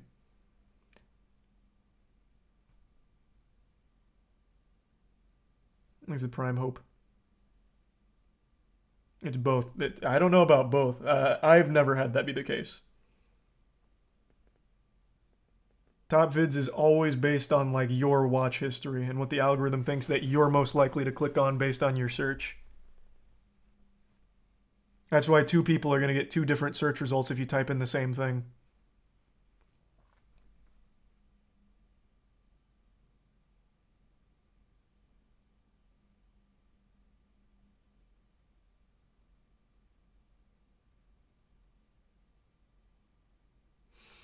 he says in the video that Google search results are protected by precedent, but he then again says that there's no telling if that applies to YouTube itself. That's applying to like searching for information on Google. So unclear if that would apply to YouTube with that precedent. Let me get back. I think he was mentioning it here. Amended their content in some place. Search results, sure, but if I look in my YouTube analytics, over the course of my YouTube history, the majority of people who are here watching this, you discovered my content algorithmically. And without that, it's just going to crush potential for future growth for channels. That And is you true, have but I think it's people much who've bigger than obviously that. invested their livelihoods There's in a building up lot the more channel. You for have it. people who recently got to the point where they can do it full time. Well, that's not viable anymore. They can't grow. There's no more algorithm to push their content and expose them to new viewers. I might be okay because I've been at it for so many years and I've been able to build up an existing audience that may still be able to find my videos through subscriptions, but it would still hurt dramatically. Still, at least half the people who watch every video of mine are not subscribed. They're finding that content somehow. Some may be searching for me directly, but I would bet a huge majority are being found in suggested videos, recommendations on the home page. And without that, viewership plummets. If people have to go out of their way to try This is to all very discover true. Yeah, he's new not wrong about content, any of this. It's That's a good going to point. dramatically decrease the amount of interaction that content's going to see. So in the long term, you see massive loss of jobs. There are creators out there who may get tons and tons of views, but they also employ a ton of people. They have a lot of overhead. And all of a sudden, if you decrease that viewership even by 10, 20%, they're not able to meet their payroll. And the thing is, if YouTube falls, that's the final domino, right? They are the biggest, most well-capitalized entity to be able to try to defend against this and keep the site running without changes for the longest in the event that this case is ruled against them. Every other site at that point, smaller websites that are dependent Anything on algorithmic algorithmically recommendations, based, yep. they're done. They're gone. They're not operating anymore. It's impossible. And so it's not just creators who get destroyed. There's also going to be employee job loss at tech social media companies across the board. And so while I'm not a constitutional scholar who can really determine how Section 230 applies to algorithmic recommendations, what I focused on in my contribution to the amicus brief was simply that these algorithmic recommendations, despite Tier 1 maybe Sierra. having an occasional shortfall, have contributed tremendously to job growth and people being able to make a living and are necessary for these sites to be able to operate the way they do and are, I think, a net positive. Despite, again, everything that I've complained about in the past, I do believe that content recommendation systems are a net positive to websites and helping to allow creators to do what they do. Again, though, I do just want to remind that is an absolute worst case scenario. And in my... I still don't think that's the worst case scenario, though. Because again, going back to here, the legal question at the heart of this matter is to determine the following. Does Section 230, mentioning 230 by name, which is the protections in place for websites like YouTube, Twitter, whatever, where they're not responsible, like legally responsible for the content that users generate to protect them from things like a terrorist uploading a beheading video or something. They're not responsible for that. By mentioning Section 230 here and then talking about how content currently works, it feels like it's more of a threat to the protections put in place on the website as a whole, even if it's mainly like focused on the targeting. So does Section 230 immunize interactive computer services when they make targeted recommendations of information provided by another information content provider, or only limit the liability of interactive computer services when they engage in traditional editorial functions, such as deciding whether to display or withdraw with regards to such information? Like, to me, all of this seems much bigger. Should they rule against Google, it feels more like not only will the algorithm have to completely not exist. I don't see how they'd be able to anymore because you'd never be able to make an argument against it once that's overturned. They would also then have to strictly moderate what goes up because it's such a gray area on what you can consider targeted content, like what is getting recommended to you. It's just such a huge risk I don't see any companies taking.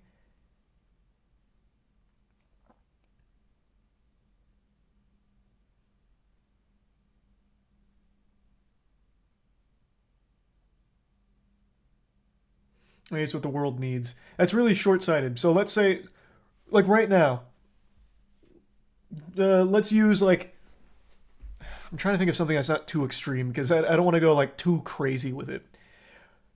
Right now, someone is being real politically incorrect. He's saying like some real bad things. He's making points about like, oh, this group is so inferior. They're such shit. This and that. Like, they're fucking terrible. They're awful. Like, right now, that person might find their way in the algorithm and you can be like, oh, that's terrible. They're promoting this. And then from here, I'm finding all these other people. But now let's envision a future where that algorithm's not there. And now they have to strictly moderate every piece of content. Obviously, they wouldn't approve of that guy. But who's to say that going forward, they would then approve of someone else who's just saying something kind of innocent that's not nearly as bad? It's like, oh, you know, I'm playing this game and I made a joke about this guy being real bad at the game. I'm like, oh, bro, you fucking suck. Like, this is very toxic. Is that allowed? Should we allow? Like, does that open us up to any kind of possibility? Or like CoffeeZilla did an investigation on Logan Paul, but it's not an officially conducted investigation. Is there a chance that we just platformed a completely fraudulent, defamatory statement? Like, it becomes this big gray area where it's like, fuck, what's going to open us up to that responsibility? That's just free speech, which is threatened here. Because the 230 section is about protecting it.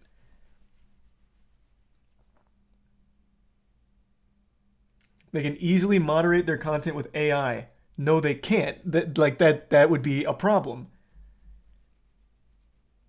Because right now they already do that, and that's become a big issue because here, as mentioned, it allowed ISIS to promote hundreds of videos, post hundreds of videos on the platform.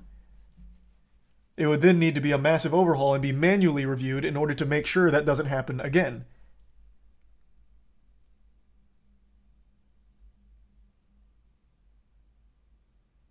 And it'd be much more serious.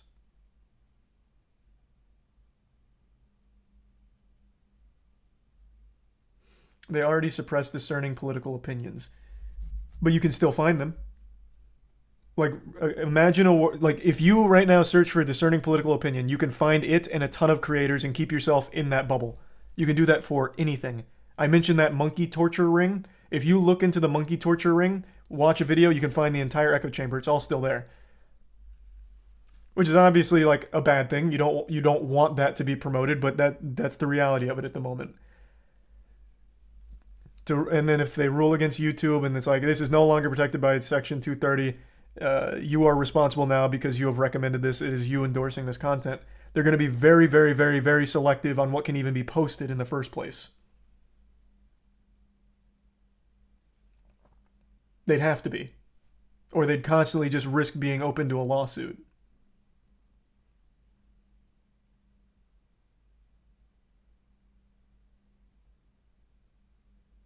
Only verified channels up. Okay, then no other creators ever allowed to post on YouTube.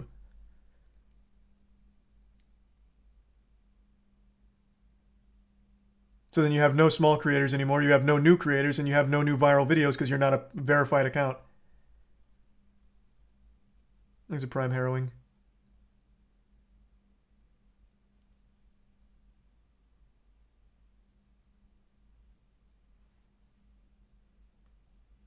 Plus, that's just so fucking dystopian. Only trusted uploaders can upload onto YouTube. I'm hoping that this article I'm reading is kind of like overly fear enticing, and it's actually much more grounded in the things that CaptainSparklez is focusing on what it means for like the actual creator atmosphere. But it just seems to me like it's a lot bigger than just that. Because he does mention it, this would affect anything that uses an algorithm, which is every social media platform, and really every platform.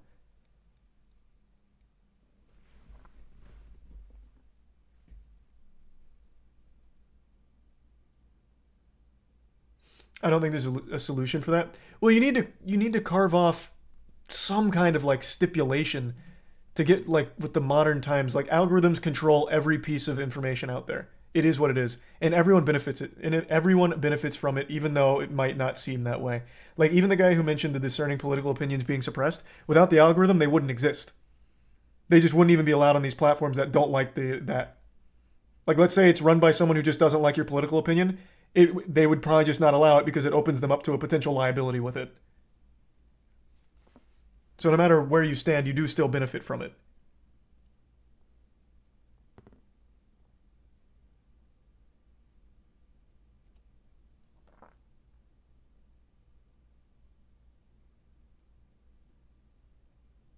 At least, I'm just learning about this. It's very possible that all of this I'm reading here from this, which does seem like a pretty reputable website, could still just be a little overblown, perhaps, on the scope of the potential.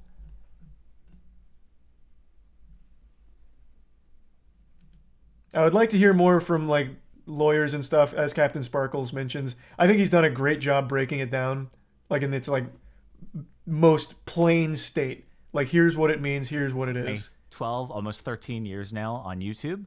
I feel like we've seen enough legislative scares, SOPA, PIPA, the end of net neutrality, that have come and passed and not ended up being nearly the apocalypse they were promised to be. So I also have hope that that will end up being the case here. But it's also good not to get complacent and be aware of things like this.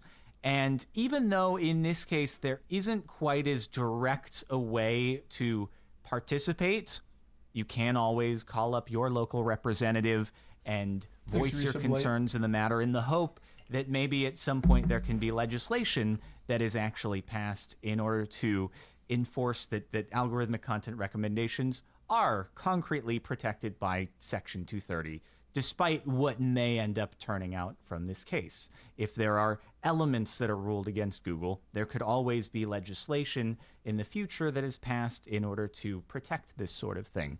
So it's good to be aware of. I haven't seen too much coverage on this, interestingly enough. I didn't hear about this shit at all. Yet it was the first time that I was asked if I wanted to get on a call with YouTube employees and other creators to discuss it, which I did find interesting. Maybe as the trial gets closer, we'll start hearing more about it, but I still thought it was worth making the video, putting it out there, putting it on your radar in case it's of interest, and we'll just have to wait to see how it plays out. I do hope that algorithmic content recommendations will be able to remain.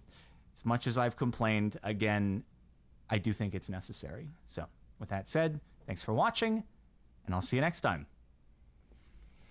That was a very, very informative video there. Jesus.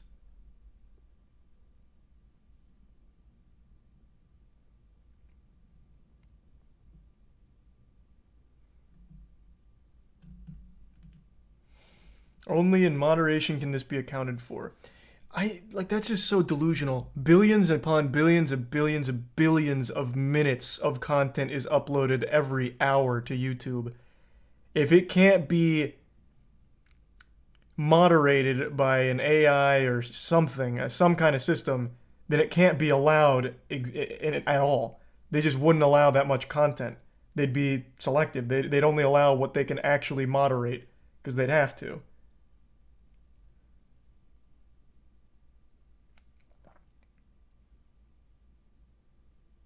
It's a lot, but not that much. Probably exaggerated, but it is. Here, actually, why don't I look it up? They have stats on it.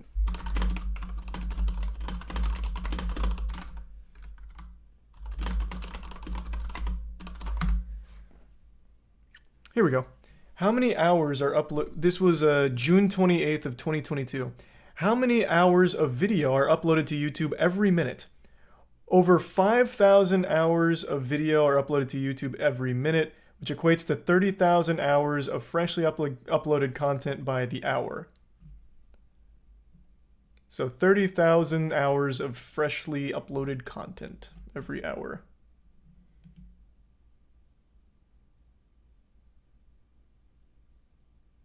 Like, there's just no team they could do that isn't bots that could actually moderate that shit. So you just wouldn't be able to post it if they lost their 230 protections, or if holes started to get poked into their 230 protections.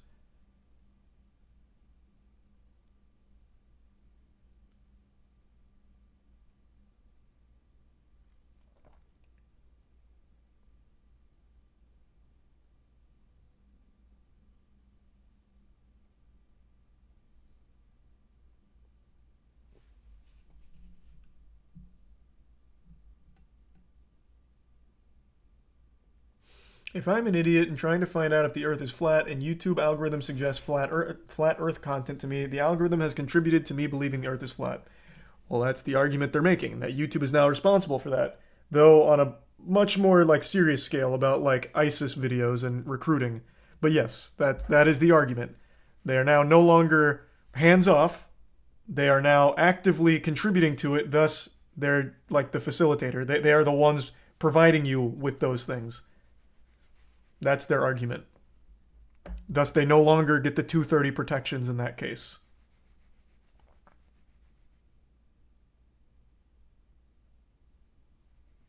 Is it tier 1 heave and the prime Jimmy?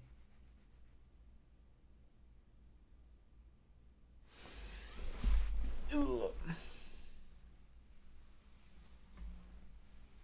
Very, very interesting. Who do I think should win? Well, it'd be absolutely disastrous should this set the precedent about algorithmic generated content, because that affects every single platform currently out there. So that would be super rough.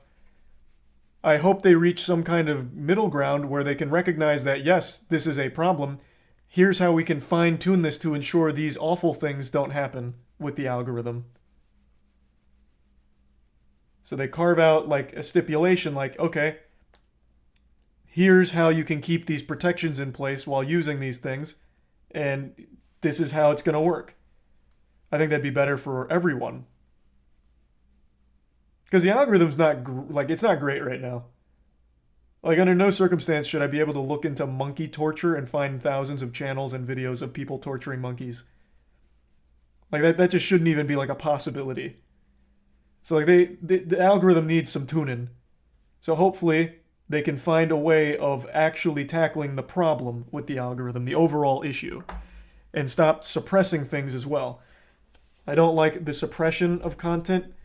I do understand it in cases where it's like dangerous, where it's like one that I used to watch, God rest its soul, was the man who was calling for action against the reptilians. Like, that kind of shit is dangerous, and I get why you'd not want to like not have him super frequent out there.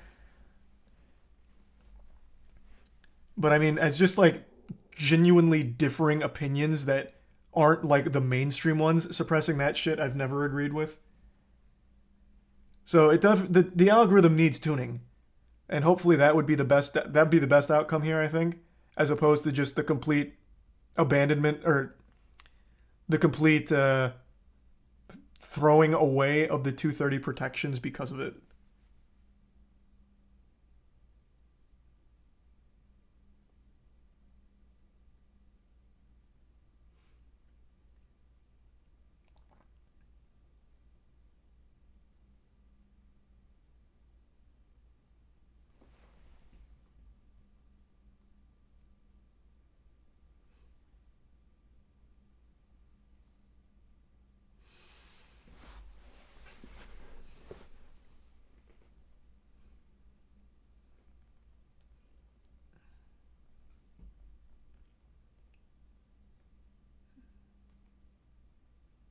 Does live content still get those protections? Yeah, YouTube's not responsible for anything on their live content. There was that Russian streamer who killed his girlfriend on stream. Brought her dead body in too, if I remember correctly. YouTube is not responsible for it just because they hosted it on their platform. They're not they don't endorse it. And they're protected because of the 230 protections. YouTube has no control over some fucking maniac going live and killing his girlfriend. They shouldn't be responsible for that. What the fuck were they supposed to do to prevent that? They had no idea he was a normal streamer from what I recall. Lost his goddamn mind. Killed his girlfriend. Like, how are they supposed to stop that? They're not responsible. And they shouldn't be.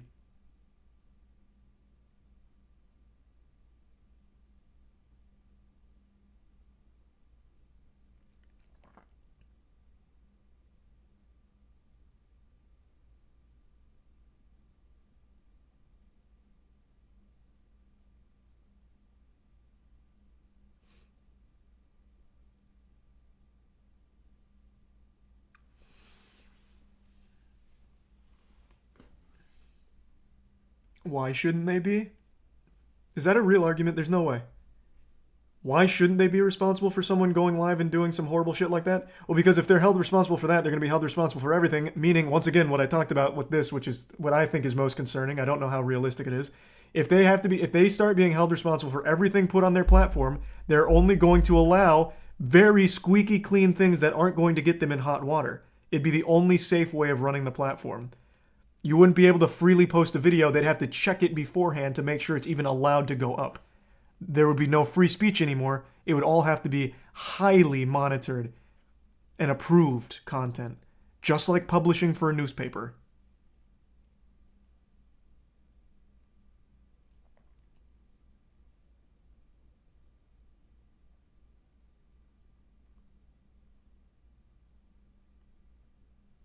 There already isn't free speech. Everyone likes to say that and exaggerate. You right now can post a video on YouTube about anything. Legitimately anything. And you might find an audience for it. Unless you're doing something legitimately illegal, you can do that. And it can stay up. And it might even get recommended. Now, I know there is suppression, which, again, I always lobby against. But you can. You absolutely can. You're not getting punished for it. Unless, of course, it gets suppressed, which very well could happen, I suppose. But you can, right now.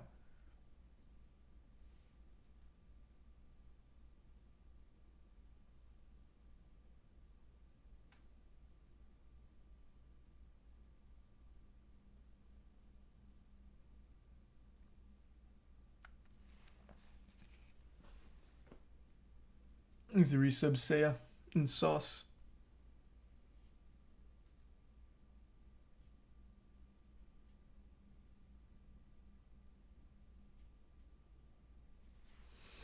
It's such a dumbass argument, though. Sure, they program the algorithm, but it's designed to send you shit based on your interests. Obviously, YouTube shouldn't be liable in the first place. You guide the algorithm most of the time, not the other way around. Yeah, and the argument is trying to poke holes in it because, again, getting recommended an echo chamber of ISIS recruitment videos is probably not the best. Like, it's not a dumb argument to make. Like, that is a problem.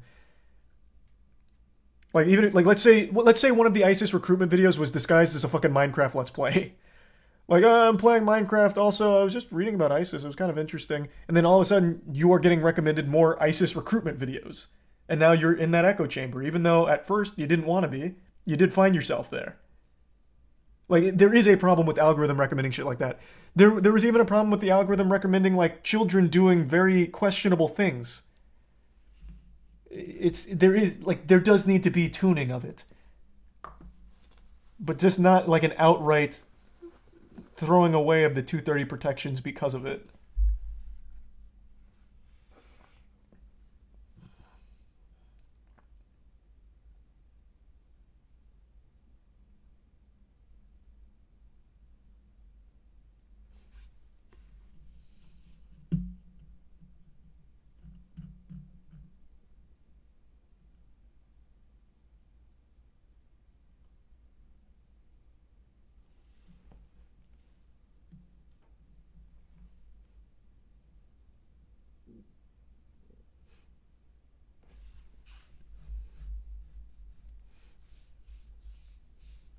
But yep, I had never heard of this until CaptainSparklez, so that's huge.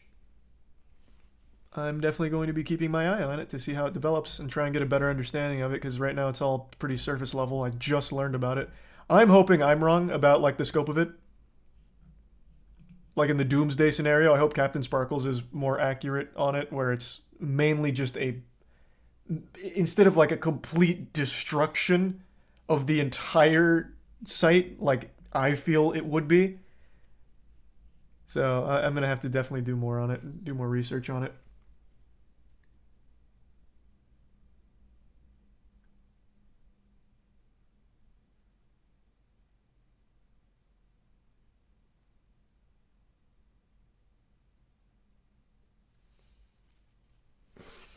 Did you find the video from the algorithm? Chat recommended it. They kept asking if I heard about CaptainSparklez lawsuit, so I thought he was suing YouTube. YouTube isn't going anywhere, calm down. Well, I'm not saying it is, I'm just saying, like, if this did go through, over time, YouTube would absolutely not be able to function in its current state, not even fucking close.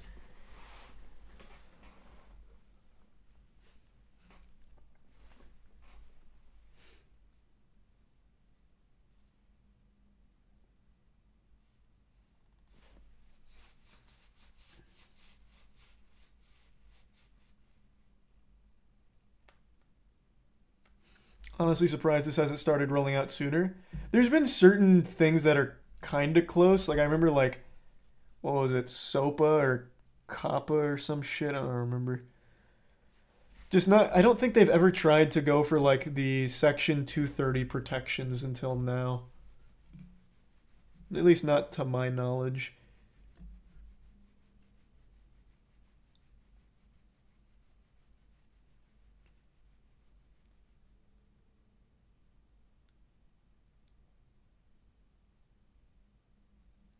But yeah, it's a lot.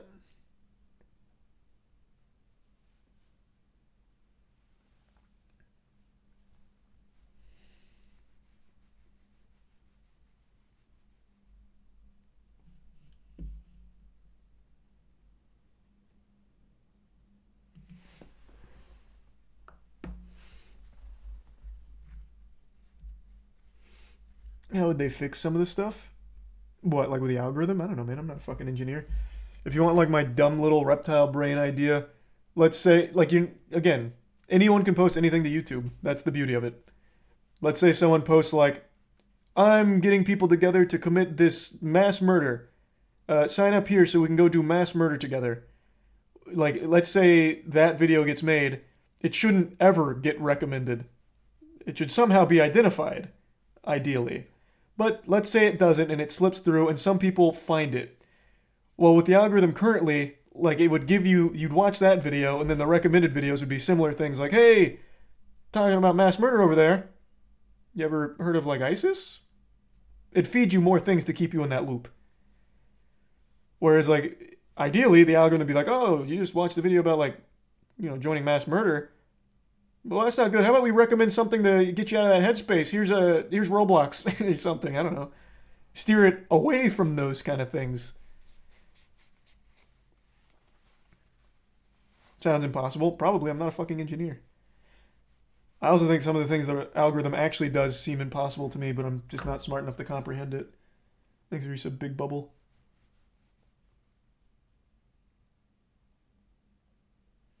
Yeah, that was a big one, Joe, the apocalypse thing.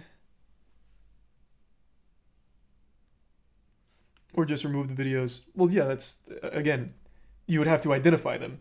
But right now the algorithm can identify the dangerous videos and still feed them to you.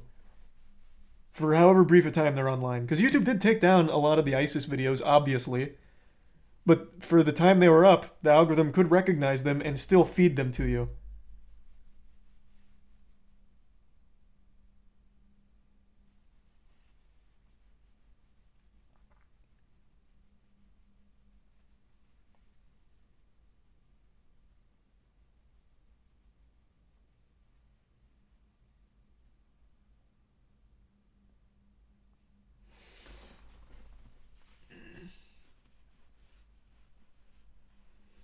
Thanks to the resub wore it. Couldn't tell you light. No clue. No idea.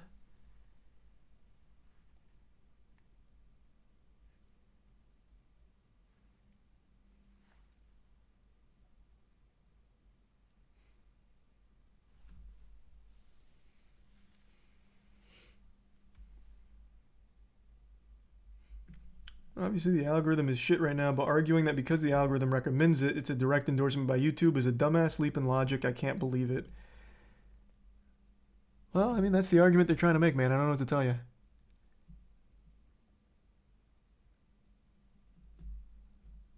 They're very clearly desperate to somehow pin this on something. So they're choosing this. Like, hey, you guys got this. Shit's not doing great for us.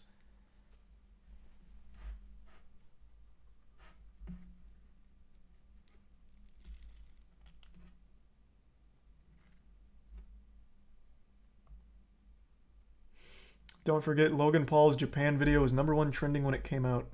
Oh, the Suicide Force thing. That's true. That was #1 trending video. That was pretty big.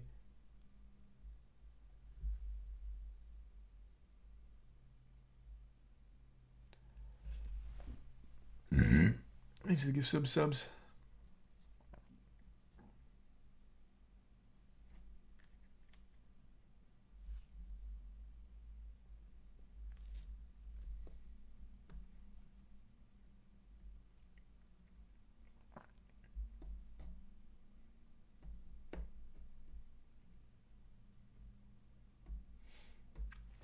Yeah, I saw Afroman made that song after his property got broken into. He's made like 3 songs on it. They're bangers. Will I make a video talking about how serious it is? I'm going to need to do more research on it. Again, I could be totally fucking wrong about all of this. I have read 2 articles now because I got another one up that I've been going through. I've watched 1 video on it and read 2 articles on it. I could be way overestimating the magnitude and the severity of it. I could be. Like, it's very, very possible. So yeah, I just need to research it more myself.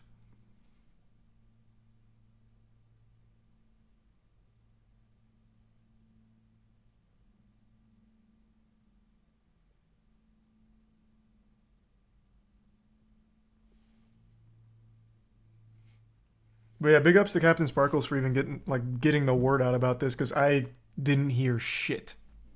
And this sounds like a very big deal. Alright, I'm going to bed though. It's 3 a.m. Alright, everyone. Thanks for tuning in. New subs, welcome aboard. Sub means a lot. Thanks for subbing. Enjoy those emotes.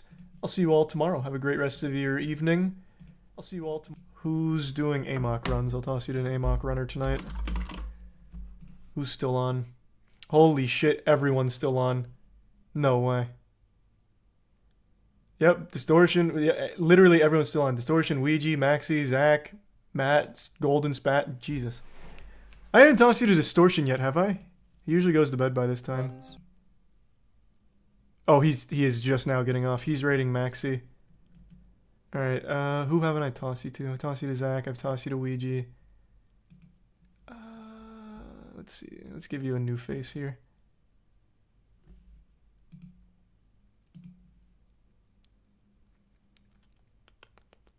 Here, I'll toss you over here.